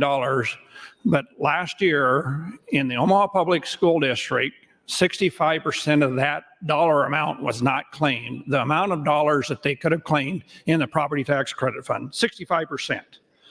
So when I looked on the sheet for what their reduction would be, front loading this, putting about $750 million in, as Senator Hughes said, we increased that amount, but front loading it, putting that amount in there, Omaha Public Schools on their property taxes year over year in the next 2 years will have a 58% reduction in the property taxes they pay. Senator Wayne talked about many of his people and how much of increase it's been. The school property taxes, that would be a 58% reduction. Included in that for the people of the Omaha Public Schools would be now, you also have to remember that $500 some million we have out there, over 60% of that's not being claimed. So there's another percentage that's going back to them. When I look generally at the chart or the sheet that shows the reduction in property taxes for schools, we had one or two outliers, and one of them was Arcadia, Nebraska. It was going to be at 9% only decrease. Otherwise, many of those were in the 30 and 40% range. I'm going to read off a couple others. Bellevue was going to be a 62% reduction in property taxes, school property taxes year over year. Ashland Greenwood is 64%. My home district, Freeman, down at Adams, 39%. Norris, south of Lincoln here, a 43%. Lincoln, a 42%. And when I mentioned Lincoln, last year or in the last 2 years, 52% of the dollar amount with our income tax credit was not claimed in the Lincoln School District. Those are numbers that we've been told. I'm not saying those are right or not, but those are numbers that we've been told, 52%. So they would have a 42% reduction in their school property taxes. In addition, all those people that weren't claiming it, they don't have to worry about not claiming it, not getting it. They will have a bigger increase because they now would not be losing out on that amount to claim. Beatrice, another school district in my district, 52% reduction in school property taxes year over year. With this proposal, 388, that has come out, with also the other bill of front-loading the income tax credit now, instead of you asking for it, front-loading it. That's what that amounts to in many of those things. This is very, very meaningful property tax reduction. Another part I wanted to talk about was in this bill is a revenue generation. There are about 9 different things in there that are going to be increase in sales tax. A 1% increase in sales tax in fiscal year 25 will amount to $206. These are the numbers that they are showing us. In 2026, it will be $526 million. A cigarette tax, 21 million this first year, 23 million the next year. Candy and soda, 36 million up to 40 million. 1 minute. Time. Thank you. Thank you, Senator Dorn. Senator Linehan, you're recognized. Thank you, Madam President. Senator Jacobson was just sharing a funny story with me. And I also want to thank Fernando. I think he's one of our pages. I was very impressed. I needed whiteout, and I figured anyone under 30 years old didn't know what whiteout was. And he's like, oh, no, I know what it is. And miraculously, he got me some. So, but I didn't get it whited out enough to pass it out. But after I speak this time, I will ask the pages to make copies and get it to you. So this page, TV, it's from Open Sky book that I referred to earlier. That's dated October 2023. So not a year old. The charts you'll see here, this is Nebraska. This is average across the country. Property taxes paying for education, 49.7%. Half, let's just say half. State formula aid, 22%. Now, this is before what we did last year, so it's a little off, but again, it's Open Sky. State average across the country is 34%. So doing some quick math there, 16, 17% less in Nebraska than average everywhere else. State formula aid, everywhere else, average 30%, we're at 22%. As of FY21, I'm reading from Open Sky. Nebraska relies more on local property taxes to fund public schools than 48 other states. About 58% of K-12 public education funding in Nebraska comes from, I don't know, the chart says 49, but this says 58% of public education and funding comes from property taxes, and other local sources, compared to the average of 45 cents.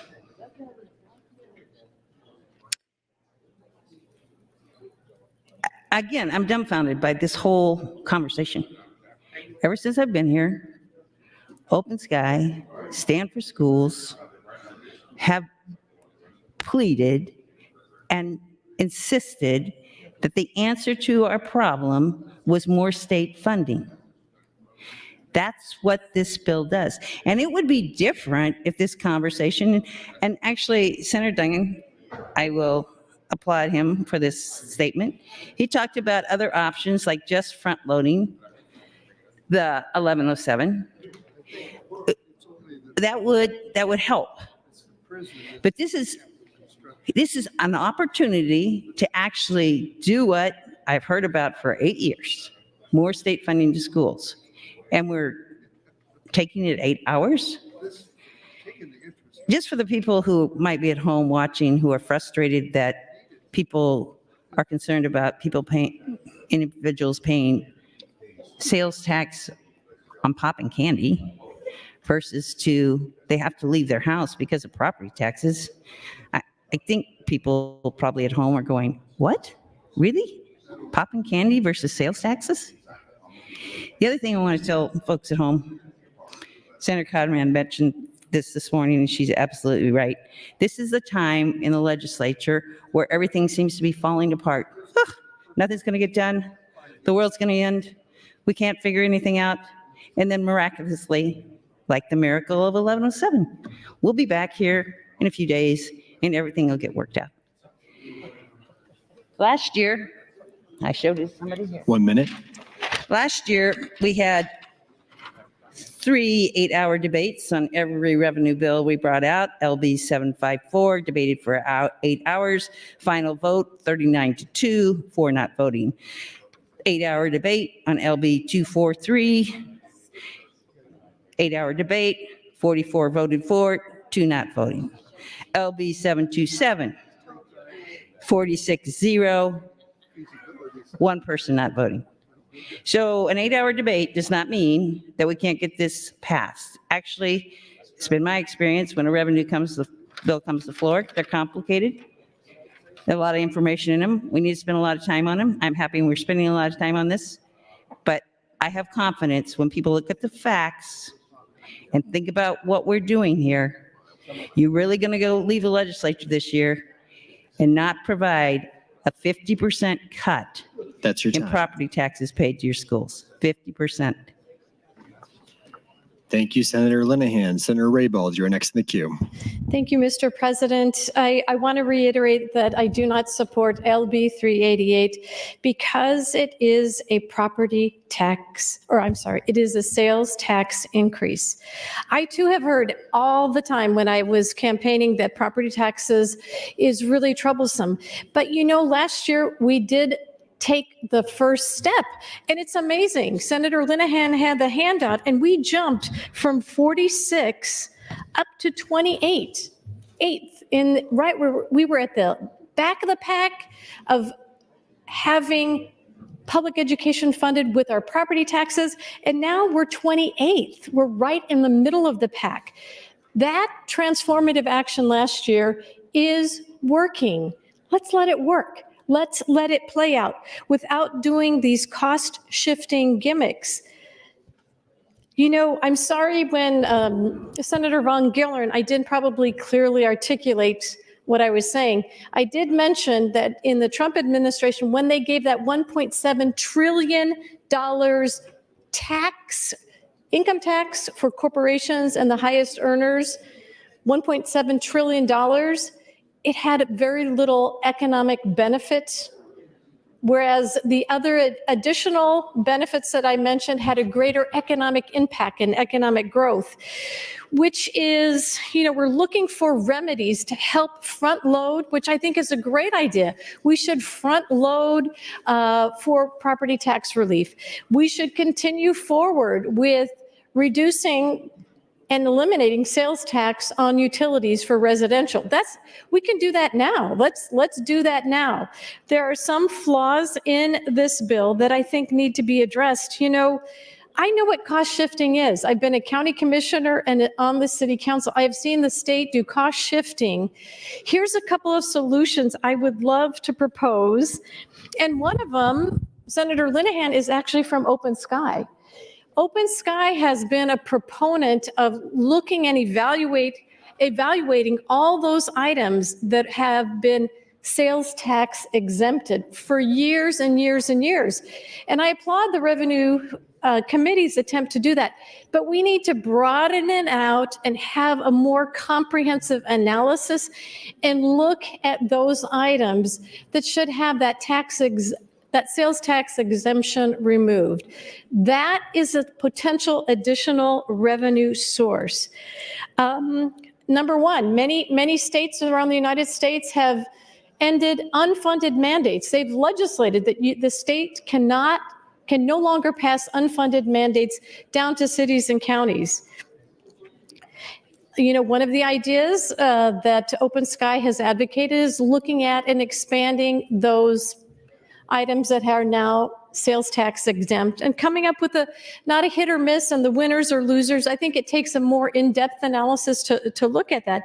But also, wouldn't it be a better mechanism to raise revenue, to pay for property tax relief, to put a pause on the income tax reduction that we voted for and accelerated last year?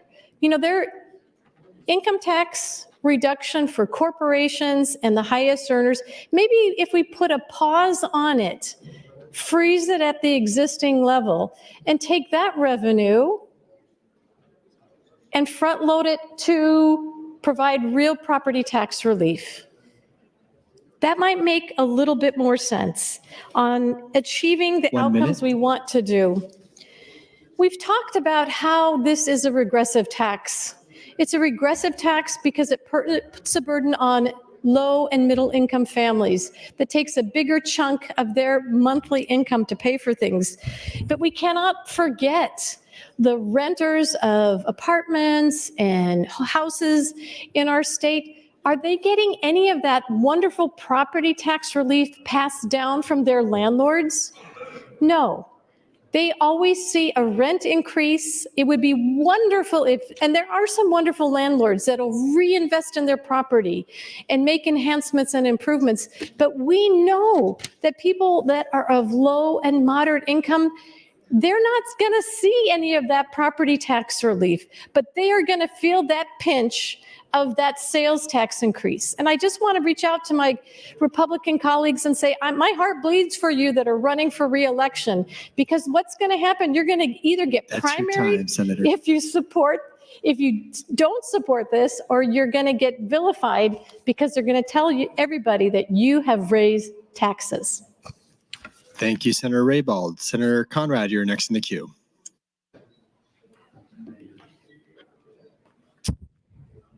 Thank you, Mr. President. Good evening, colleagues. I rise in principled opposition to LB 388 as it stands. I reiterate and reaffirm my commitment to not voting to raise taxes, particularly on low income and hardworking Nebraskans and Nebraskans on a fixed income. To be clear, I'm not a no new taxes person ever. I believe that we should have more equity in our tax code. I have introduced legislation over my career to have modest increases for millionaires and billionaires so that they are paying more of their fair share to help provide for critical government services and to ensure more equity in our tax code overall. I have also fought for targeted tax relief and tax equity through trying to establish a child tax credit, trying to broaden our earned income tax credit, and in a host of other ways as well. So I, again, agree and reiterate with the sentiments expressed by all of my colleagues. Knocking doors, yes. People want property tax relief, but you cannot and should not end the conversation there. If you did not follow up at that door and say, will you accept that I will raise your taxes in order to effectuate that? Are you cool with that? You can't trot that story out, because that's only one part of the conversation, and that's not the solution that's in front of you today. So if you choose based on your conscience, based upon your constituents, trying to bring something forward in regards to property tax relief, and many of the senators who've talked most passionately about this thus far, not all, because we know this hits all Nebraskans, but many of them representing rural areas and larger landowners, are absolutely desperate for more property tax relief. But colleagues, make no mistake, and there's been reporting around this. When we moved last year to dramatically slash the income rates for individuals and corporations, we made our tax code more regressive. It was a huge giveaway to millionaires and billionaires and big corporations who didn't need tax relief. And we're trying to double down on that bad policy by not doing targeted tax relief to working families in this broad-based plan. And it further exacerbates the tax shift from east to west, from urban to rural. And that is something that we need to contend with as well. When you look at the net impacts and the reporting on what happened last year with taxes and school fundings, it is undeniable. Nebraska taxpayers in our urban centers are paying a more than their fair share when it comes to things like sales taxes, for example, and that revenue is being shifted away from their communities for investments in other part of the state. And there needs to always be a little give and take there, right? When rural Nebraska is hurting, that hurts Lincoln and Omaha. When Lincoln and Omaha is hurting, that hurts rural 1 minute. Nebraska. Our economy is intertwined. So I don't want to fall into tired divisions on urban rural, but we have to at least be candid about the sources of those revenues and the impacts these policy changes bring in shifting those funds further and further away from the urban senators and the centers and the citizens who pay them. Additionally, I think it's really important that we not take additional steps back when it comes to making our once more progressive, more equitable tax structure more regressive year over year over year, which this measure would continue to do, and is why I have a principled opposition there too. I understand what the proponents are trying to do, and I appreciate how hard they're working.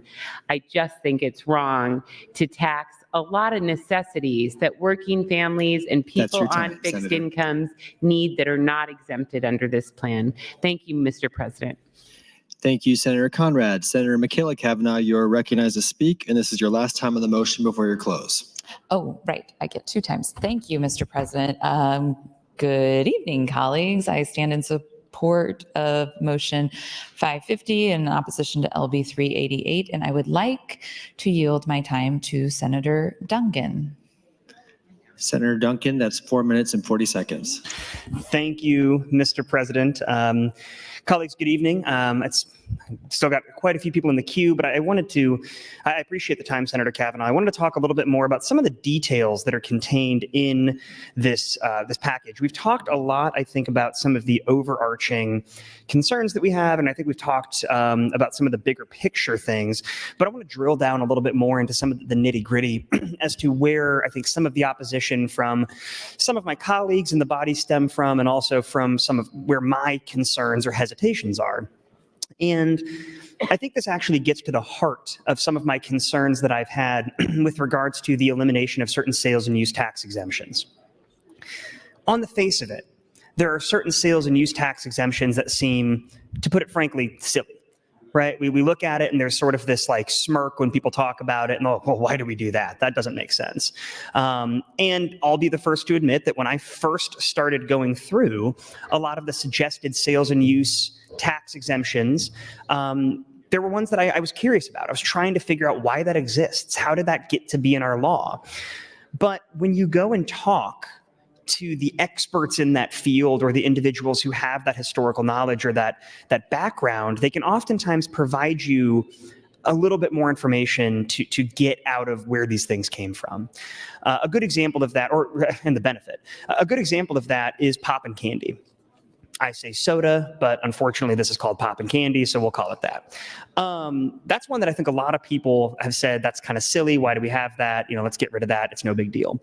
But there's a couple of things that I've learned in the conversations I've had with my friends who work in the grocers community, who work in small mom and pop shops all across Nebraska, and from emails that I've gotten.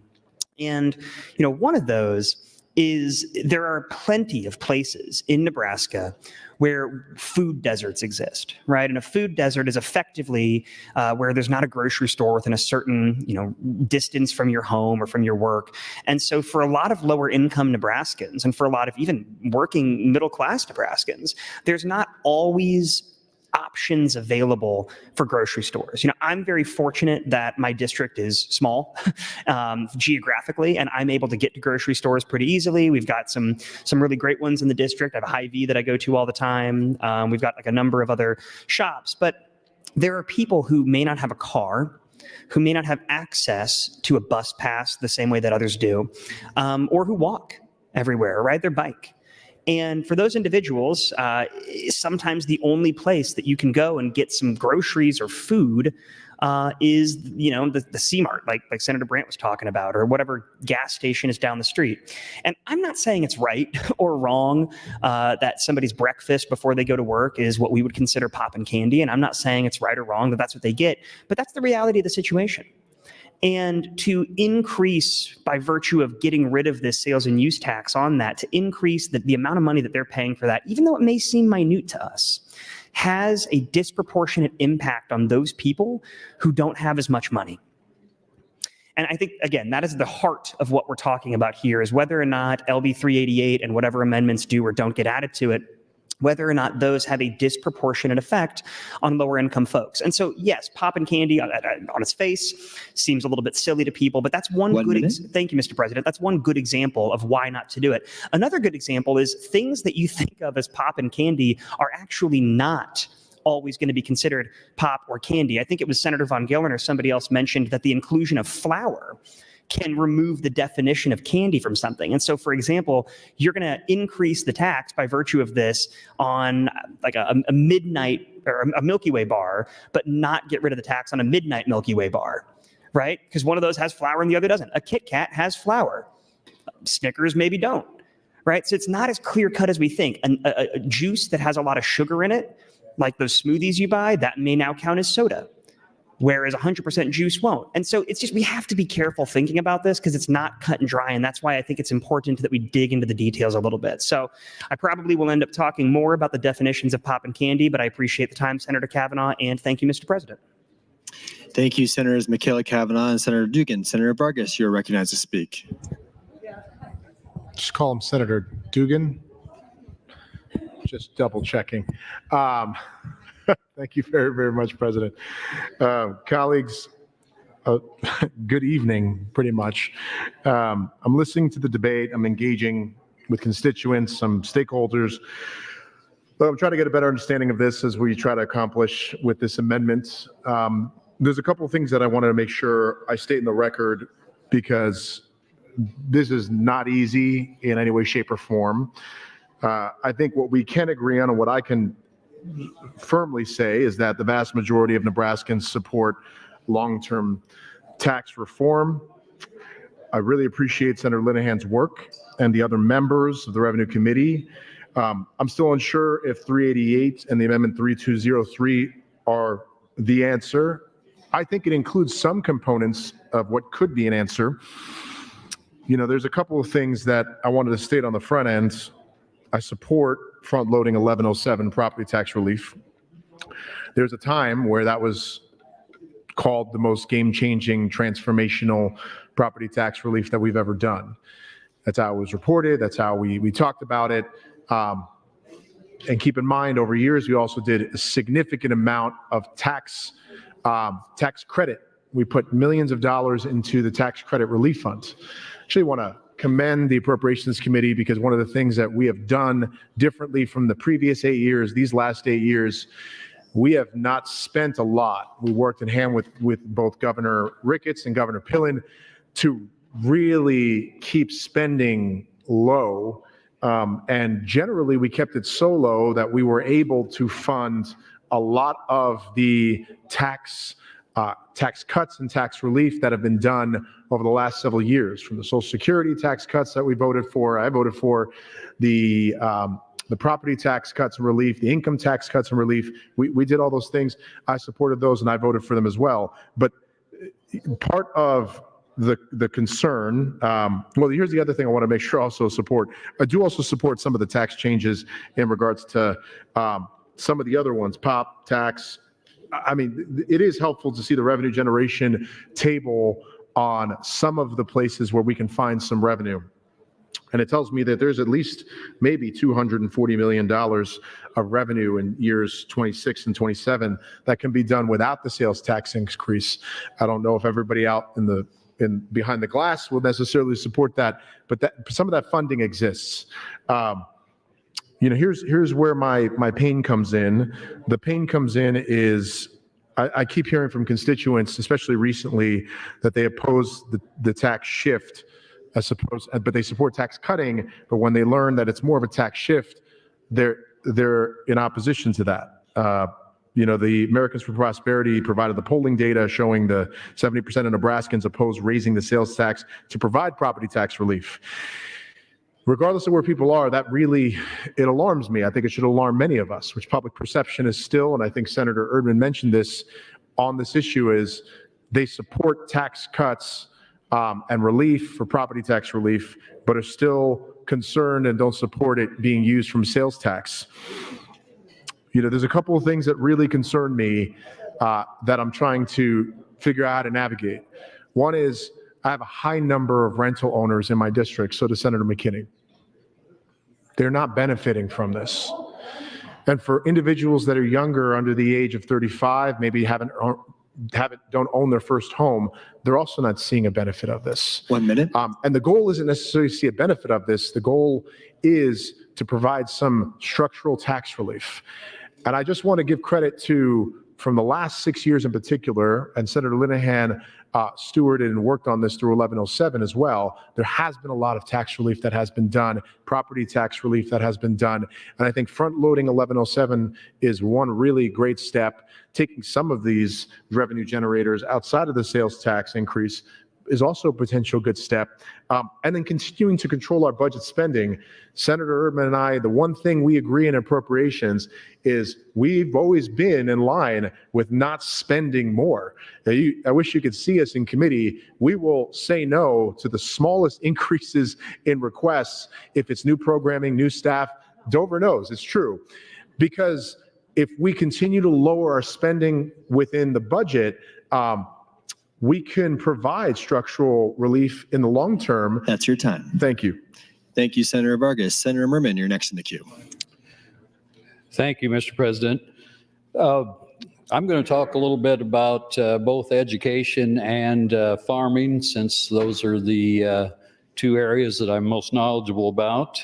As far as a tax shift in agriculture, that happened, I think that's been mentioned on the floor more than once already today. That happened at least 10 years ago as land valuations went up, property taxes went up with them, and state aid from the state has been traditionally near the bottom of the nation. We've been anywhere from 46th to 49th in state aid to schools. So with that lack of funding from the state, schools were forced to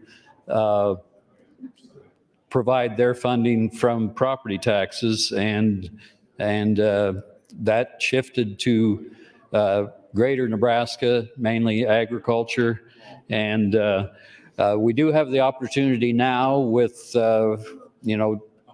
keeping our budget under control in the state, and we're blessed with increased revenues to provide substantial property tax relief without actually shifting taxes. We can reduce property taxes and at the same time maybe only by eliminating some exemptions, and we're not even sure if it'll be necessary to raise the sales tax. It's got the trigger mechanism in it, and if revenues continue to come in as even above projections, like we think they very possibly might, we possibly won't even have to increase the sales tax to provide the property tax relief that is badly needed now, because actually residential valuations are skyrocketing, similar to the way agricultural land did 10 or 15 years ago. So it's becoming even, I would say, an emergency situation now, because as Senator Linehan and probably others have mentioned, many schools are going to start becoming unequalized, and similar to the way greater Nebraska did in 10 years ago. Because of the increased valuations on housing, the resources of of the urban schools, the bigger schools, are growing so that state aid will actually go away as they become unequalized. So like I said, it's becoming a emergency situation. It's been mentioned how the three taxes that we collect, sales tax, property tax, and income tax, are out of balance. I don't know if the three-legged stool's been mentioned yet, but that's something that we really looked at in the past. We really wanted to keep those three taxes in balance. They're completely out of balance now. Property taxes are, I think it's been mentioned, 50% of our taxes, and income tax 30%, sales tax 20%. So if there is a slight modification there, that will at least make things more balanced. The exemptions that we did eliminate are mostly pretty much all discretionary spending. The funding that comes from property tax, of course, is not discretionary for the most part. It from the residential part of it, whether you rent or own your home, you are going to pay property taxes. Everyone needs a place to live, so everyone pays that property tax. And as those taxes continue to increase on residential, people are going to be forced out of their homes, similar to the way I remember the 1980s with agriculture. It wasn't so much because of property taxes then, but it was because of high interest rates. Farmers were forced off their land, and I can see that happening right now with residential, and I can see it happening in just a few years on agriculture again. That's your time, Senator. Thank you. Thank you, Senator Murman. Senator Dungan, you're recognized to speak. Thank you, Mr. President. Is this my third time? It is your second time. I heard a yes off to the side. That might have just been wishful thinking. Thank you, Mr. President. Colleagues, I do again rise in favor of the IPP motion and opposed to LB 388. I wanted to pick up on a couple of the things that have been mentioned on the floor here and continue some of that discussion. A lot of what we hear about with regards to the way that this bill and many of the bills actually that were proposed in front of Revenue came to be were these working groups that happened over the summer. I think there was a working group on workforce, and I think there was a working group on valuations. I was not privy to either of those working groups, and it sounds like I might have been the only member of the Revenue Committee that wasn't a member of those. I'm honestly not entirely sure, but that's what it certainly seemed like based on the information that I'd heard. And so I was not aware as to some of the conversations that happened in those working groups. And so I don't want to interject into what happened there, because I don't know, but it does sound like what originally started as a valuation working group, which I think is something that a lot of people agreed on, ultimately turned into a working group about this plan, this property tax plan. I think those things are obviously related, but I don't know exactly the process and procedure that went through that entire interim session. I've also talked to some other folks who I guess were not a part of that. We've heard a lot of mentions today of Open Sky as well as the Platt Institute. And for those watching at home who don't follow along all the time, those are both essentially think tanks. They're think tanks who employ individuals who do analysis of data. They do policy recommendations. They come in before the Revenue Committee, both of them, all the time, and they provide information. And I think what's interesting about the two of those, if I'm just being candid, is they very rarely agree on things. They very rarely get together and say, this is probably our best economic policy, because they approach it from very both different but legitimate political views. That being said, I don't think either of them could probably pay for the publicity they've been getting today. But I want to push back on the idea that neither one of them brings options to the table. Both Open Sky and the Platt Institute have, for time immemorial, as far as I've been paying attention, brought policy suggestions and brought a number of bills to help focus on ways to achieve property tax relief. Some of those were outlined by myself earlier during the opening, I guess, on this IPP motion, where we talked about the idea of a circuit breaker, where at a certain point in time, based on your income versus how much property tax you owe, it can reduce the amount you owe or exempt you from paying, depending on the way it's worded. Senator Blood brought one of those last year. I think Senator John Kavanaugh brought one of those this year that operated slightly differently.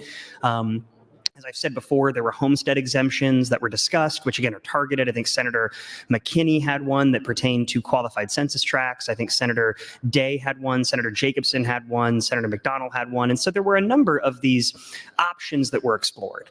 And I just want to make sure it's clear that it's not just been a chorus of no with regard to the solutions that we're trying to find here. It's actually, I think, been a lot of folks proposing alternative solutions.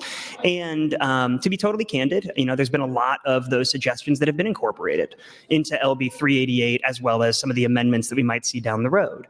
And there's been a lot of cooks in the kitchen trying to say what works best for one group or what doesn't work best for another group. And I really, really do respect the efforts of the whole committee and the other groups that have gotten together to try to make that happen. That being said, I still, as Senator Conrad had pointed out, just have an opposition to the idea of raising taxes for my constituents and for people all across Nebraska. We hear a lot about the three-legged stool. We hear a lot about property tax being out of whack. And thank you, Mr. President. And I agree with that. But as I indicated earlier, and I appreciated the shout out from Senator Linehan about this, was that there are options outside of what's being proposed here. And we are able to front load the 1107 credit and find other ways to help pay for that that don't involve an increase in sales taxes. So it would be my hope and my suggestion that we continue to work on that. Obviously, I think we're very short on time this session, but as we've all talked about, a lot of things kind of get done at the end. I certainly know that I've written papers at 11:50 p.m. before it's due at midnight, and I think everybody else has. And I think we can get it done because sometimes we have to, even though there's a time crunch. So my hope is we can come together and come up with that answer in a way that does not involve raising taxes on Nebraskans, but actually drives down our property taxes and helps fund our education system. Thank you, Mr. President. Thank you, Senator Duncan. Senator Cowth, you're recognized to speak. Thank you, Mr. President. I want to address something that Senator Conrad had said, that if I've been talking to people about the property tax reduction, I have to ask how they feel about the sales tax.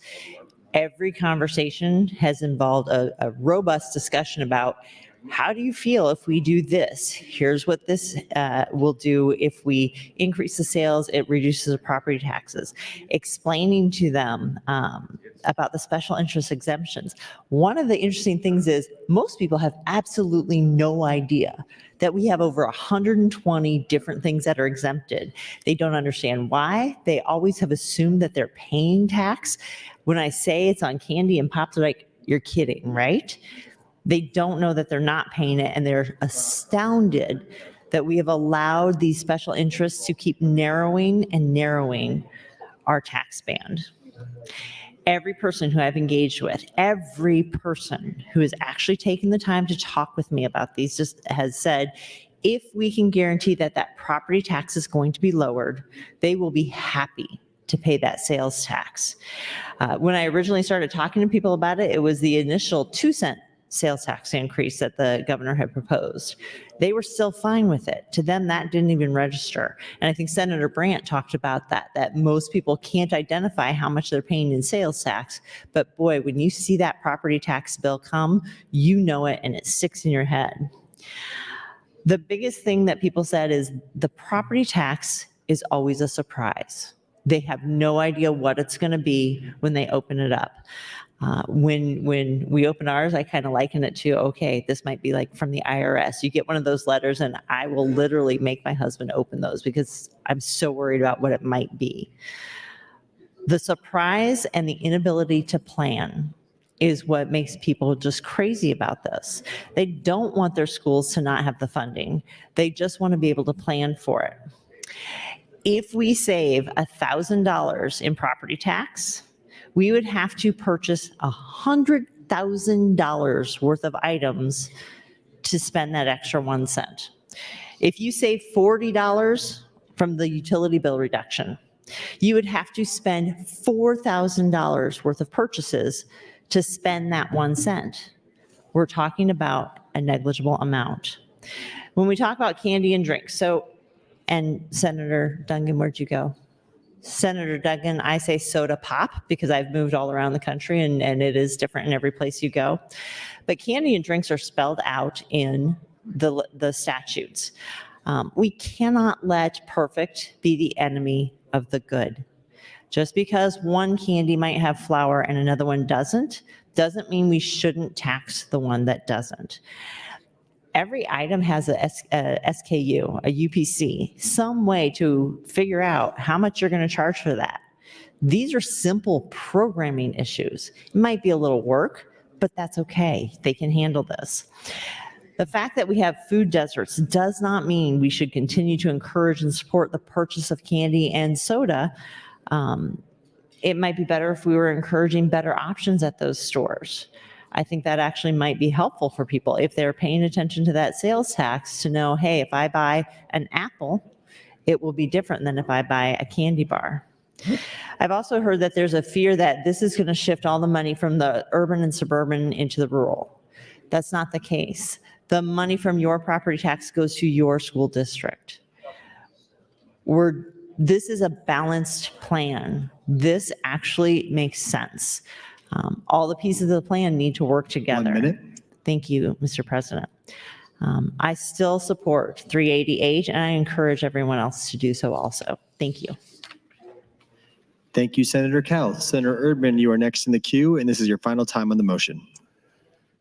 Thank you, Mr. President. Good evening. I guess I don't have to state what my position is on 388. I think it's pretty obvious. I heard Senator Merman talking about there's a trigger and we don't have to implement the sales tax. I think those speaking about this are wishfully thinking or hoping that that's the case. So we talked about school finance, Senator Linehan has. And for those of you who haven't taken the time to review what we decided, what our plan is for school funding in the EPIC proposal, we have a school funding mechanism that's very objective. It eliminates TIOSA, and it funds schools to the full amount that they need to do the education of the students. So we have done a lot of work on this. That is out there for your review at epicoption.org. The EPIC option eliminates income tax, corporate, individual, property tax, both personal and real, sales tax, the most regressive tax at all, inheritance tax, and also homestead exemption. Those things go away. It is the answer. So when we put up 388 and we say this is extraordinary, this is property tax relief, it's a decrease in the increase. For you see, if 1107 gave us 30% reduction in property tax, 388 is going to give you 40. So if you're listening tonight and you did receive a 30% reduction in your property tax, and that's not enough to make it so that you can still live in your home or own your property, another slight decrease of 10% will not solve your issue. The issue is we have a broken system. And so if you want to fix the system, putting a Band-Aid on this amputation like we've done for the last 57 years doesn't work. Has not worked, will not work. I don't believe that there's 33 votes for closure, because if there was, people wouldn't be contacting me to ask me to support 388, because it's quite obvious they knew where I was at and where I'm going to be. And so it's quite revealing, the fact that they've reached out to me several times today to support 388, which means they don't have the votes. So Senator Linehan said 8 hours is good. We passed all the things that went 8 hours. This one is a tax increase. And you can say it's not, and you may be able to prove that it's not. But let me explain something, how this works. You can't use facts to change people's opinions, because they have set up their facts with their own opinions and their own facts by their opinions. So you can't change it. So if someone thinks this is a tax increase, it is. And if you think I was joking when I said people who vote for this tax increase won't get reelected, think again. That is a serious situation you're going to find yourself in. If I'm running against you as a person who wants to get reelected, the first bullet point I put on the face of that card is they voted to raise taxes. That's not a good situation. This is not the answer. The good news that I told Senator Linehan, all the people, agencies, groups, farm organizations, Farm Bureau, and all those people that were opposed to my epic consumption tax proposal are generally opposed to this or some part of this. The only thing is they haven't gotten organized enough yet because this is so new. But just wait, they will. And so we will never, under the current system, ever put the taxpayer in first place, ever consider whether they can pay the taxes we're asking them to pay. Never, never. I've never received a 3x5 note card from the county saying, we're going to raise your taxes, can you pay more? No, they just send me the notice. Same with income tax. Until we fix our system that makes it fair and transparent, we will never have a system that's going to gain more people moving to Nebraska. For you see, there's never been one person moved to Nebraska in the last 10 years That's your time, greater Senator. than the number who have left. Thank you. Thank you, Senator Erdman. Senator Mosier, you are next in the queue.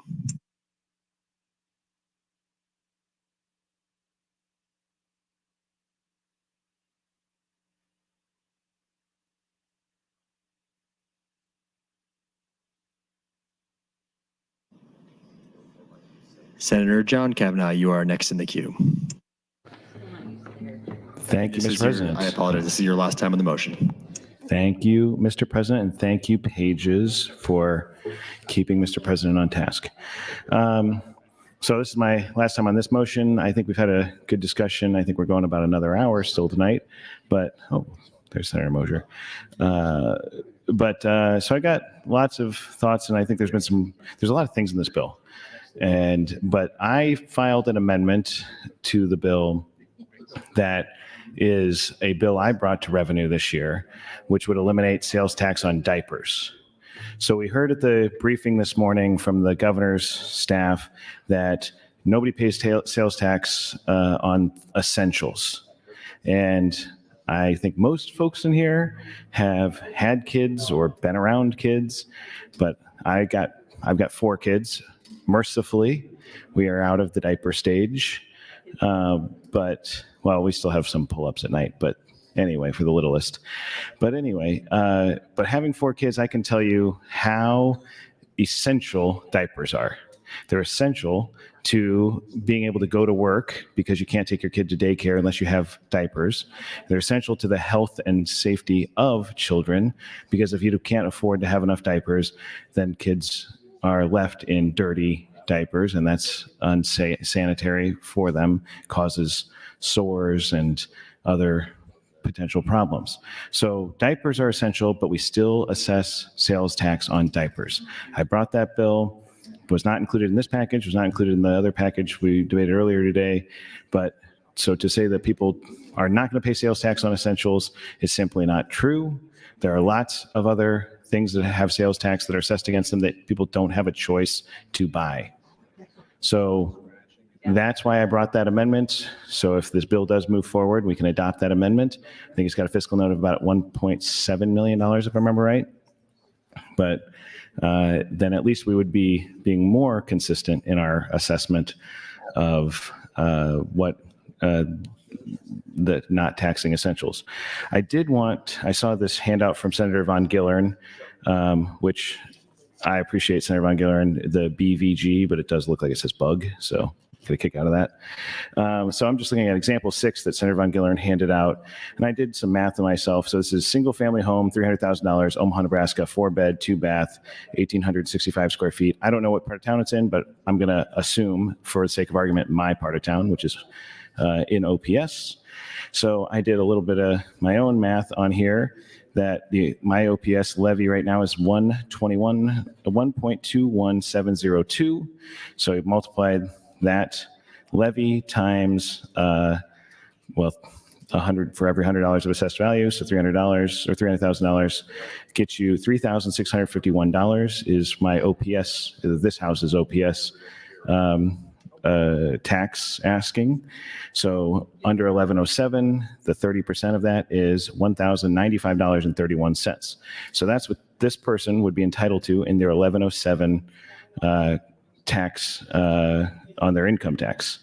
And so if you subtract the 1107 from the property tax savings on this, which on this piece of paper shows property tax savings of $1,325. So you subtract that $1,095 from that, and you come up with $230. So I'm saying this because this person, we're going to assume for the sake of the current argument, this person does claim their 1107 tax credit. And so if we do pass, it's actually not this bill, but we pass this package of bills, this person would not be getting this additional tax reduction of that $1,095 because they're already getting it. So we're just moving it to where they get it. So this person would then have a total tax saving between the utility savings and the property tax saving of $379. So according to Senator Von Gillern's math on here, they're paying an extra $409 in sales tax, which essentially means this person is going to be paying an extra $30 a year in taxes as a result of this proposal. So people are going to be paying more taxes. It's just a question of how you're characterizing it. This particular example of a person in a $300,000 home in Omaha who currently claims their 1107 funding is going to be increasing what they are paying in taxes. So I think we need to be honest about that. I know folks are going to say a lot of people aren't claiming it, and I agree that it is important to front load 1107. I think that is a consequential thing to do. But that is, for a lot of people, thank you, Mr. President. Thank you, Senator John Kavanaugh. Senator Decay, you're next in the queue. Thank you, Mr. President.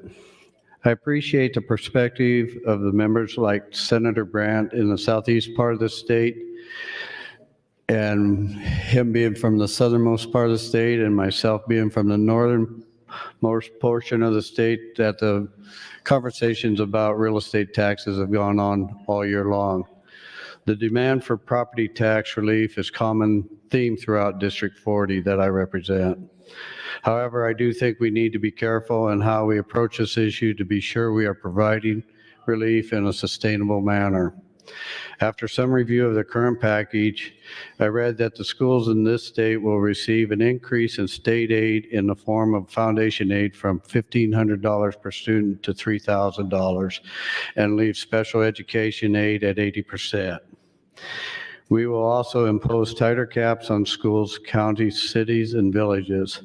I've seen a few different numbers and heard a few different scenarios, so I would just pose a few questions to the body that I have.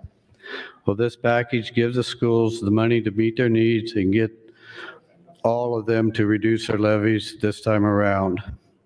Is LB 388 going to create a problem for counties to carry out interlocal agreements to meet law enforcement needs or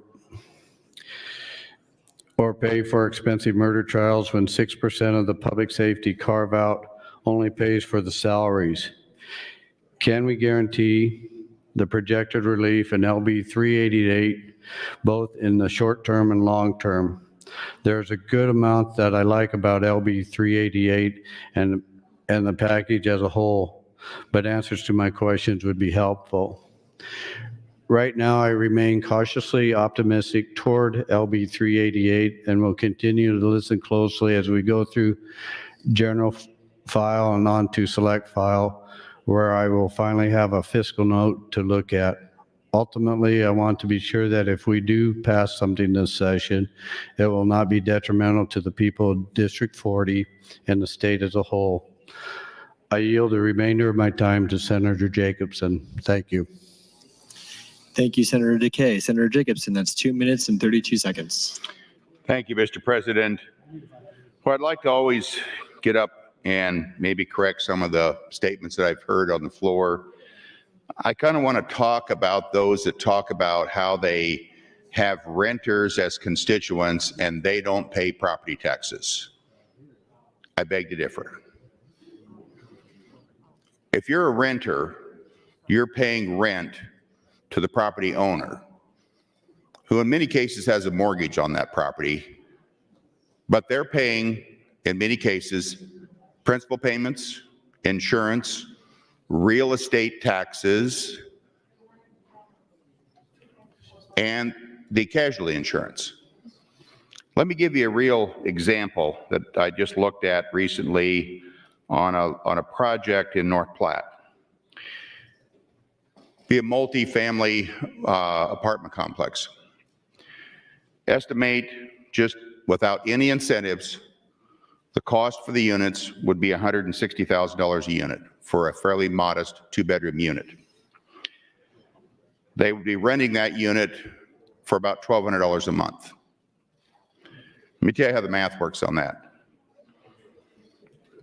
If you put no down payment, which of course isn't going to happen, you're going to have to put a lot of equity in it, and this particular buyer will be putting a tremendous amount of equity into it in order to make it casual. 1 minute.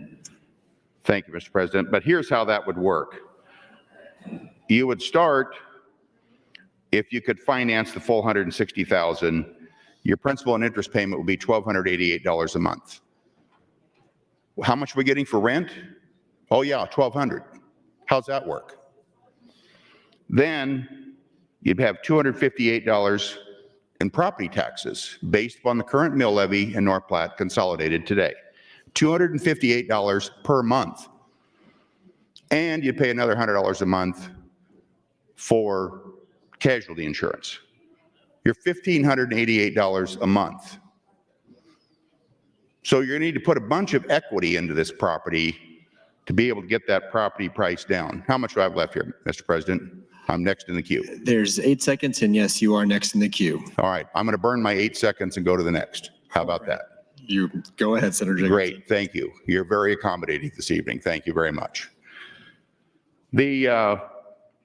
So all too often, people that are renters think that their owner is either the federal government, who evidently has endless money, or there's some greedy millionaire or billionaire who doesn't need the money, evidently.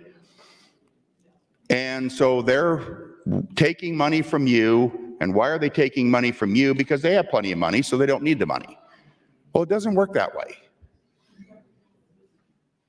What normally happens is people who are building homes and building apartment complexes are investors. And they're investing in real estate with the idea that over the long pull, they will build equity. And what they're trying to do is come as close as they can to cash flowing that investment. And then ultimately, they're going to have to rehab it along the way, but they're hoping that values go up over time. But when you start thinking about, in this example, $258 per month, and they'd be getting $1,200 a month in rent. So if you can reduce their property taxes, they have some room to not increase your rent by more. But I will guarantee you that if they build this apartment complex, they fill it up, and they're charging you $1,200 a month, and a year from now, your property taxes keep going up and going up, they have no choice but to raise your rent. I can also tell you that if the property taxes was at zero, you would have other people saying, hey, we can make money with this, we'll build apartments, and the price will be pushed lower. So it's a false narrative that renters don't pay property taxes. If you live in a home, you're either having the federal government pay it for you, or you're paying it to your landlord, and that's part of your rent. So it does make a difference. And certainly if you're an owner, it makes a huge difference. Everybody, because of that, pays property taxes. Everybody has a choice as to which of these sales taxes they pay, because we've tried to eliminate all the essentials. Now, Senator John Kavanaugh, back in the day when I was a kid, cloth diapers, those were free. You had to wash them.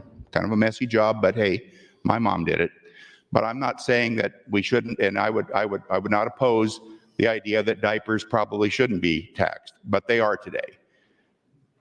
But what was done with the committee and what was done last summer was to try to figure out a way to only tax those things that are non-essentials and to remove them from the tax rolls to generate additional dollars to provide savings for everyone who lives in a property, in a piece of real estate, and reduce their property taxes. That's what we're trying to do here. This money doesn't fall from the sky, okay? ARPA's done. Okay, the federal government's not going to rain more money on us.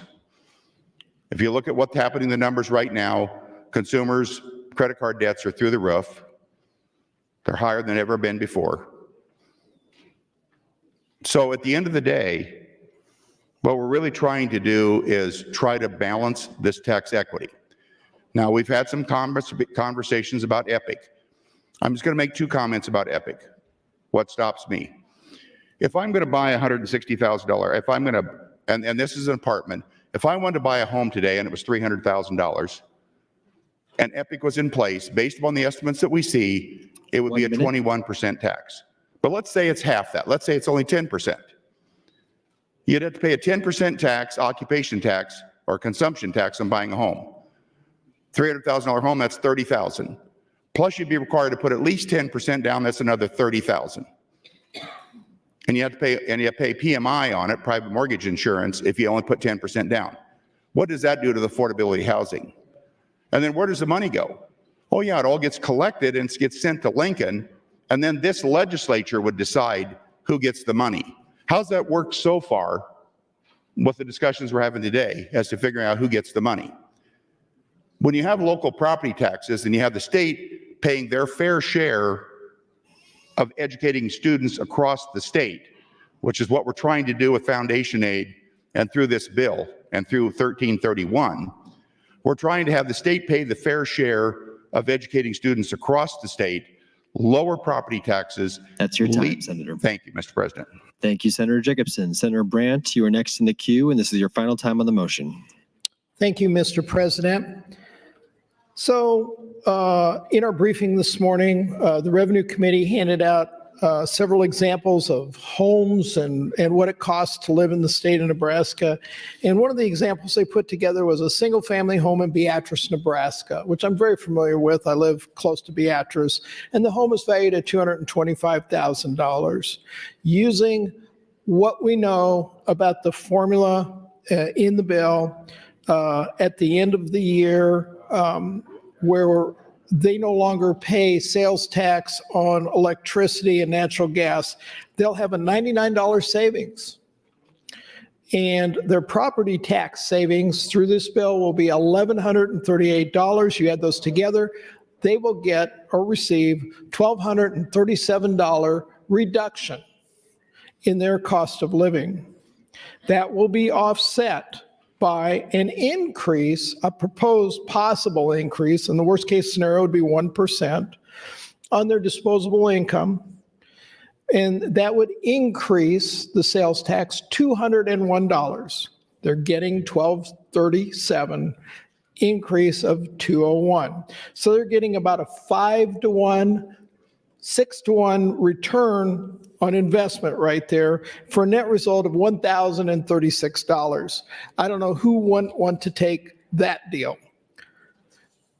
Our schools under this bill and with the education bill, because it's the other half of this, we are going to give each student across the entire state of Nebraska $1,500. Today is going to increase to $3,000. That's double the state aid to all the schools in the state, a 100% increase.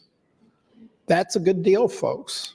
So you're getting like 4 or 5 times back on what you're paying on your property tax, and your kids in your school, or your school district's going to get double on that. And I guess the last point I would like to make is Senator Erdman is right about those that vote against this will be targeted, or voting for this will be targeted for increasing taxes. I have the absolute opposite view. If you don't vote for this in a district like mine, you will be targeted for increasing everybody's property tax So I want all of you out there, and I know this is tough, because I mean, your first 4 years in here, you're constantly thinking about reelection, but the knife cuts both ways. And so I stand in full support of LB 388, and I would yield the rest of my time to Senator Dorn. Senator Dorn, that's 2 minutes and 4 seconds. Thank you, Senator Brandt. I talked to, I call it some of the newspaper people over there about some comments I'd made earlier. I wanted to clarify some things on the comments I'd made about Lincoln Public Schools and what the amount less it would be. This is the property tax year over year percent change. This was a handout from the governor's fiscal people. It is the year 23-24 versus 24-25, and it's that percent change. And I think I had, if I remember right, Beatrice at 52% decrease.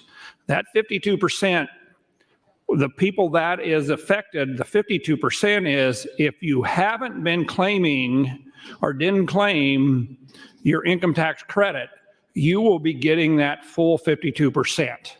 That is how much lower your property taxes, your school property taxes would be. Thank you.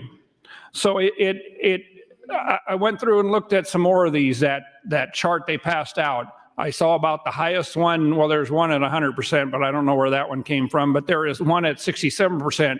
That's Palmyra School District. They will be, their taxes year over year will be that much less.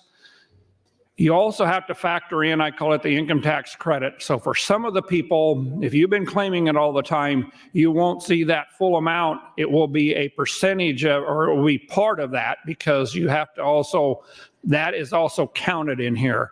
So it is for people that have not been claiming that, and we're seeing some large numbers, 65% of the dollars in Omaha Public School is not being claimed. They now will be getting that. Omaha Public Schools are getting a 58% decrease in property school taxes. Thank you. Thank you, Senators Brandt and Dorn. Senator Von Gillern, you are next in the queue. Thank you, Mr. President. As you all have seen on your desks, and as Senator John Kavanaugh mentioned earlier, you now have examples 5 and 6. So we'll continue doing this till we prove out the math here. Failed to note on here, it does say Omaha and Lincoln. Example 5 is a home in Lincoln Public Schools. Example 6 is an OPS district. So those numbers, you can study those numbers. I had a good conversation with Senator John Kavanaugh, and I encouraged him to do this, and I would encourage others to do this, and that is when you get home this evening, go down wherever you keep it, in your basement, on your computer, wherever, pull your tax return out from last year and look and see, for those of you that hopefully you filed your 1107 credit, look and see what your credit was last year. Then you can come and pull the chart out that was handed out this morning, where you can ask anyone, the staff in the revenue or in Senator Linehan's office, and we can find out what the new levy would be for your district and run the math yourself. I mean, this is a pretty simple worksheet. You can run the math and see what your credit was that you already took, and then you can see what the credit will be, and so you can run it for your own district. The failure to file for the credit is unfortunate, and as Senator Linehan mentioned earlier, with that credit being front loaded, the benefit goes, the check goes directly to the school districts, and the property taxpayers then benefit. Those who did not file for that tax credit, they will see it on their property tax statement, so they will benefit from it now where they weren't before.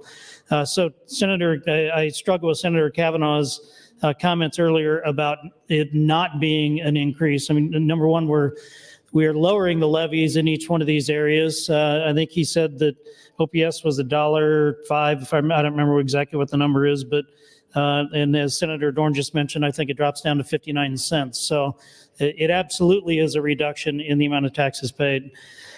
I want to challenge something Senator Dungan said earlier, and we've had a great commentary going back and forth. He said that he believed we should front load the credit for the schools, but we should find other ways to pay for it. Well, Senator Dungan was in all of the committee meetings and sat through all of the hearings with us and was engaged in all of those conversations. And I don't know that I've heard either from him or any other of the opponents tonight that are opposing this plan. I don't think I've heard any other great ideas about how to pay for this. So if somebody's got a great idea, I think there's 8 revenue committee members that have ears wide open. Some of them have hearing aids and they can hear really, really well. And we're happy to listen to any other plan on how to pay for this. Senator Vargas stated, and I don't know if I heard this correctly, so forgive me if I didn't hear this completely correctly. I believe Senator Vargas stated that we could not do the utility sales tax exemption, and therefore we wouldn't have to do the sales tax increase. If I heard that incorrectly, somebody please clarify that to me. Just to clarify what those two numbers are, the sales tax increase at 1 cent would generate $550 million of additional revenue. The sales tax exemption for residential utilities is an $84 million credit. So that math doesn't hunt very well. You know, I don't love being a part of anything that increases a tax, and it's really hard to be a part of that. But when you look at the math, when you look at the spreadsheets, I'm a spreadsheet guy. I've got a lot of math in my background, and boy, it's really hard to fight against it when you really sit down and study the numbers. Again, I'd be happy to listen to any other solutions anybody else has. But as others have said, Senator Dorn said a little bit ago, thank you, Mr. President, Senator Brandt said, if we don't do anything, that is a tax increase. We've got to have the bravery to do something. And if it's not the perfect plan, then somebody pipe up, tell us what makes it perfect.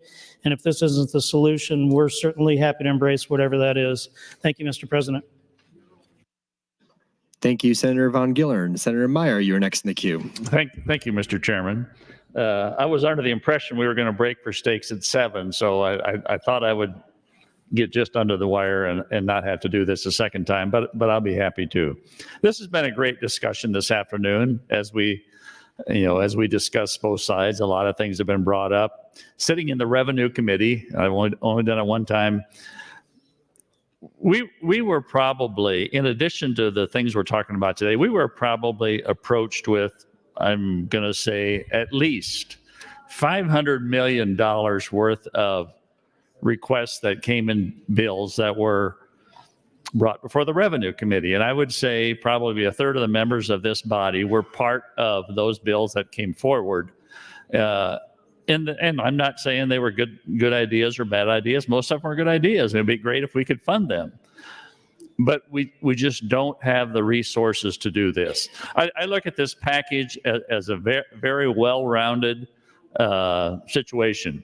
I remember specifically when Senator Wayne came in with that bill to exempt home utilities, and I thought, that's just the right thing to do. How are we going to make that fit into the package? And the more we talked about the things that from the list, and we started out with a long list of exemptions that we debated whether it was right or wrong, how much revenue it would generate, whether it was worth the argument or not. And we came up with this, what I think is very common sense approach to the exemptions that we wanted to remove. In my heart, I don't think that these exemptions changing, even the 1% increase in all of sales tax rates, is going to change the spending patterns of a single person in Nebraska. I really don't. And when I look at the ability that we have this year to front load the 1107 money into the formula, I had a couple of superintendents ask me, well, are we going to be able to do it down the road? And I feel with the sales tax changes, I'm much more comfortable telling him, yes, we want to continue to do this on down the road. The economy of Nebraska, I think, is very strong. I think we have a strong leader that has us set in the right direction, but there's no guarantees. I do know that commodity prices in the ag sector will be lower this year, and I don't know for how long, but that will make real estate taxes for farmers much, much harder to pay. And of course, we know there's no relationship between ability to pay and the taxes that are due. So that's kind of off the table. So I guess I want to finish my comments that I think this is a good package. It's well-rounded. It helps schools. It gives them solid funding. If the receipts this summer are high enough that we don't have to increase the rate at all, we will all be very happy. Both sides of the board, all 49 members of the body will be thrilled. But if we're not, and if we can't see a way to sustain the things that we've done so far, and previous legislatures have done a great job the last couple of years setting us on the right path, I would be a little disappointed if we weren't able to say, yeah, we want to continue the path that we are on to show school districts that we are serious about being a partner in funding education for every kid in Nebraska. So with that, thank you, Mr. President. Thank you, Senator Meyer. Senator Conrad, you're next in the queue. Thank you, Mr. President. Good evening, colleagues. I've got a lot of points to cover here, so I'm going to try my best to do so as quickly as possible and share some time with a friend who's looking to make a rebuttal point. Friends, to be clear, I believe in the goal of property tax relief and have taken tough votes to effectuate such, even to the chagrin of some of my colleagues and allies, whether that was supporting Senator Breezy's measure last year, which was the property tax component of the broader tax package, which I did support, whether that was moving forward to remove the property tax burden on the community colleges funding, which I did support with Senator Dover and others in pushing back against community colleges who were trying to perhaps work around the spirit and intent of that law in order to deliver property tax relief. I was here when we first established the property tax credit fund and tried to get that program up and running. So there are a lot of good ideas. There has been a lot of work done. And I think it's important to remember that some of the work done, including just last year in regards to the income tax and the property tax, has yet to even come to fruition. So to act like we haven't been doing anything on property taxes is not the case. Look at the explosion of the property tax credit in the budget we just passed. From inception in 2007, 2008 to present day, exponential growth.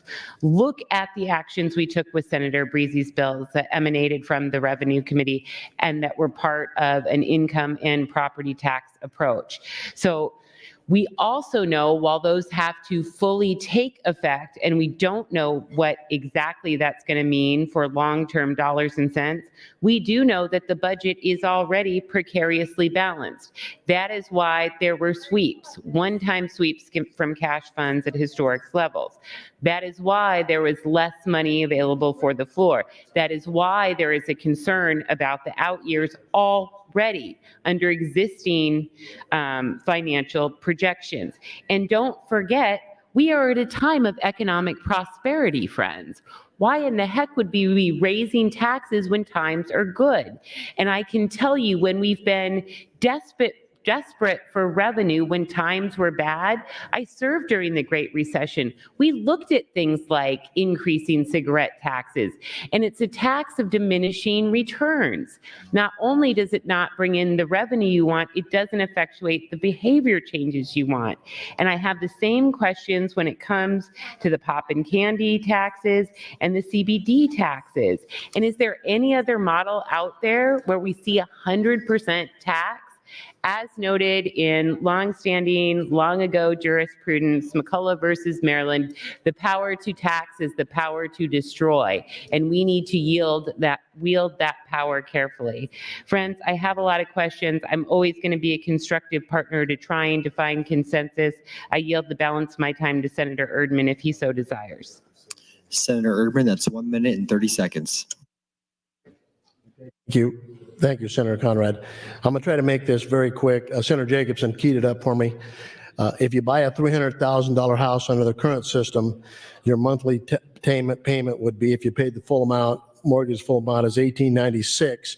Under the consumption tax, there's no sales tax on the materials, so the house would sell for $286,500. You multiply that times the consumption tax, the final price of the house is $314,875. You have $6,500 in property tax. Okay, so what happens is the payment under the current system is $2,423. Under the EPIC consumption tax is $1,990. Senator Jacobson has totally missed this. I explained it to him in York. He must have missed it there. I'm going to try it again. But you don't understand, the house can sell for $286,500, not $300,000, and you don't add the consumption tax on top of that. They always forget to take the sales tax out. So it takes 2.3 years of your property tax to pay the consumption tax, and then you finally own your property, which you do not now ever own. You continue to rent from the government. So that example of the new house doesn't fit the consumption tax proposal if you do it right. So there's a lot of misinformation out there about the consumption tax, but nobody wants to sit down and understand exactly how it works. That's the answer. Thank you. Thank you, Senators Conrad and Erdman. Senator Vargas, you are next in the queue. Thank you. Thank you, Senator Erdman.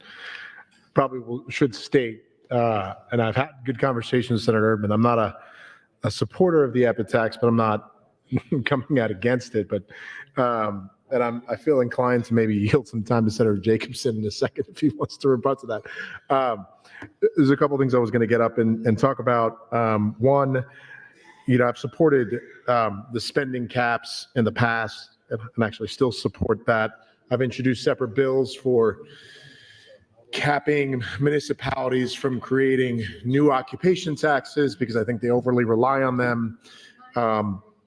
And I understand we're never going to really get to substantive tax reform if continued spending is happening and we're not reining in some of the spending within levies and the caps. So I understand that part, and I do support that. But I also understand that there's a need for revenue generation. I think some of these, and I've mentioned this on the mic previously, I'm personally okay with.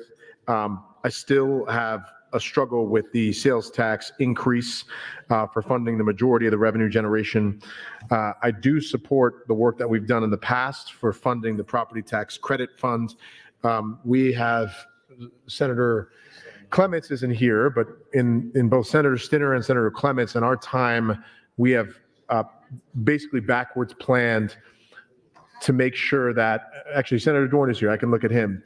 Whenever we have crafted the budget, the first item that we have taken on is setting aside and putting funds into the property tax credit fund in our budget. Before we took any action on anything, we decided how much in the millions, hundreds of millions, pretty much consistently, we were setting aside and putting into that. And so it's one of the reasons why I continue to support that. I know it's not solving the issue. Senator Dorn has made that clear in our committee. It doesn't solve the issue in the long term. But I wanted to make sure to just restate, there are certain aspects of what we're talking about that I'm in support of. There are certain parts of the revenue generation that I'm in support of, which is different than some of my colleagues. I'm still not sold on the 1% sales tax increase trigger or however it is. Here's another part that I am concerned about in the long term. If we are using the trigger off of the forecasts, if there are years where we don't have as much sales tax revenue coming in, even though we're taxing more, what happens if we don't have sufficient revenue coming from sales tax? And that's a concern for all of us, which is income tax and property tax are more reliable for us to be able to surround a budget around, and consumer sentiment drives how much we spend.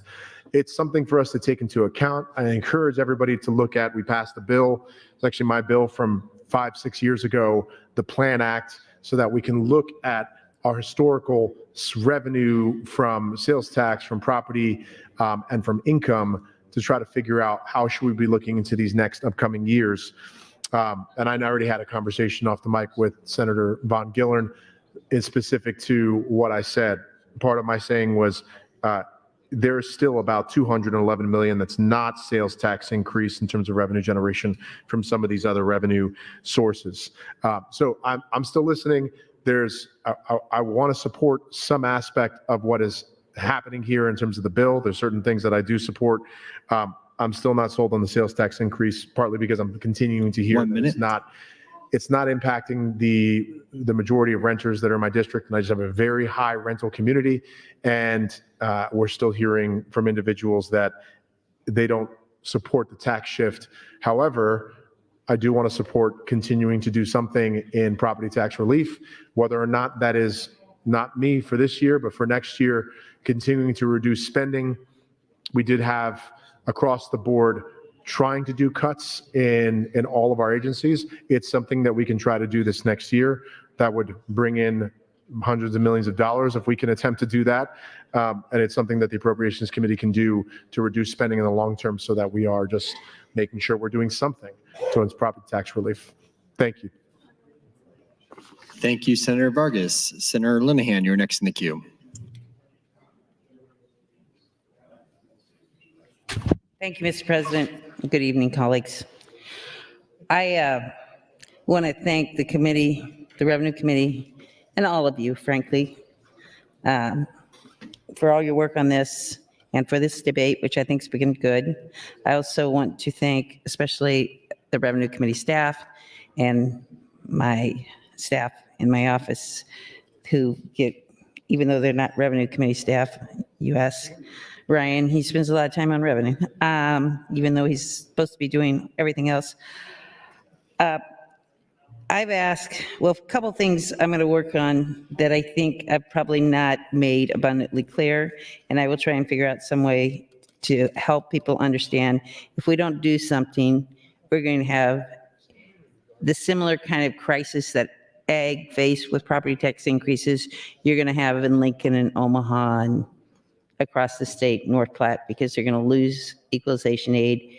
And it's true that there's a cap on lids unless you have an override of the people, but there is no cap on valuations. So as valuations go up, TLC goes down, aid goes away. So we've got to figure out something. I have asked, and Senator Vargas said something about the trigger. I just make it clear, the trigger in this is only for this year. It's not every year going forward. It's just whatever revenues are, we'll find out in July. I have asked the speaker to let us hit a pause button on this and give us the weekend. I've heard, there's some legitimate drafting. Imagine that there's some, in a big bill, there's some drafting errors. So some of it's on the city, county. I don't quite understand exactly what the problems are because I've been in here, but I know that we have some things that we need to fix. And I would ask it over the weekend. I will be with my family on Sunday, but other than that, I'll be around. I'll answer the phone if you have questions. If you have ideas, I welcome ideas. I don't think anybody, I'll tell you, this is a risk for everybody on the Revenue Committee. We knew that this would be hard. We know that people would say we're claiming we're just doing a shift, that we weren't solving the problem, that it's just a decrease in the increase. And I know where that comes from. Senator Urban says it, because the problem is we've been here, we've provided $1 billion in property tax relief since 2018, $1 billion. The property taxes have gone up 1.3 billion. So nobody's feeling it. So we've got to make sure going forward, but we actually have lids that enable schools, if they're growing, pay their bills, enable city and counties, Sarpy County, they're growing, others.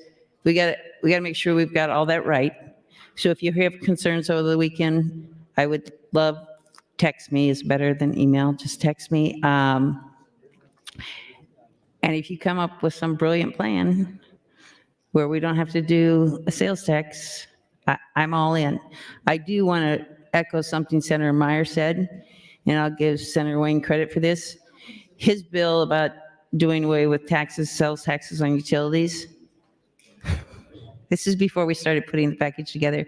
It was kind of, strange. Senator Wayne comes in, he's like, I brought this bill for 6 years, and I know it's probably not going anywhere, but let me tell you what it does. And it was like group thought across the committee. Wow, this is a good idea. Let's take taxes off utilities. Because who does that help? That helps people who are low income, and we don't tax their food and we don't tax their water anymore, though we did. How about we don't tax heat for their homes? So again, thank you all very much for engaging in this, and I hope you have a blessed weekend. And I guess we'll see each other tomorrow. So thank you. Thank you, Senator Linehan. Senator Dungan, you're next in the queue, and this is your final time on this motion. Thank you, Senator Friedrichsen. I appreciate you presiding as president over this fun debate that we've had. Colleagues, I appreciate the conversation we've had. Like I said earlier, I think we've all legitimately gotten to some of the details of this that are important. I started off a lot of this conversation with some of my overarching philosophical differences that I have from some of my colleagues, but I do believe that genuinely everybody that's worked on this bill is trying to achieve both a goal that helps Nebraska, but also a goal that is sustainable moving forward. And so, although we continue to sometimes disagree about the ways to get to that, I think that we can all agree that we need to find some solution to property taxes. I also appreciate the conversations that have been happening with regards to some of the math. I know Senator Von Gillern worked very hard on coming up with those, and Senator Linehan too, coming up with those examples. I do look forward, I think, to analyzing those in a little bit more detail, just given the fact that there's obviously going to be some pushback or discrepancies that we have. But I know that Senator Von Gillern and Senator John Kavanaugh's conversation about that was, I think, very illuminating, and I appreciated that. There are a lot of parts of LB 388 that, frankly, colleagues, we didn't even really get to talk about today. I know that we've talked ad nauseum, obviously, about the sales tax, which I remain opposed to an increase in sales tax, as I have been since the beginning. But we have not really delved too deeply into some of the other sales and use tax exemptions, such as the advertising over $1 billion.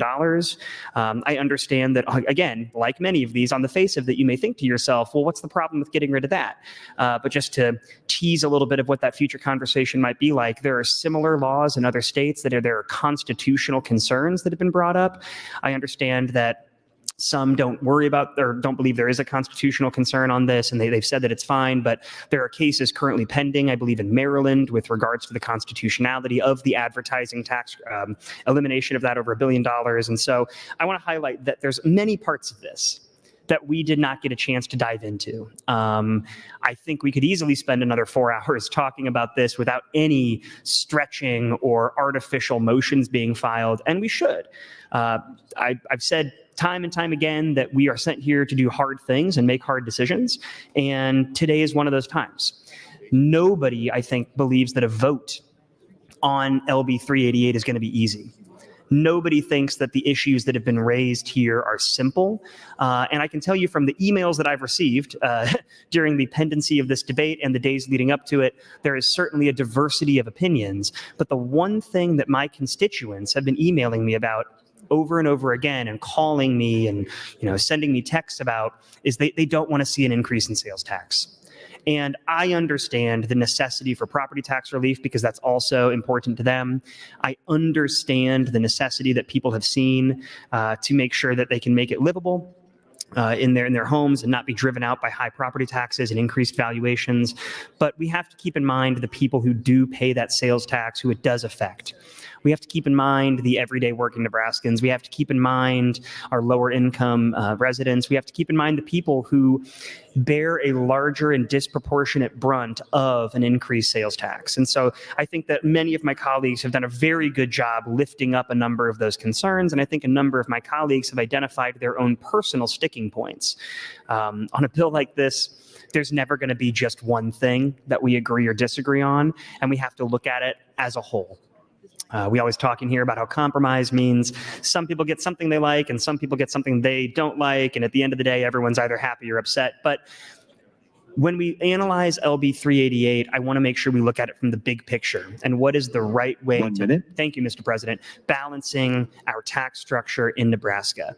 And colleagues, I cannot say enough that we cannot be increasing sales tax in our state. And that is not a partisan issue.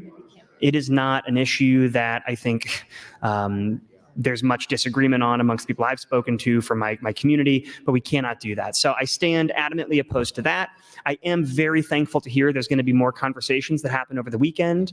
I really appreciate the leadership of Senator Linehan working to find a solution on this to ensure that we can reduce property taxes while not disproportionately harming other Nebraskans. And so I look forward to hearing those conversations and hopefully being a part of the solution moving forward. So with that, I appreciate the conversations we've had today. Thank you, Mr. President. Thank you, Senator Duncan. Senator Halloran, you are recognized to speak.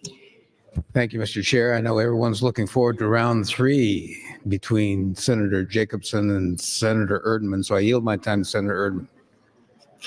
Senator Erdman, that's 4 minutes and 48 seconds.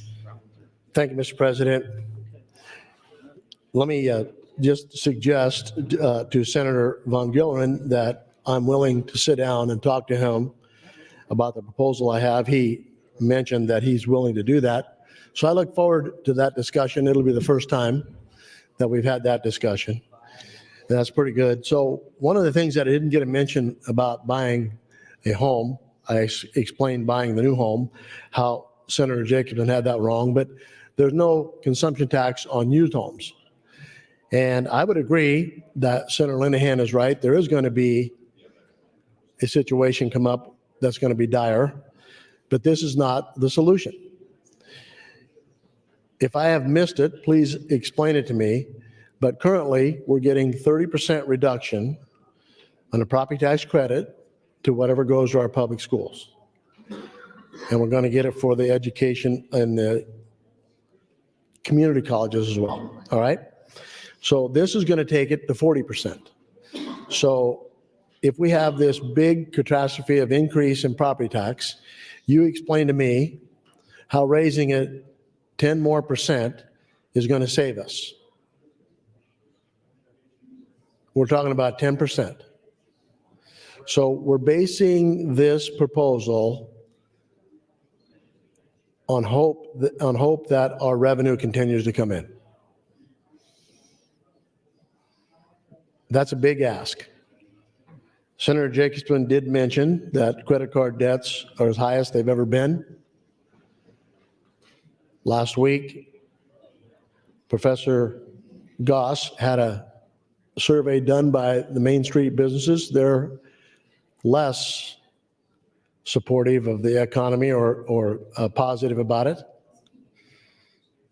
It's not looking good. And so we're going to base our whole scenario, our whole hope on the fact that revenue continues to come in so we don't have to raise sales tax. It's not going to be the case. So I've explained to you earlier and many times before about the consumption tax. It is the answer. It is the only answer that fixes our broken tax system that we've been functioning under since 1967.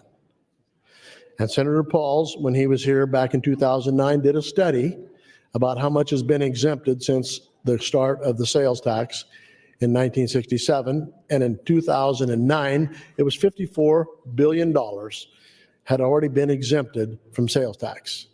And his goal was to remove the exemptions and lower the rate, and it would have been significantly less, probably around 2.5%. And as I said earlier, and I'll repeat it because it didn't seem to resonate, Art Laffer told us that you don't get more revenue by raising the rate. You get more revenue by broadening the base and lowering the rate. Let me say that real slow so you can get it. You don't get more revenue by raising the tax rate.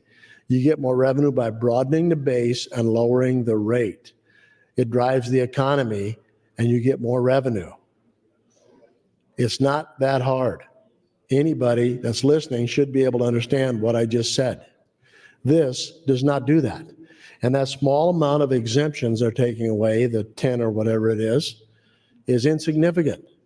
Okay? And I understand that we're taking away the consumption tax or the sales tax on utilities, but the consumption tax solves the problems for all these low-income people and medium-income people. The average family of 4 in the state of Nebraska will save $200 to $700 a month. What does this do? This lowers your property tax by 10%. That's a really big deal, really big deal. I have yet to find a person that has said 1107 has lowered their taxes to an acceptable level. This will do the same, not much. A decrease in the increase. They don't have the votes or they wouldn't be talking to me. Thank you. Thank you, Senators Halloran and Senator Erdman. Mr. Clerk, for items. Thank you, Mr. President. Communication from the governor. Dear Clerk Metzler, engrossed legislative bills 43E, 905, 905A, 1087E, 1087AE were received in my office on March 21st, 2024, and signed on March 27th, 2024. These bills were delivered to the Secretary of State on March 27th, 2024. Sincerely, Jim Pillen, Governor. I have a report from the Committee on Urban Affairs placing LB 1359 on general file. A report from Enrollment and Review regarding Legislative Bill 1368A, Legislative Bill 1200A, Legislative Bill 1074A, Legislative Bill 1284A, and Legislative Bill 1301A, placing all those on select file. I have amendments to be filed to LB 1329 by Senator Conrad, amendments to LB 253 by Senator Frederickson. I have floor amendment 322 to LB 1329 by Senator Merman. A second amendment to LB 1329 by Senator Merman. Amendments to LB 388 by Senator Meyer. Amendments to LB 388 by Senator John Kavanaugh. Second amendment to LB 388 by Senator John Kavanaugh. Amendments to LB 388 by Senator Dungan. Amendments to LB 1331 by Senator Dungan. And a new resolution, LR 446 by Senator Brewer. It will be laid over. Requested co-introduced bills and resolutions, Senator Dungan to add his name to LB 1284 and Senator Slama to add her name to LB 1402. Finally, Mr. President, I have a motion from Senator Sanders to adjourn until Thursday, March 28th, 2024 at 9 a.m. The question is, shall the legislature adjourn? All those in favor say aye. All those opposed say nay. The legislature is adjourned.